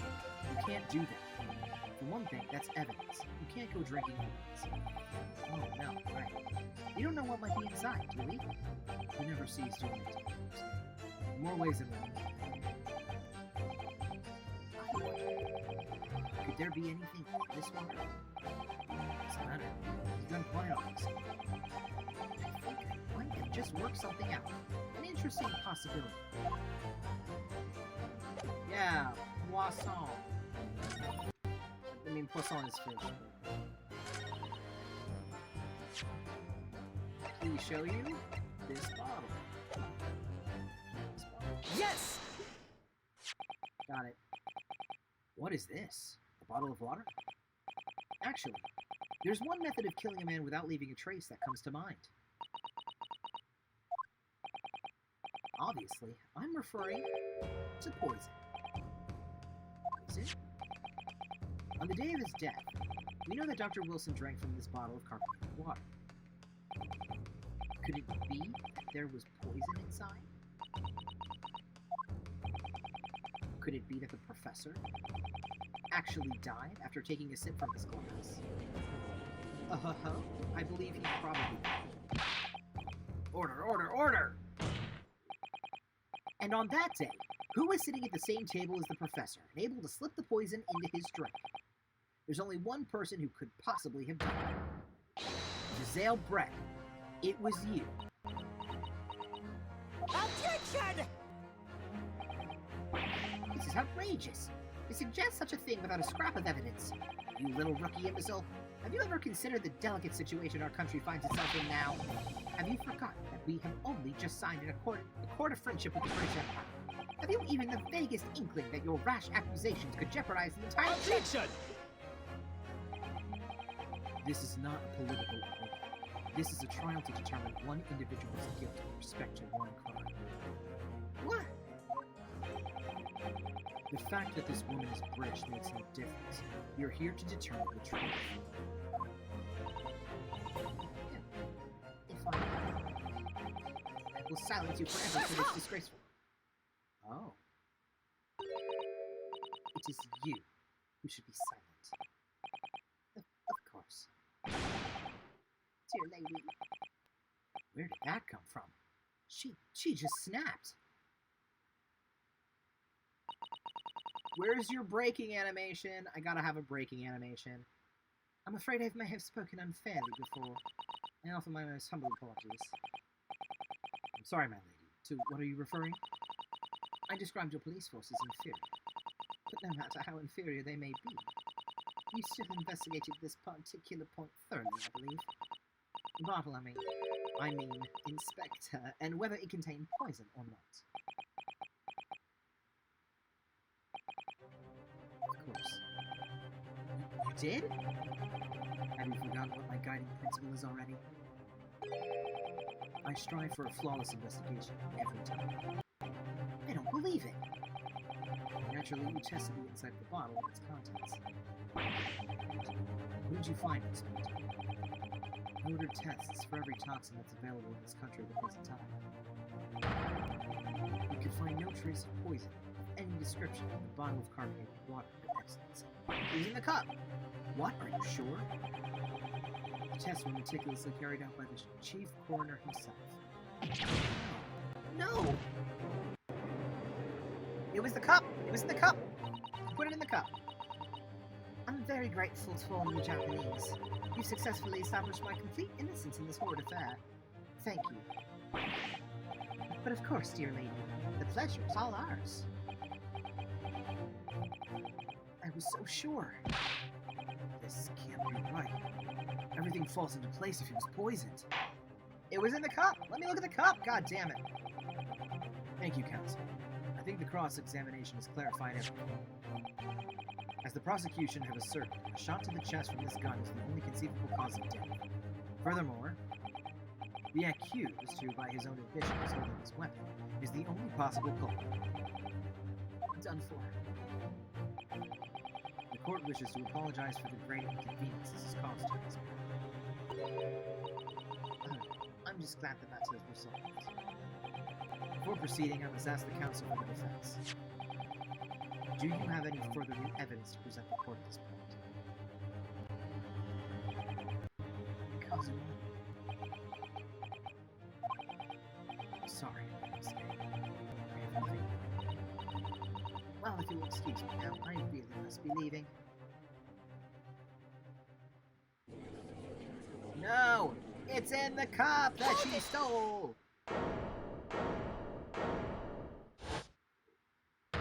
What? What? You?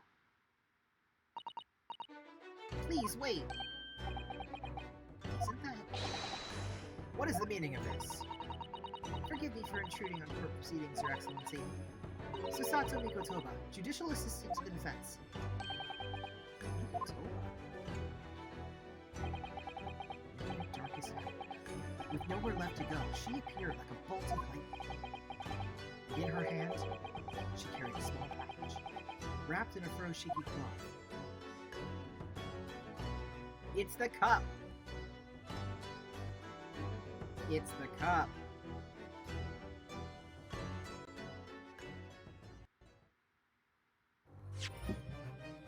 Yes, save.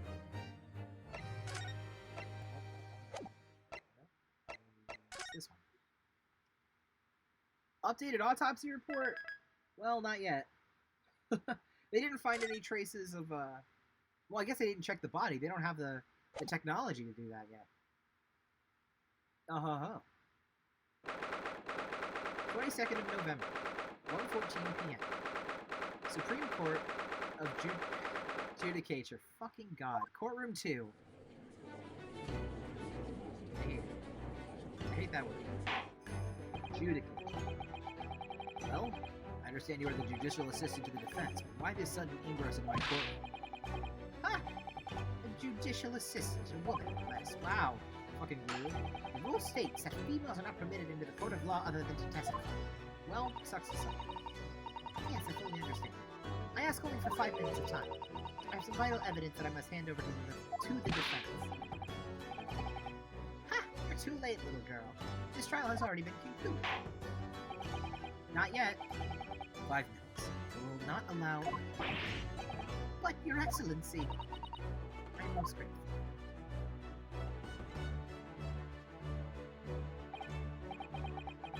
Who exactly are you? I'm sorry, there's no time. Please, simply accept this for now. What is that? A report about something? It's Giselle Brett's research. The Englishwoman's? After the trial resumed, I hurried back to the university. I went to Dr. Wilson's laboratory in the medical faculty and borrowed this paper. Yes, that's right. Miss Brett was studying with the professor, wasn't she? So, does this research, whatever it is, have something to do with the case? I'm afraid I don't know. I haven't been able to listen to the proceedings of the trial myself. Of course not. Special characteristics of pure air and its effects on human subjects. Interesting. Pure air? What's that? I've never heard that word before. Time is up. The prosecution demands the immediate removal of this female trespasser from the court. There was too little time for me to read it in detail, but I've summarized what I could on a note just inside the cover. If you think it could be valuable, please cast your eye over it. This is wonderful. Thank you. Giselle's report has been entered into the program. Goodbye then, and good luck. Interesting. Interesting. We've had long enough, Counsel. We cannot detain our English guest any longer. I ask the prosecution and the defense now, one last time. Does either side have any further evidence to present to the court? I presume not, but let's take a look at it, shall we? Synopsis. A poison made from the bark of certain trees in the jungles of South America.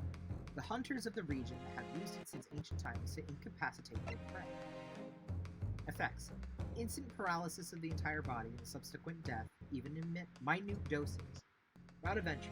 The above-mentioned effects occur when the potion enters the body through a wound, such as that inflicted by a blowpipe dart. Goddamn. Due to its ability to render the human body paralytic, it's believed that the toxin could have application as an anesthetic. However, a solution for the respiratory arrest caused as a result of the full-body paralysis must be found first, or patients would die of suffocation. Interesting.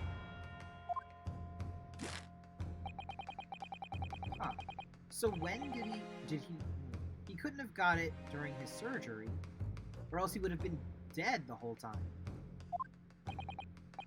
Renosuke, we're out of options here. This really is our very last chance. Yes, I know. Your Excellency, the defense does have new evidence. Unyielding stare of a true Japanese woman. Well, Miss Brett? Yes, Your Excellency? If you wouldn't mind, perhaps you could grace us with your presence a little longer. It's a delightful invitation, but I'm afraid it's not very long until tea time. I'll have to politely decline. Forgive me, Miss Brett. It seems I wasn't clear.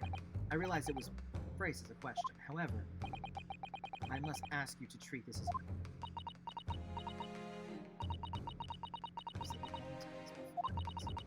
the Japanese language makes no sense. My apologies. So, Counsel, what is this new evidence that demands the court's attention? This report, sir. Yes! Miss Giselle Brett, we understand you were studying under Dr. Wilson at Yuma University, doing research. Research, by sheer coincidence perhaps, into a deadly poison. What? Poison? Where are you going with this, Counsel? The toxin known as Cure Air, Your Excellency. Even the slightest amount of this deadly poison entering the body leads to instant... Objection! What? What complete and utter nonsense? Cure Air, you say? I never even heard of it. You wouldn't have known. What do you mean? I mean that you wouldn't have heard of Cure Air before, for one very simple reason. It doesn't exist in our country. It doesn't exist. Correct. Which means, no matter what test the police can do for toxins, they'd never identify Cure Air. Why? Because there is no test available here that can identify the presence of this highly deadly poison. We've got you. Order, order, order! Counsel, does this deadly poison truly exist? According to this report, authored by the visiting research student, Cure Air has long been used by the tribespeople of South America as a poison to lace their arrows. It seems that it's reasonable for doctors and scientists to lace their arrows. The report states that if it is produced from the extract of a tree that grows deep in the Amazonian jungle, it was first brought back to Europe by the turn of the century by explorers.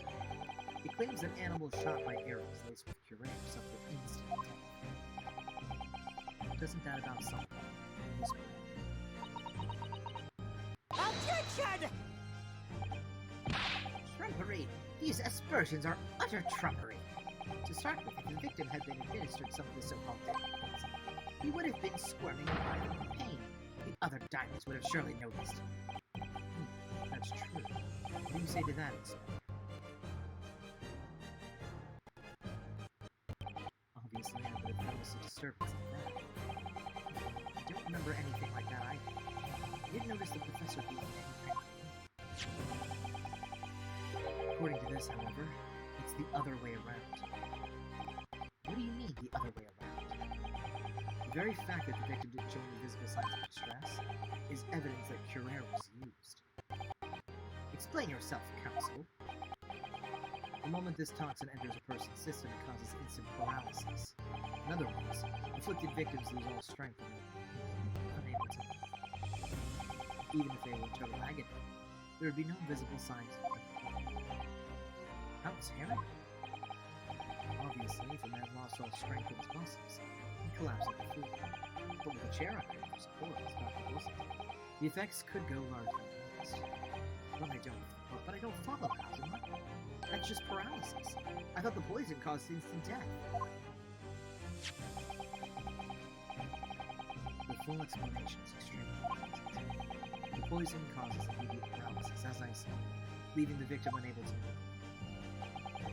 But after a short time, the paralysis is so severe it causes the muscles of respiration to fail.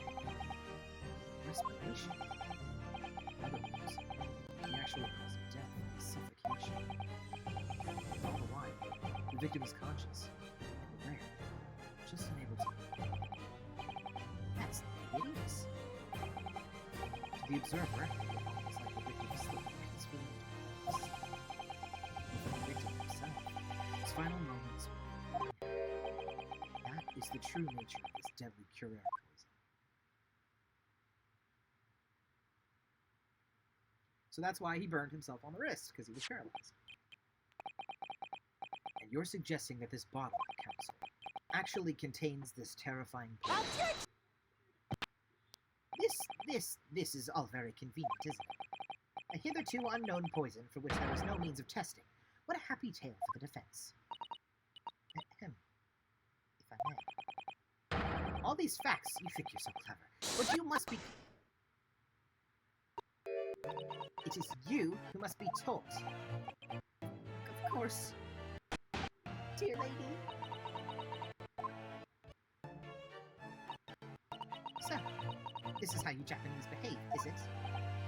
What? You seal another's honest hard work and then announce the results as if you discovered them. I'm appalled. What a loathsome act.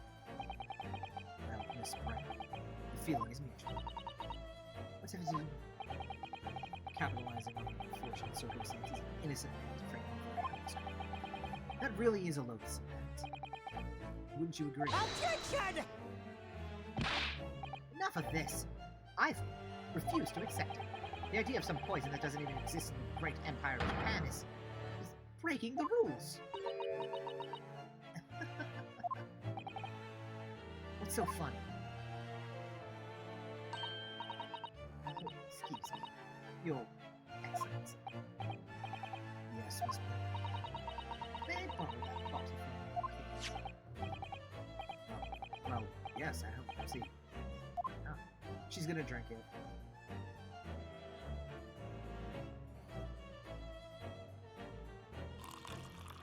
Because it was in the glass.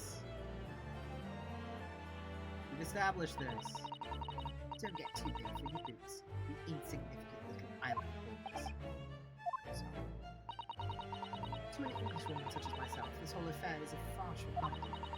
Your little police games, and these foolish courtroom antics, it's laughable, really. But I'm getting bored of it all now. It's time for the games to end. Cheers.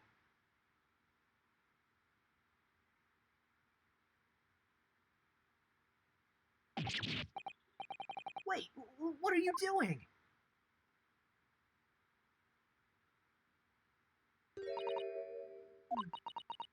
No sparkle left at all. How appropriate for this shabby affair. Yep.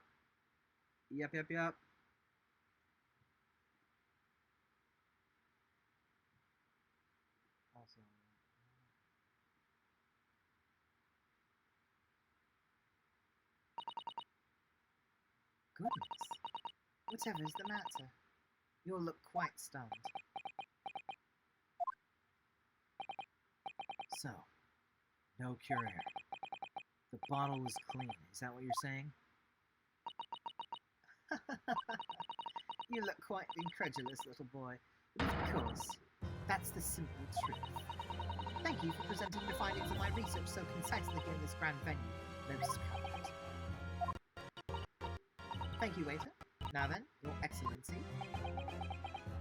It's the cup! Let me just... the goddamn cup!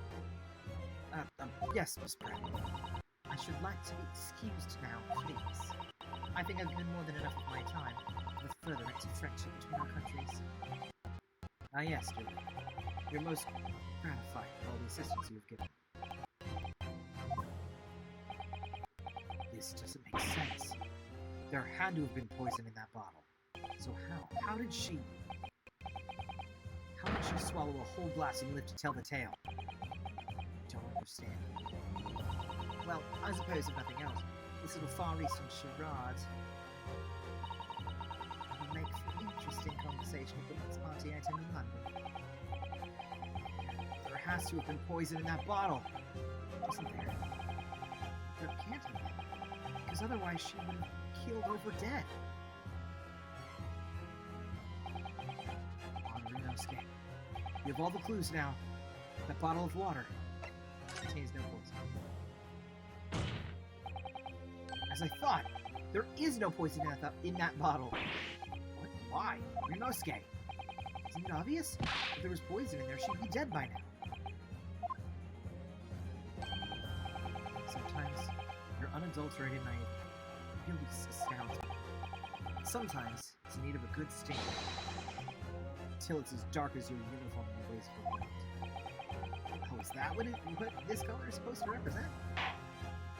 No idea. That was a guileless ending to a promising line of inquiry counsel for which you would be penalized. What? No. But there's not. It was in the cup.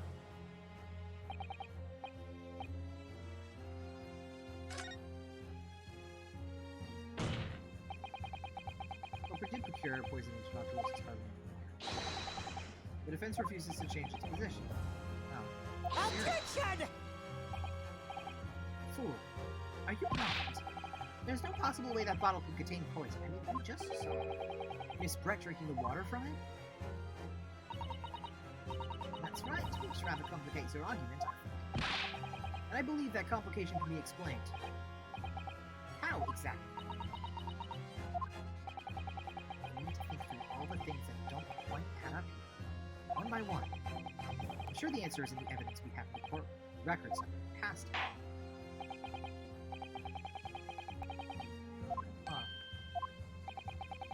But I must ask you to support this assertion of evidence.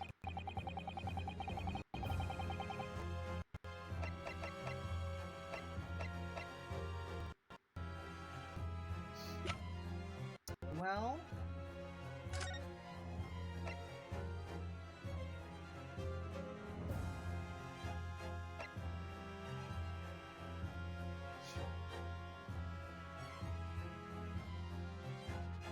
how could she drink?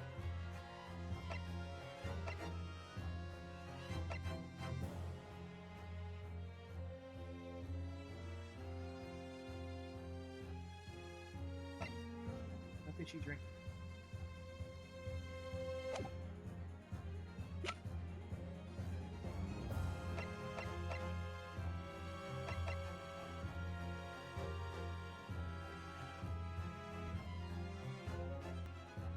The cup? It's something with... Yes! It's not the cup. Yeah. I hate it. Okay, let's do a thing that I love doing. That I love doing.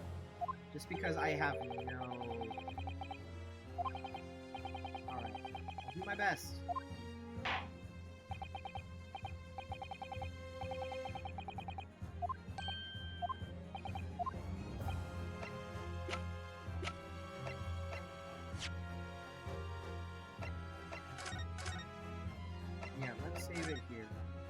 case I lose and I have to go back and do it again. Because I don't want to go all the way back to the beginning. Okay. So, the carbonated water, the victim and Miss Brett share.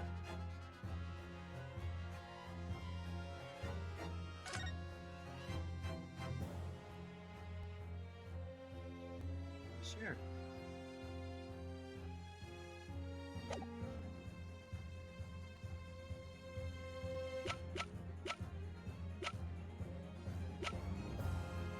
Yes! What is this?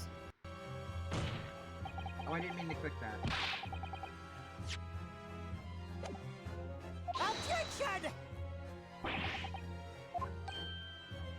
Yeah, it's not. I accidentally pressed it. My B. I didn't mean to press the button. I was trying to investigate it.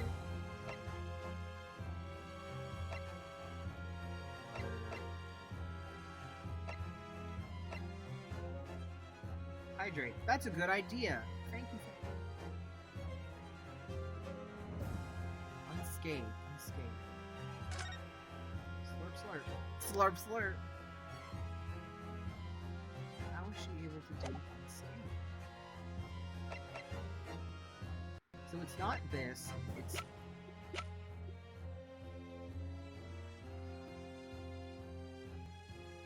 I mean, it lost its fizz. Yes! Okay, that was... Yeah, don't worry about it. So, what is it? Oh! Wait.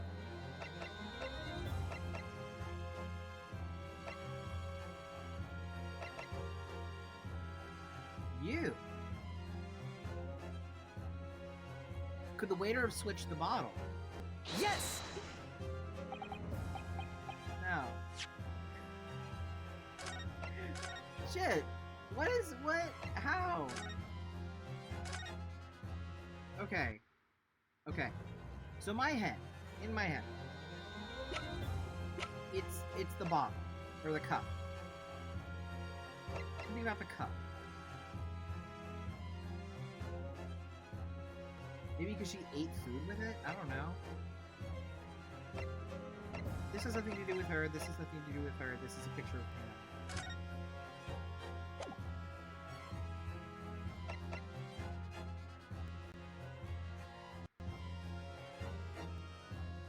Well, I don't know.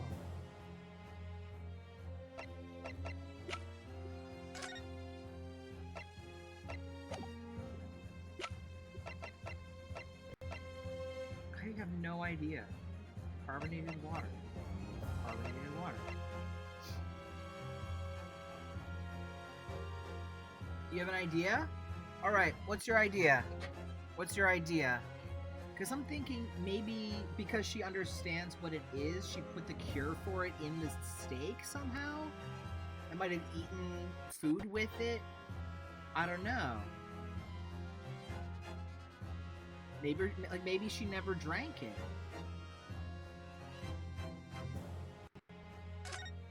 Because technically there's still about the poison and wounds. So the thing that I'm thinking right now, and I'll go and I'll look and I'll read that.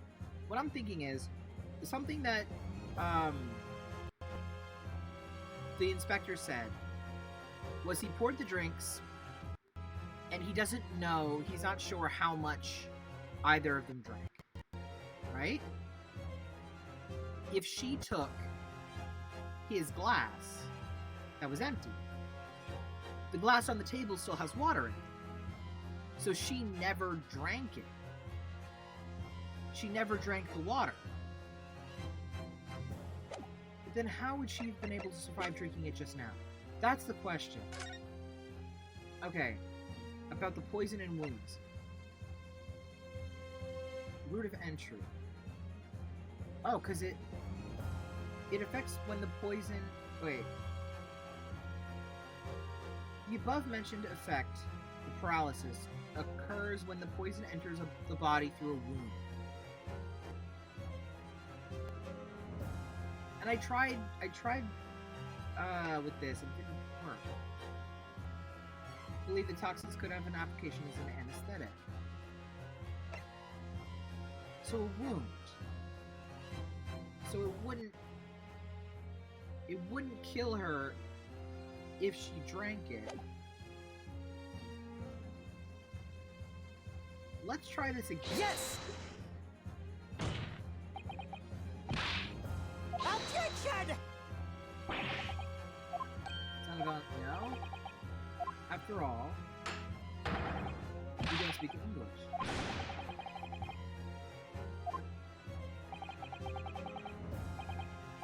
Honest, okay, I'm just reading such or something else.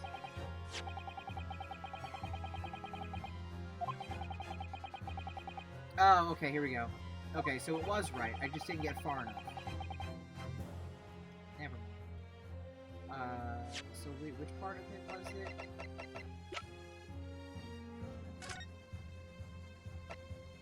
It was the special characteristics, because it has to go into a pool.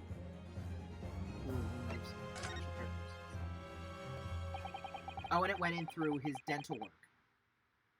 Because he had stitches, probably. Okay. Okay. So why the hell did she take a cup? Just to secure an alibi? Is that it? Am I ridiculous? Am I being ridiculous? I think I'm being ridiculous. We've been hearing a lot about this Curair poison. And it's left me curious about something. Oh, Counsel? Well, it sounds as though indigenous hunters have been using this poison for years and years to lace the heads of the arrows that they shoot at whatever prey they're hunting. So we've been led to believe, yes. And the point of hunting is to catch prey to eat. Get to the point, please. But if they were to use these laced arrows, doesn't that mean there would be traces of poison left in the prey the hunters were going to eat? Yes, good point. So surely the hunters wouldn't want to eat their prey, would they? Because then they'd be eating poison. Good gracious, Counsel. No, that would be madness. But I actually found the answer to that conundrum in this research paper here. Under special characteristics, it says this. The poison starts to work after entering the body through a wound. A wound, you say? I see, that makes sense. Yes, the mention of that particular detail seemed a little strange to me, though. But it all makes sense when you interpret what's written like this. When Curair enters the body through an open wound, it has terrifying poisonous effects. However, when it enters the body via the mouth, it has no poisonous effects whatsoever. What? Miss Brett, you authored this research. You knew Curair's special characteristics, and you knew that you could make a spectacle of drinking that water without any danger to yourself. That's a little... Here we go! Rapscallion! Come on, she needs a better breaking animation than that. Well, it turns out... You're an even better lawyer than I thought. Really? Me? Objection! All this poison talk is fascinating, I'm sure. But I fail to see how it... Sir, the ill-bred little puppy has a new toy to play with. Some facts he read in a book. It's yours, you ding-dong. But I'm afraid knowledge doesn't suit you, little boy. It only makes you look silly. What are you trying to say? Your schoolboyish logic is a fatal flaw. Schoolboyish? As even your brain has managed to deduce, Curair is safe to ingest. It seems likely that its effects are neutralized by the acidic nature of the gastric suckers. Oh, he's doing the Phoenix thing! You're doing the Phoenix thing. Oh, yes, well, of course. Gastric suckers. What are they? Sir, if this lethal poison is completely harmless when drunk, The professor wouldn't have died when he swallowed it, would he? That's right. Good gracious. That's basic science. Science that even a schoolboy should be able to understand, you know? But he got dental work! It was dental work! Order. Order in court. Order. Logic holds. If the lady and the professor drank the same poison, they would be affected in the same way. You're trying to suggest? Yes. This Curare poison is completely irrelevant to the case on trial. That's right. Surely even a little cockroach like you could understand something as simple as that. And this is when I knew. I'd fucked up. What is this welling up inside me? I don't know, Ryunosuke. It's probably the gay. I've never felt like this before. It's a sort of conviction to break down all the discrepancies. It's so intense. Almost rage-like. Oh, he's gonna rage? He's a barbarian? And more than anything else, it's an animalistic desire. To take down my prey. Dude, what the fuck? Come on. Oh, the objection! Good for him. I don't think so, Miss Giselle Brett. How dare you use that term with me? You know very well that there is no fatal flaw here. You know exactly why, even though both you and the victim swallow the same poison. You are alive, but Dr. Wilson is dead. Damn, he did it. Counselor, sure, I don't need to remind you, you must provide compelling evidence. As we now know that this poison is completely harmless when ingested, why would Dr. Wilson alone have been killed by the Curare? Because he had dental work. As Miss Brett so readily pointed out, she drank the same water as the professor.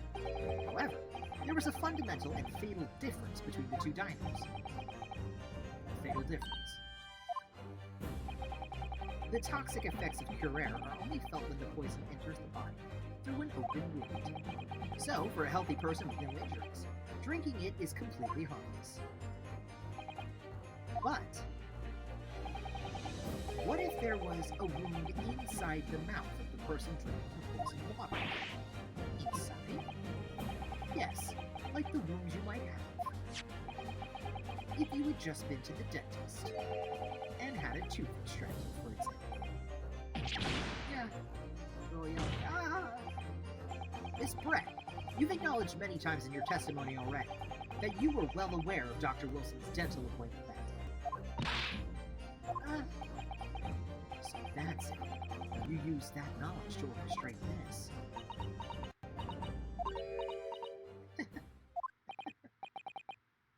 Is she laughing? I don't like to repeat myself, but honestly, I can't resist.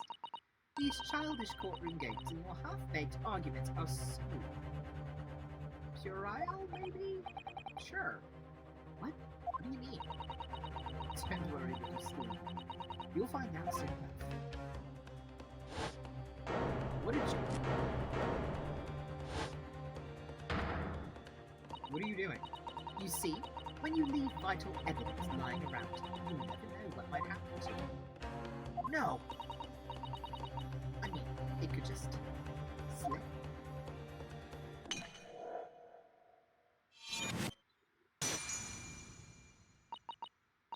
Oh dear. How careless of me. I'm afraid some crucial evidence may have just been tragically destroyed. No! Aw, oh, damn it. It's the English woman! Officer, what are you waiting for? Collect up as much of that water from that broken bottle as possible at once. You're wasting your time. This delightful carpet under my feet here is a gift from the British Empire. I assure you, it will soak up the water beautifully. You've neither the technology nor the presence of mind to recover it.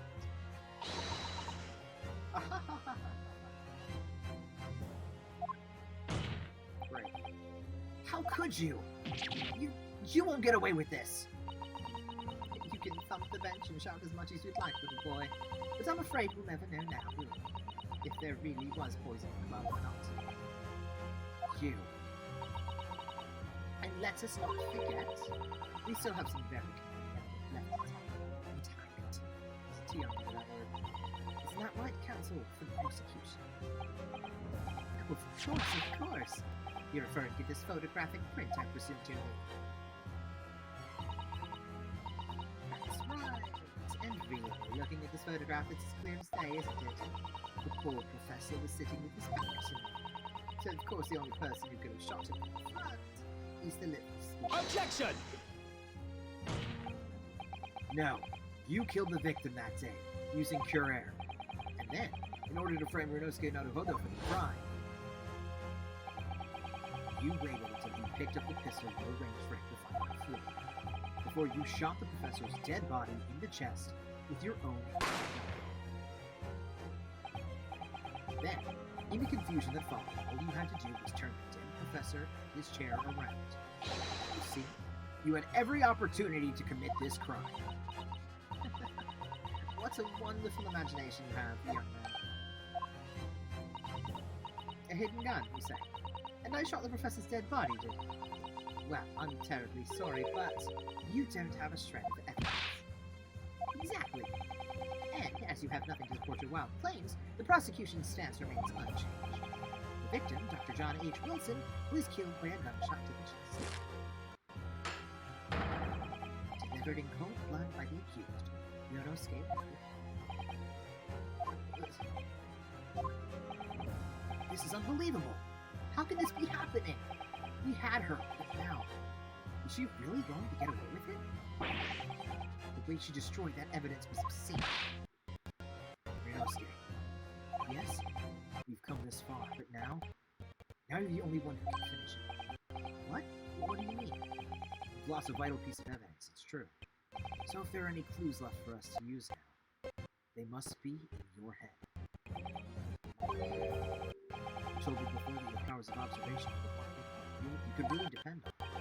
Well, yes, that's true, but I didn't manage to notice that this woman was a foreigner with a swan on her head.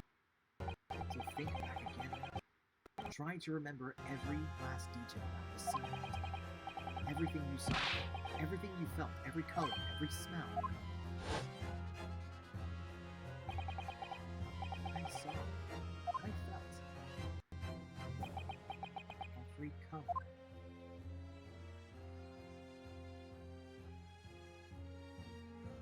Ooh, there was blood on the tray.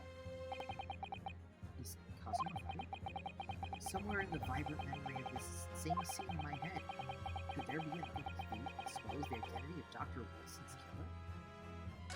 There's a clue. Actually, I think I might have something. Thinking back over everything I saw, I think I might have uncovered another clue. You always have something up your sleeve, don't you? Come on, man. Let's wipe that smug smile off that Englishwoman's face with some evidence. Alright. I can't wait. You neither, dude. It's been a while. I've been waiting. What is going on?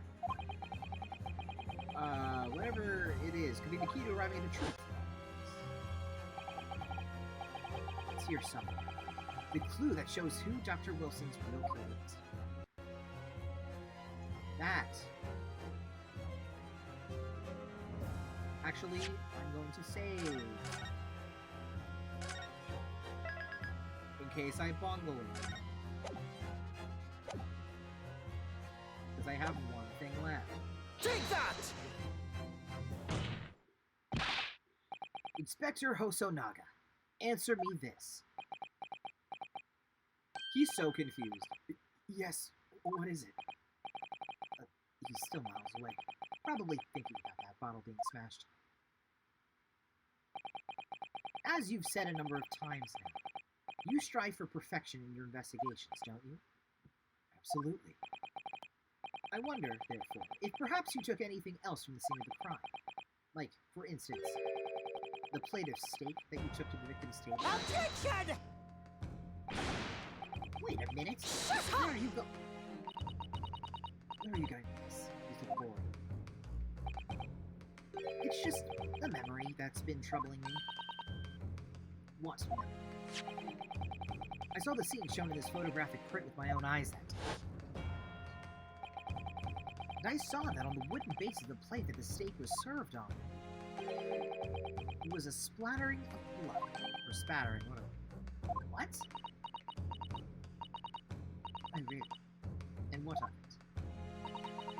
Obviously that must have happened when you shot the professor. No, that can't be the case. Take a good look at the photograph, and the relative position of everything. The plate of steak is almost directly behind the victim. If I'm supposed to have shot Dr. Wilson in the chest from the front, there's no way that blood from the victim could have ended up directly behind him. And then, she's going to say that it could have happened because the bullet passed through his body. No, it didn't. The bullet has no exit wound. It says so in the documents.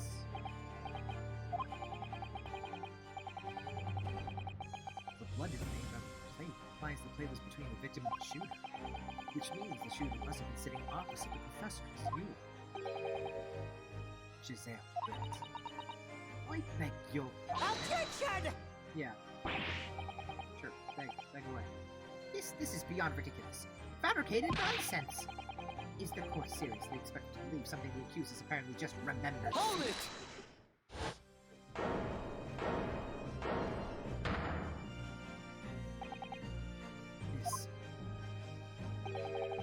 This could be a moment that my entire career in the police force has been leading to. Inspector, you mean... Yes, I took the plate. In the interests of preserving evidence from the scene of the crime. I took it, meat and all. And I don't care that they call me a crime scene thief because of it. You did what? I took the steak that you had been eating this morning. I took the steak that the sergeant had. And I did it all in the name of justice. Oh, look at this guy. I love him, okay? He's a little weird, he's a little dopey, but I love him. Then we can find out for sure whether or not there's a bloodstain on Miss Brett's plate. We must examine it. Now. Get me the plate. Now. Inspector. The court wishes to examine the plate from the victim's table. Yes, sir. Get it. We got it. We're doing it. How much evidence is this dude hiding? A lot, by the looks of it. And I'm worried. Sorry for the delay. Here's what you ordered. The steak. Well, what about the blood? Is there blood on it? Of course there isn't. Quickly, Inspector. The blood, man! Show the court! Of course. Examine the plate at your leisure. There's no blood. No. No blood. No blood anywhere. But no! That's impossible! This is... I hate this. He's the definition of an updated autopsy report. I know I saw it. I'm sure of it. It was right there on the table behind the professor. There was blood on the side of the plate.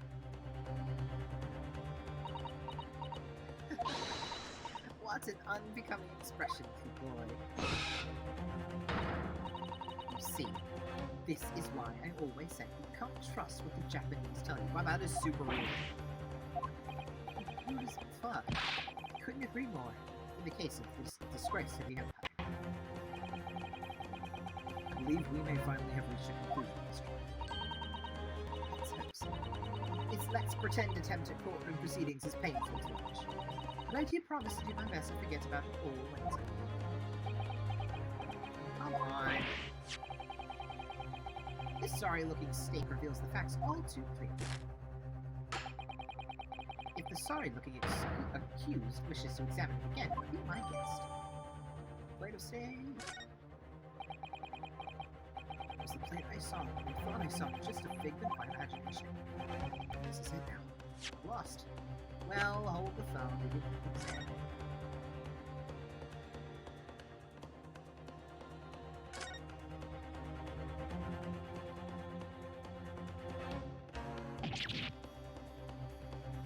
Is that?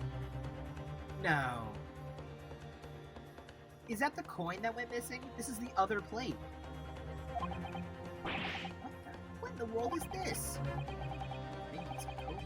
And the hallmarks from the Hoy. No, I don't mean what is it. I mean, what's it doing there? Wait. Did you say it was a Hoy Koban? Yes, apart from the meat juices. Looks to be in good condition.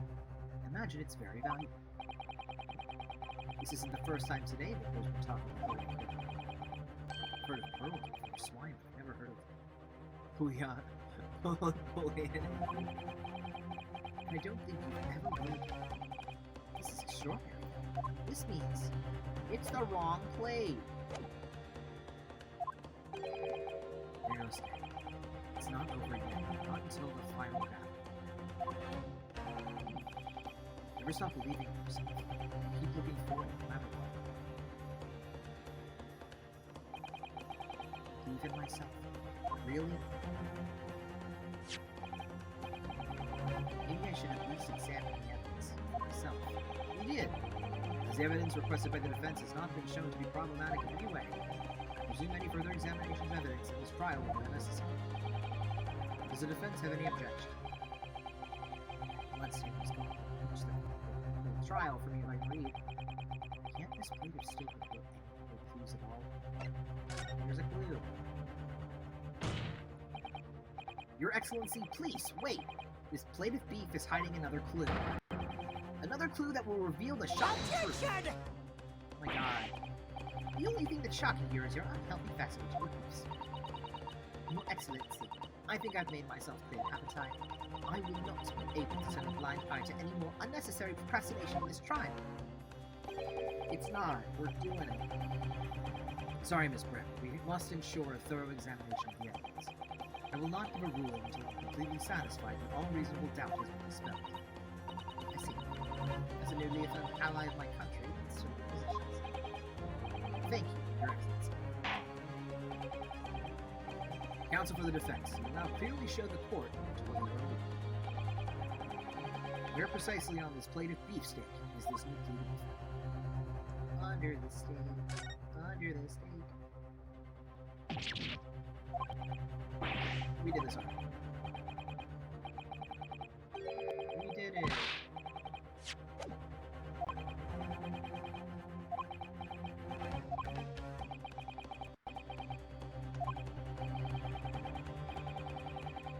It's a good little coin in the meat sauce and the meat juice.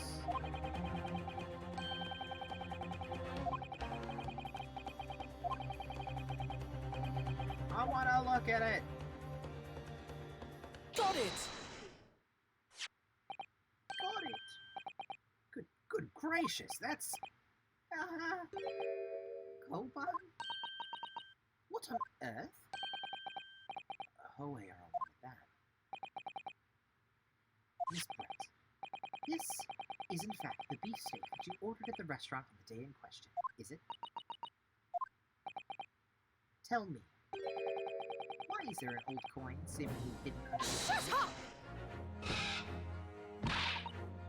What a ridiculous question. How should I know? I've never seen that thing before in my life. I don't know what it is, but I want to. Objection! I fail to see how this is relevant. A coin, a plate. It could simply have been a careless mistake by the chef in a moment. Objection! Don't be absurd. We're supposed to believe that this happened by accident in the kitchen. Rare Holy Koban just happens to be underneath that piece of steak. If this turns out to be irrelevant to the case, I'll rip up my ticket to Great Britain right now. He's right. It can't be a coincidence. Your Excellency. Yes, Counsel. A rare Holy Koban just happens to be hidden underneath that piece of steak. If this turns out to be irrelevant to the case, I'll give it my lawyer. Objection! By all means, don't let us stop you. No one invited you Shut anyway. up! Perhaps, little boy, you should realize that it is you who is irrelevant. Even though I'm the one on trial here. The point is, it's essential that we ask the owner of this coin if he can explain what it's doing under that steak. The owner? Yes, it's obvious. There's only one person it can belong to. The owner of the Koban that was found underneath the beefsteak is... Curio Korekuta. Take that! Obviously, it can only be the antiques dealer and owner of Rasute, Curio Korekuta-san. Curio as in Mr. Cucumber something. Honestly, these ridiculous Japanese names. Why do I Ah, yes. The old man who testified earlier, alongside the military sergeant, correct? Yes, Your Excellency. I remember him saying that he was up to something with his Koban quite apparent. Exactly the moment the gun was fired. The gunshot interested me not. I was far too busy on the floor. Too busy on the floor. Sorry, what were you doing? Hunting for a treasure. Indeed, the Hoei Era Koban, my prized coin. This Hoei Era Koban? Do you mean to tell me? Objection! No, please, why would Korekuta-san's Koban be sandwiched between the victim's beefsteak and its plate? Yes! Which is why I'm asking to bring Korekuta-san back to the witness stand so we can ask him. This is the longest goddamn trial case I've ever experienced. Bring both witnesses that testified earlier back in. Without a moment's delay. It's her. It's obvious it was her. I can't believe we've come back around to that narrative. But I have a hunch. A strong hunch. If we chase down the real significance of this Koban, we'll find it as a key element to the case. Oh lordy. Oh god, everyone's here. The whole squad. The crew. What is this all about? Why have I been called up again? Don't you realize that it's dinner time for little baby Ido? My son's belly is empty. He's fiercer than a pack of wolves. Exploited by the police, we were, like miserable dogs forced to bear false witness. When cast from this courtroom myself, I became a ruined man in a trace, a worthless, withering entity. Nothing more have I to say. The sun is set on this Rasute shop owner's existence. Be that as it may, Korekuta-san, something has come to light that requires your clarification. As far as your Rasute memory serves, have you ever seen this? Yes, that's it! The one! The very one! The very exact one that it is! A splendid, splendorific Hoei treasure that my rusty bones managed to misplace that week. It can't be. As I thought. Young man, enlighten this decrepit old fool. Put me out of my misery. Where was my treasure? Where was it dropped? Oh, I'm not sure if it was dropped anywhere. You found your coin sandwich between a beefsteak and his plate, soaking in the seasoned peach juices. Sandwich? Soaking? Seriously? Clearly it couldn't have fallen by accident, which means somebody must have hidden there on purpose. Somebody concealed my Hoei treasure between a slab of meat and a metal plate. Who would do such a thing? Such an unconscious... Who would fucking do that? God damn it. I can't read English anymore.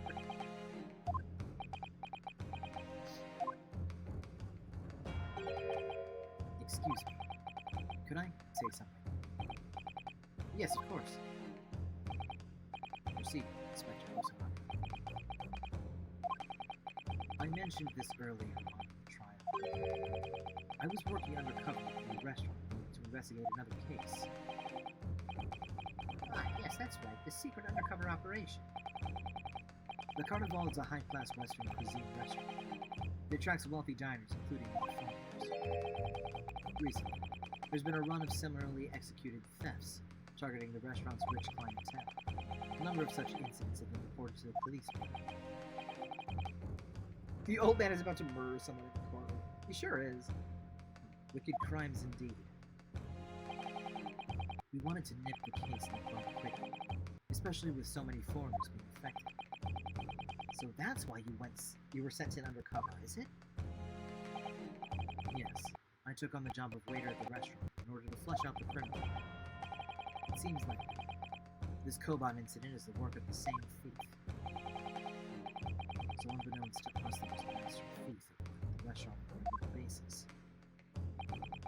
The place was already the scene of several crimes, it seems. I don't know about the master thief, but the identity of the person who stole and hid Korakuta-san's Koban is all too clear. What? What? Naughty baby pulling the stash. I think the court would like to hear the defense's view on this matter. Tell us, who is the despicable scoundrel that stole Korakuta-san's Koban and hid it under the stage? This is the only person that could have done it. But I don't see why he would rat himself out. Because...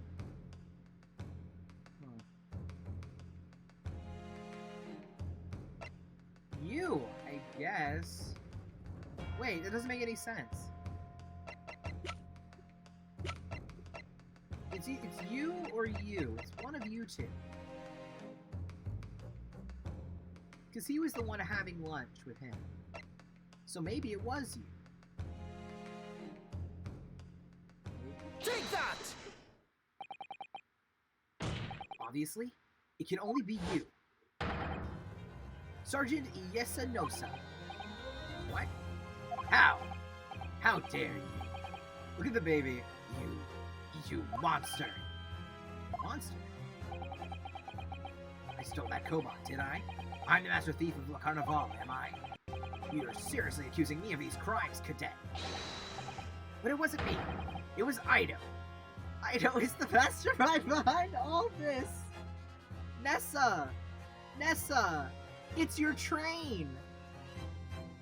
It's your train! It's your train, baby! I can't believe it's your train, baby! I don't know, sir. I don't know, sir. It's always the baby. I hate it, but I love it. I love it. I knew the baby was suspicious. You would push the blame for your crimes onto your own son? An innocent little baby? It's you who's the monster, Sergeant Nosa. The baby is so sad. Oh, he's gonna break you.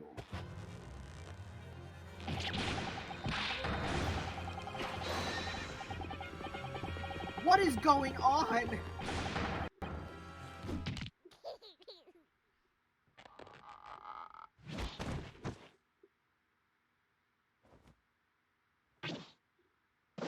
No way!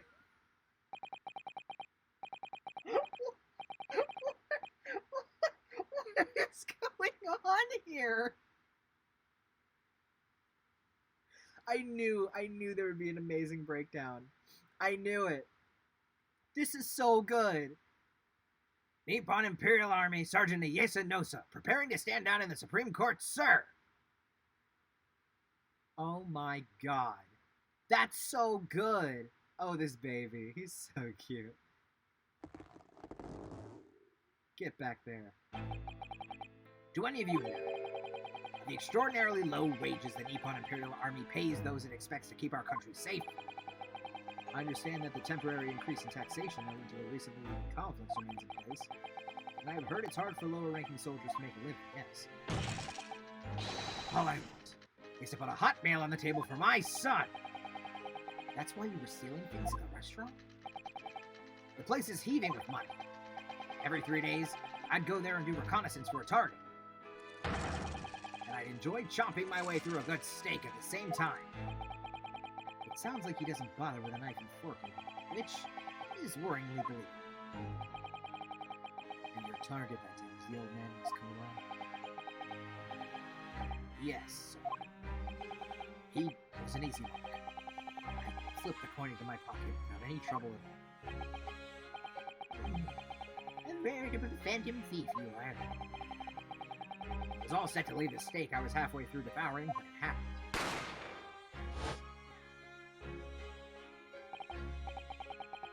Yes, when the professor was shot. I know, he'd probably have more money if he didn't go to this expensive restaurant every 3 days. You know? You're right. You're absolutely right. I knew that if the police conducted a search and found the coin in my pocket, I'd be finished. I know too. So I hid the incriminating evidence as fast as I could. On the double. I slipped it under the steak, hoping that I'd be able to rendezvous with it again at a later date.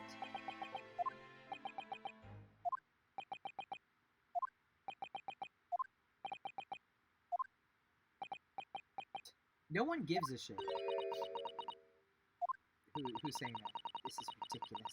Perhaps you could carry on with this absurd prattling in your own time. Well, Miss Brett? Of course, dear lady, of course. How very nice. I'm quite sure there's no need to detain you any longer at all. May the esteemed gentlewoman please be excused, Your Excellency. Indeed. The theft of the Koban was clearly perpetrated by this baby-saddled sergeant. It would certainly appear to be unrelated to Dr. Wilson's murder. Of course it is. Finding a coin under a lump of meat. The sheer nonsense of such an idea astounds me. Nonsense? Is it? Well. And as for picking up your steak and biting into it without using a knife, it's beyond nonsense. It's poor manners. Very well. Now that all questions concerning this witness's testimony have been answered, I see no further justification for detaining her. Miss Brett, you are free to leave. Thank you, Your Excellency. Good luck, everyone. No. And good day. Ryunosuke, what's the matter with you? This is no time for daydreaming. Oh, no, it's just something about Miss Brett's parting words there got me thinking. I can't quite work out what exactly, but something she said jarred me. I feel like there was a contradiction in there somewhere. Something didn't quite add up. If that's the case, don't just stand there thinking. Make your voice heard. Sorry?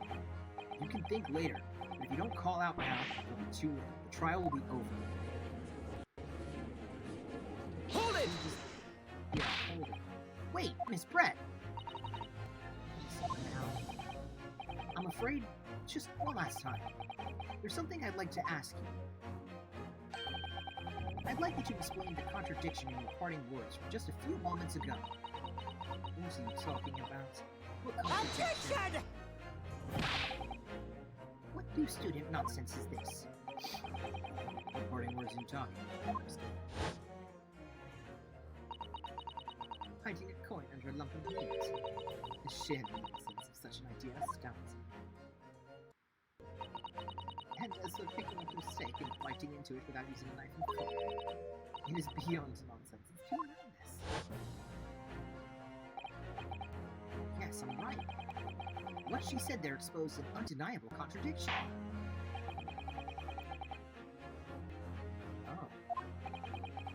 Oh, okay.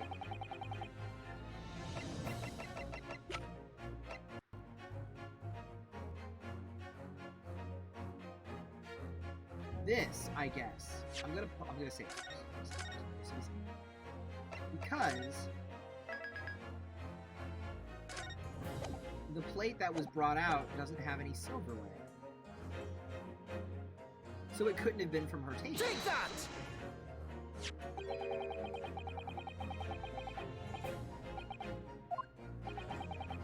More accurately, Your Excellency, the steak that was on the victim's table just before the professor was killed. Now you're just splitting hairs. Not true. Doesn't something about the steak strike you as very unnatural? Natural? What on earth do you mean? It's extremely obvious. I'm talking about the shape of the edge where it's been eaten. I see you've noticed it too, Miss Brett. Notice what exactly, Counsel? Just a few moments ago, Miss Brett claimed no Englishman could even contemplate picking up a steak and biting into it without using a knife and fork. course she did. She's a refined English gentlewoman herself. Then take a good look at that steak. In particular, the edge where it's been eaten. As you can see, there are clearly defined barbaric teeth marks there. Yep. Looks like Miss Brett is realizing. So, if the witness, as she claims, wouldn't contemplate eating anything without using a knife and fork, there shouldn't be teeth marks in the steak at all. Objection! What is your actual point? Perhaps the delightful Miss Brett was ravenously...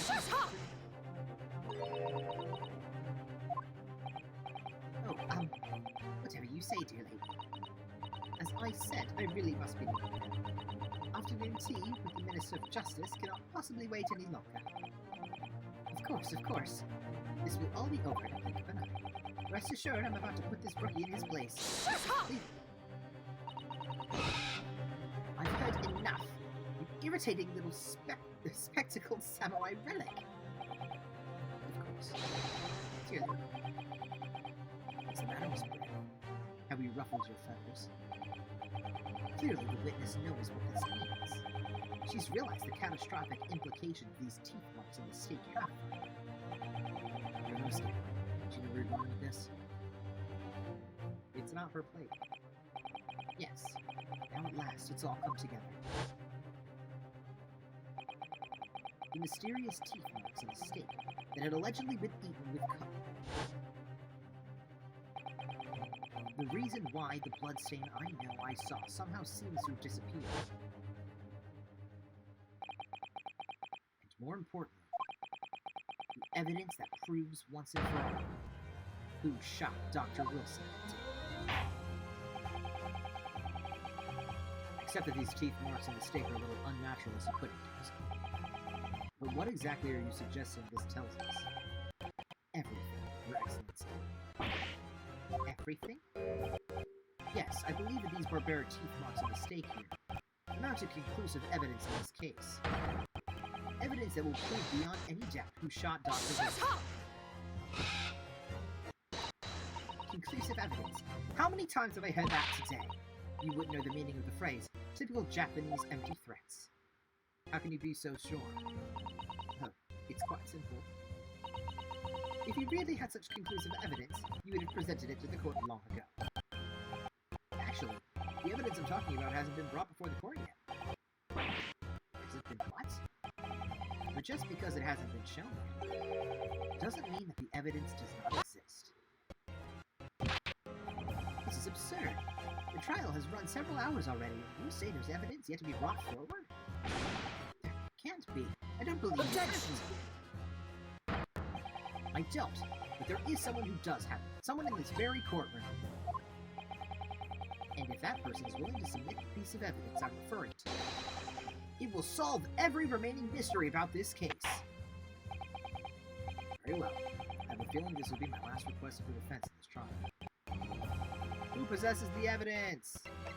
You do. But I'm saving because I am afraid. I'm very afraid. You. Take that! The answer is obvious. It's Inspector Hosonaga. I have it? Yes. You think I've been withholding conclusive evidence? No, I'm not saying that. Everyone's attention has been focused on this steak with the teeth marks. Yes. Now, earlier this afternoon, Sergeant Nosa told the court the following. I'd enjoy chomping my way through a good steak. As well as admitting to stealing Kurakuta-san's coin, he told us that he slipped it under the steak. You watch it, Cadet. I'm a superior officer. Sergeant Nosa, could you please confirm something for me? Was the steak that you put the coin under, in fact, your own steak? Tan-shut! Affirmative, of course. I might be a soldier in the Imperial Nippon Army, but still. I'm not brave enough to ask a foreign gentlelady if she'd mind me manhandling her meal to hide something in it. In other words, the steak that the detective submitted as evidence earlier was in fact Sergeant Nosa's. Objection! sense. That plate was taken from the victim's Objection! table. Yet the gentlewoman doesn't take bites out of her steak, nor did she have any opportunity to steal the coin. Of course I didn't steal it. To even suggest such a thing would be an affront to the entire British Empire. Sure, okay. Well then, how do you explain this paradox? Exactly. Surely you're not going to suggest that the sergeant switched the two steaks over.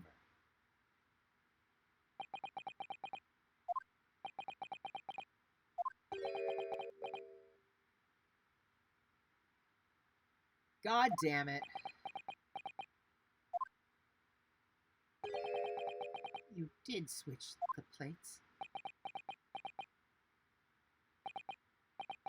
Well, after it happened, yeah, he never switched the plate.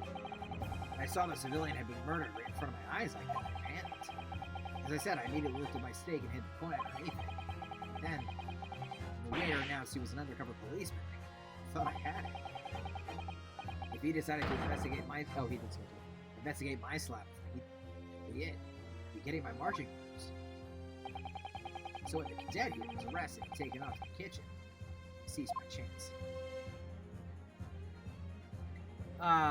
He switched the plates. Military precision and timing. Switched my steak with the one on the foreign lady's table. What? You couldn't have. I never saw you do such a thing. It was called Operation Lightning. There's no time for strategic planning. It's do or die, I tell you. Yes! Did what had to be done. Unbelievable. This case just keeps getting weirder. However, fear not, Prosecutor Son. What now? I swear on the brass buttons of my uniform. That is all I did. All you did? It's plenty, Sergeant. Yes! So, if Sergeant knows to switch the plates over, it means he took Miss Brett's steak and the plate it was on back to his own table. Yes, that follows. Inspector Hosonaga? Yes. Earlier in this trial, you told the court this. You said that you had not only taken Miss Brett's steak after the incident, but also the sergeant's. That, to preserve evidence, you had taken both. Oh, she's not having it. That's correct. Then please present it to the court now. The plate that was actually on the victim's table at the precise moment he was shot. Shut up! What can that possibly tell us now? I mean, a cold slap of tough meat? You can't have the slightest bearing on Objection! the case. No, you're not wriggling your way out of this time, lady. Oh god. I beg your pardon? Surely you're not that forgetful. Surely you remember the reason why the state bank promises to prove such a problem. You're the ones who decided it was a problem, not me. The reason the defense asked to see that plate was to confirm something that the defendant remembers seeing. Thinks he remembers. Quite sure of what I saw, Miss Brett. On the side of the plate that was on the table directly behind Dr. Wilson, there was a clear spattering of blood from a gunshot wound in the victim's chest. I believe the defendant's memory serves him. And now, we have the evidence to prove it. The plate we were eating from, Miss Brett. Let us not prolong this any further. Inspector, show this evidence to everyone. Show them. Present the beefsteak and plate that was originally on the victim's table at the time of the incident.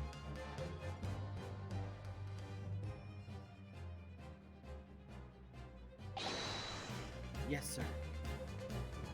Oh, we're doing it. Sorry for keeping it. There it is. Here's the other steak of this plate. Please, feel free to examine. There's blood on it. The blood stain. It's Yes! really visible. Look. Now this makes everything clear. The blood you can see on the side of the plate shows that at the moment the victim was shot, he was facing the table with his back to me. Otherwise, it's impossible for Naruhodo-san to have shot the victim. It can't be. In fact, possibly have shot Dr. Wilson from behind? I'm sure everyone knows by now who that person is. Oh no. That's right. Miss Giselle Brett. It's you. Break. Break down. Please.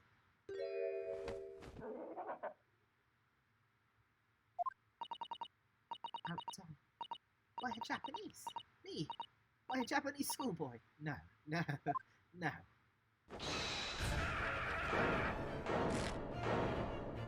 Tears.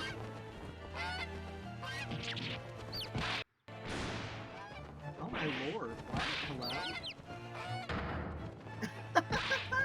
All the birds flying off of it.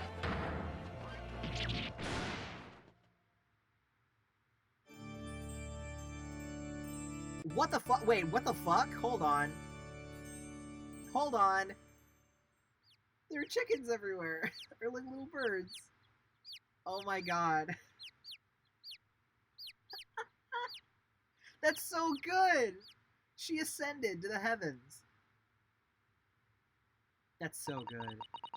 Please excuse my little outburst. I briefly lost my composure. Most unbecoming behavior from an English gentleman. Forgive me. Oh, Miss Brett. I think it's time you told the court what actually happened. The truth, this time. I know, the black birdie is so cute. Yeah, I also thought she died. Gladly, Your Excellency. Yeah, I really thought she just died. It was I who took the professor's life, using chlorine. As you surmised, I chose that particular day for one very important reason. The professor had a dental appointment for the extraction of one of his teeth in the morning.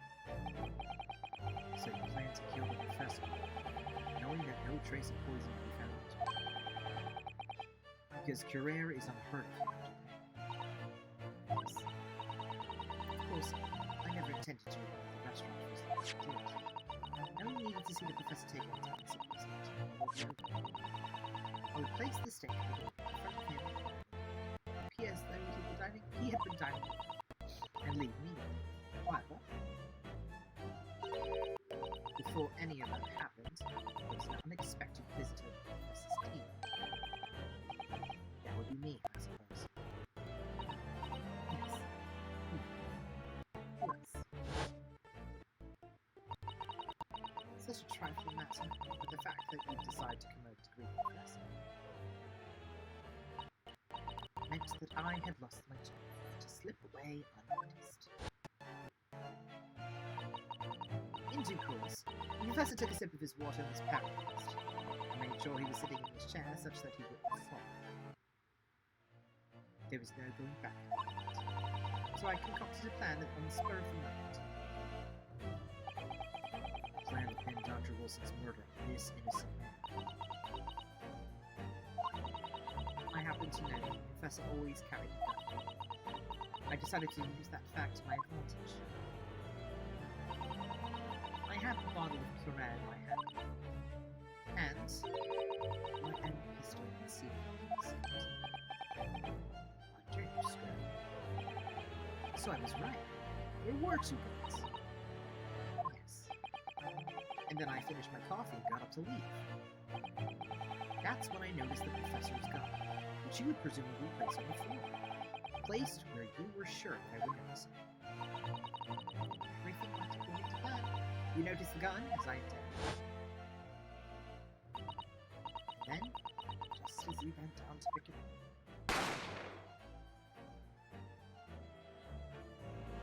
yeah, that's when you shot the professor with your own gun. Even though at that point he was already dead. Naturally, the gunshot caused a commotion, at which point the waiter appeared. Obviously, so the culprit. Put him into the pantry, jumped the kitchen, and did the same. That's when I took the opportunity to turn the professor into his chair around. Because, of course, you needed to make it look like the defendant had shot Dr. Wilson, where he picked up the gun.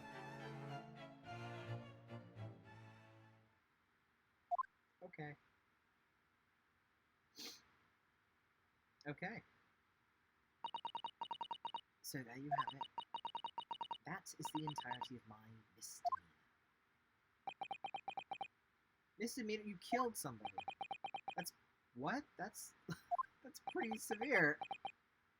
Like, oops, my little crime. You killed a man! Your Excellency. Yes. I wonder... Might I speak with you in private later? I shall call on you. Thank you. Good day, then. I hope you can forgive me, Naruhodo-san. You killed a man! I can't forgive you. You killed a man! And then she just faces into the abyss.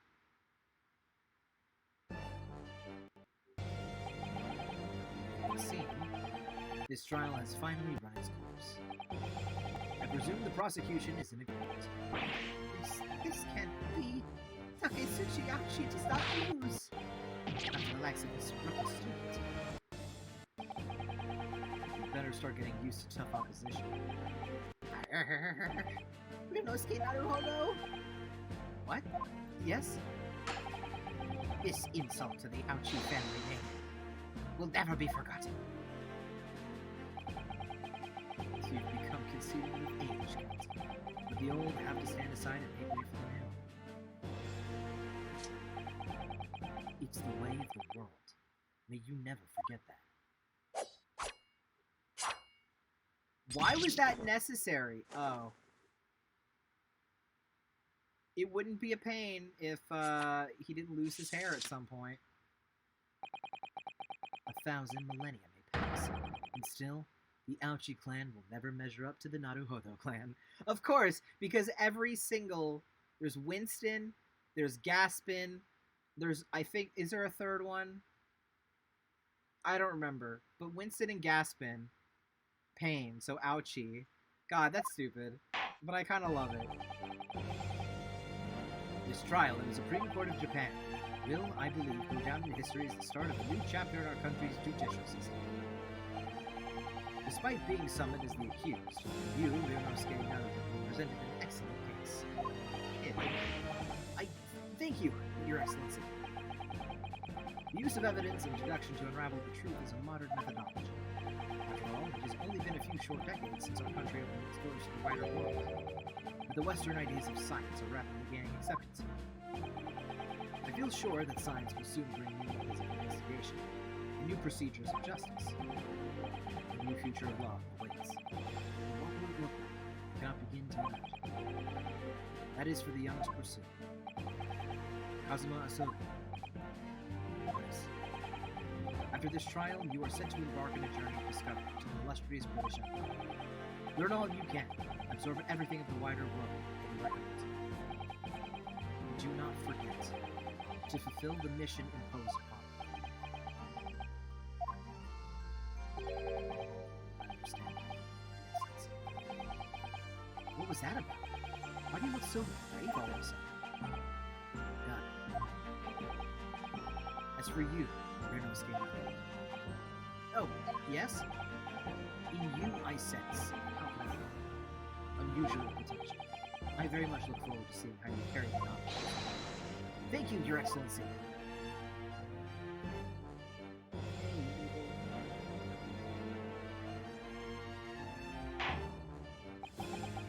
It is time to deliver the final verdict. I hereby find the defendant, Ryunosuke Naruhodo, not guilty.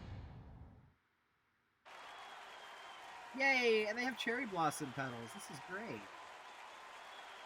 Instead of the confetti in like the regular games. That's cute. This court is now adjourned. Nice! We did it! 22nd of November, 2:46 p.m. Supreme Court of Judicature, Defendants, Antechamber 5. I can't believe it. I can't believe what's happened. I made it. I defended myself and made it through that horrendous trial. Ryunosuke, you finally pulled it off. Congratulations. Well, I couldn't have done it without you. Thank you, Kazuma. No, it was a pleasure to watch you at work. So, you owe me an extra large sukiyaki from the place at University Street. Don't forget it. Good afternoon, all your hard work is certainly paid off. It's you. Congratulations to both of you for proving Naruhodo-san's innocence. Our trusty judicial assistant. You worked hard for that result, too. Oh, no, Thank you so much! If we hadn't had that research report of Miss Brett's, I don't know how things would have turned out. Your kind words should really be. I was simply doing as he asked. It was his idea for me to go to the university and investigate. Yes, of course. Forgive me for intruding on court proceedings, Your Excellency. Susato Mikotoba, Judicial Assistant to the Defense. Speaking of Mikotoba... Oh god. Ah, there you are. I believe congratulations is in order. I was looking for pictures just right. Naruhodo, you did an excellent job. Thank you, Professor. Oh, no.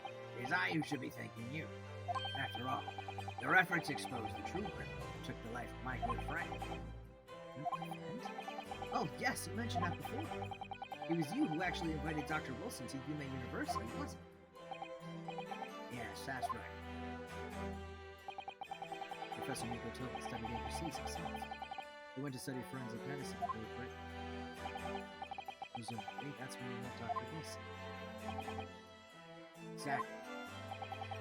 In those days, we worked together at the same hospital. Oh, we worked together? I have no idea. I never heard you mention that before. Well, it was a long time ago. Besides, it's your turn. So, Great Britain is a magnificent country. It leads the world. Science, medicine, engineering, technology. And of course, watch and learn. See what's happening in the world's largest market. I will. I'll learn all that I can. I swear on this. The spirit of the Asobi. You're not taking that sword to Great Britain, are you? Of course I am. The Japanese man's katana is his sword. His blade shows me where I need to go. It cuts down anything that's in my way. Yes, I've definitely seen how sharp it is already with my own eyes. That reminds me. What's happened to the woman? To Giselle Brett? After all, she's guilty of murder. Ah, yes, sir. It's not easy to tell you this, but... What do you mean?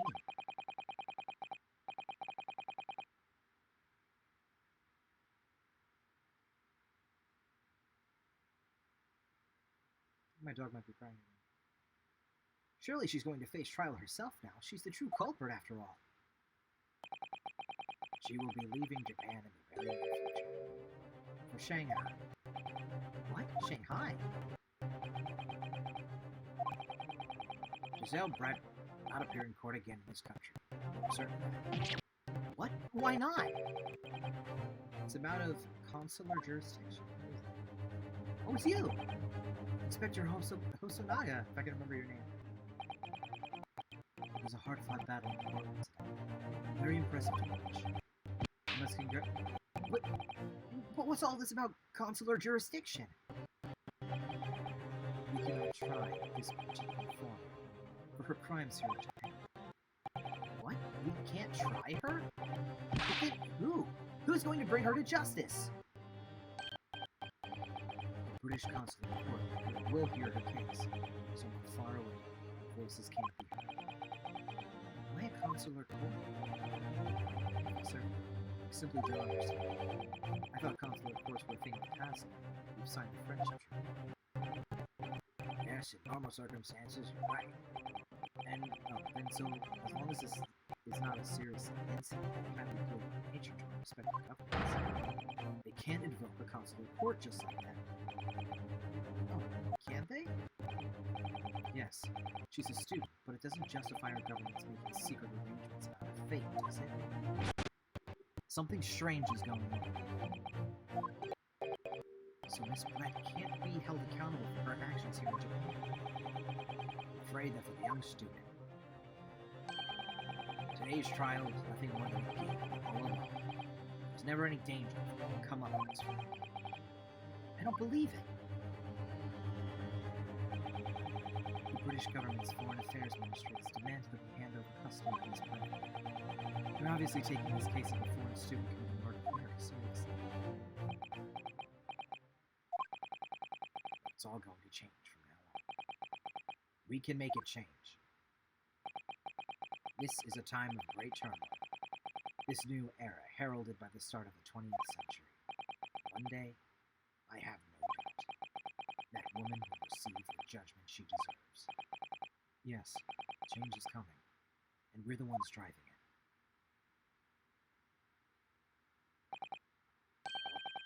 I think that's enough seriousness for now. This evening calls for a celebratory drink. But Professor... You're right. This is no time for gloomy faces. We should be celebrating Uranowski is not guilty verdict. Let's start having some fun. In that case, might I suggest Le Carnaval? As the head waiter, I should be delighted to provide you with ample food and drink. You're a detective, Kusanagi-san, aren't you? Let's not worry about details. To Le Carnaval. Will you accompany us, Professor? Of course. The Carnival's food is second to none. I shall go and attend to the paperwork for another person's release. Oh, yes, thank you. And she fades out. So Giselle Brett won't be tried here. I suppose that means I'll never know. I'll never find out why she killed Dr. Wilson. Kazuma? Yes, Ryunosuke. I just wanted to say thanks again. That's all. You really saved my skin today. I didn't do a thing. You were the lawyer in there, weren't you? That defense was all your own work. Your skills made the difference, though. One day, I bet you'll be the best lawyer in the world. I'm not so sure about that. To be honest, something kept occurring to me over and over during that trial. I couldn't help thinking that maybe you're the one destined to become a lawyer, not me. What? Come on. Be serious. If I helped you, it was only right at the very start of the trial. But you have a natural talent for being a defense lawyer. Oh, no, not me. All that tense verbal combat? I never want to go through that ever again. I did what you told me to do, that's all. Because I knew I could trust you. That's the point. Sorry? What do you mean, that's the point? Listen, do you know that the most crucial weapon is that any lawyer needs to ever gain? Knowledge of the law. No, the ability to believe. Believe? To believe what? A defense lawyer has to fight for his clients. He has to believe in them at all times. Like, you believed in me when I said I didn't do it. I'm human, just like you. I don't have some superhuman ability to know the truth. You have to make a choice on what to believe in, and stick to it when you defend yourself. Sometimes in the courtroom, you'll really be backed into the corner. But being able to remain faithful to what you choose to believe in, even then, well, that's not something that anyone can do. It takes a special kind of person. Believe it in your heart. Just look at today's trial.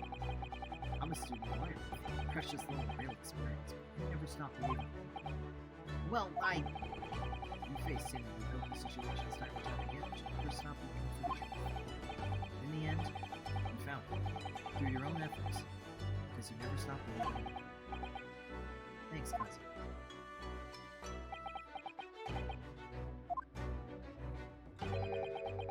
There's something I want to ask you, actually. Well, it's a favor, really. Something very important to me. It sounds serious. What is... Ah, you're still here, are you? Oh, Inspector Hosonaga. I've arranged some rickshaws for us. Let's go. Thank you. You're right there.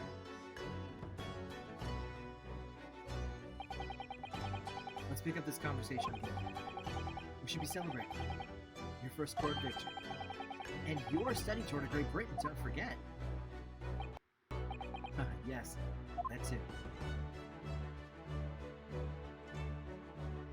Very subsistence. So my very first trial came to an end. Kazuma. Professor Mikotoba. Susato-san, who acted as my assistant. Inspector Hosonaga, who didn't really play much of a part, but still. It was because of the help and support of all these people that I managed to get through that trial. But more importantly, Kazuma hadn't yet managed to ask his favor. Little did I realize just how much it would change my life. The end of the first case. It's a good time. Yeah, defense debut. We love it. We love it. I'm gonna go back to the first one. Yay, we did it! Perfect. So, actually, this is probably a good time because I went way over time today. This is probably going to be where we wrap up for tonight. Also, I don't know if I could play anymore because doing a billion different voices that are all like that, they hurt. So, I'm going to drink some tea. I mean, this is water, fair. But I'm going to make some tea, drink some tea. And prepare myself to do more stupid voices tomorrow on the Thesperians Twitch page. Also, let me just switch over to this because it'll be easier. All right, cool. So tomorrow, 8 o'clock, right? Yeah, 8 o'clock p.m. Eastern Standard Time, 5 o'clock Pacific Time. We will be running our next session of Another Morning in Aylmere over on the Thesperians Twitch page. It's a good time. My voice is already starting to a little bit, so probably gonna not speak for the rest of the day after this. But we're gonna be doing our next session of D&D. It's a good time. You should all go and follow the Thesperians Twitter and Twitch and the Nexus Games 1 on Twitter. It's a good time. And we're starting early. Sorry. We're starting early because we had some technical malfunction with getting the other session from last week saved. So we're going to be doing like a little fun recap. And that's going to be fun, I think. Who knows? I'm going to try and figure stuff out tomorrow. It's okay. But yeah. So come tune in tomorrow on the Thesperians Twitch channel to come and watch us be goofy, be gay, roll dice, and have a genuine, I can't speak, genuine good time. It'll be more mysteries, more investigation, and more solving things and putting pieces together, which I'm excited. I have to plan most of tomorrow. Because I have a bunch of ideas and I want to get them cemented, which is great. Wednesday, we can continue more of this. We can play more God of War because I know those two things are things that I'm really enjoying so far. So we can do that. Or we can just goof around and not do anything. If I'm too tired, then Wednesday we might actually want to consider for Wednesday doing like a chilled out tarot stream. We haven't done a tarot stream in a while. So we can do that on Wednesday if we want to. I'll put up a poll because I love putting up polls because it lets you guys interact with the things that I want to do. So it's like a little bit of connective efforts. It's a collective effort of community decisions. So that'll be what's going down on Wednesday. Friday, no idea. I have no clue yet. So we'll figure it out. But anyway, it is 1:37 my time right now, which is very late. I did all my updates for things. So I'm gonna be the dad here, and I don't have the mental capacity to pull a tarot reading for Dadly Words of Wisdom. But I guess my words of wisdom can follow. It can follow this, all of this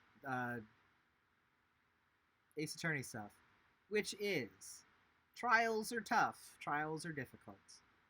I'm gonna hold this guy. Trials are difficult. I can't speak English. They're tough. But if you have a group of people that can assist you in your trials, then you're good. You're golden.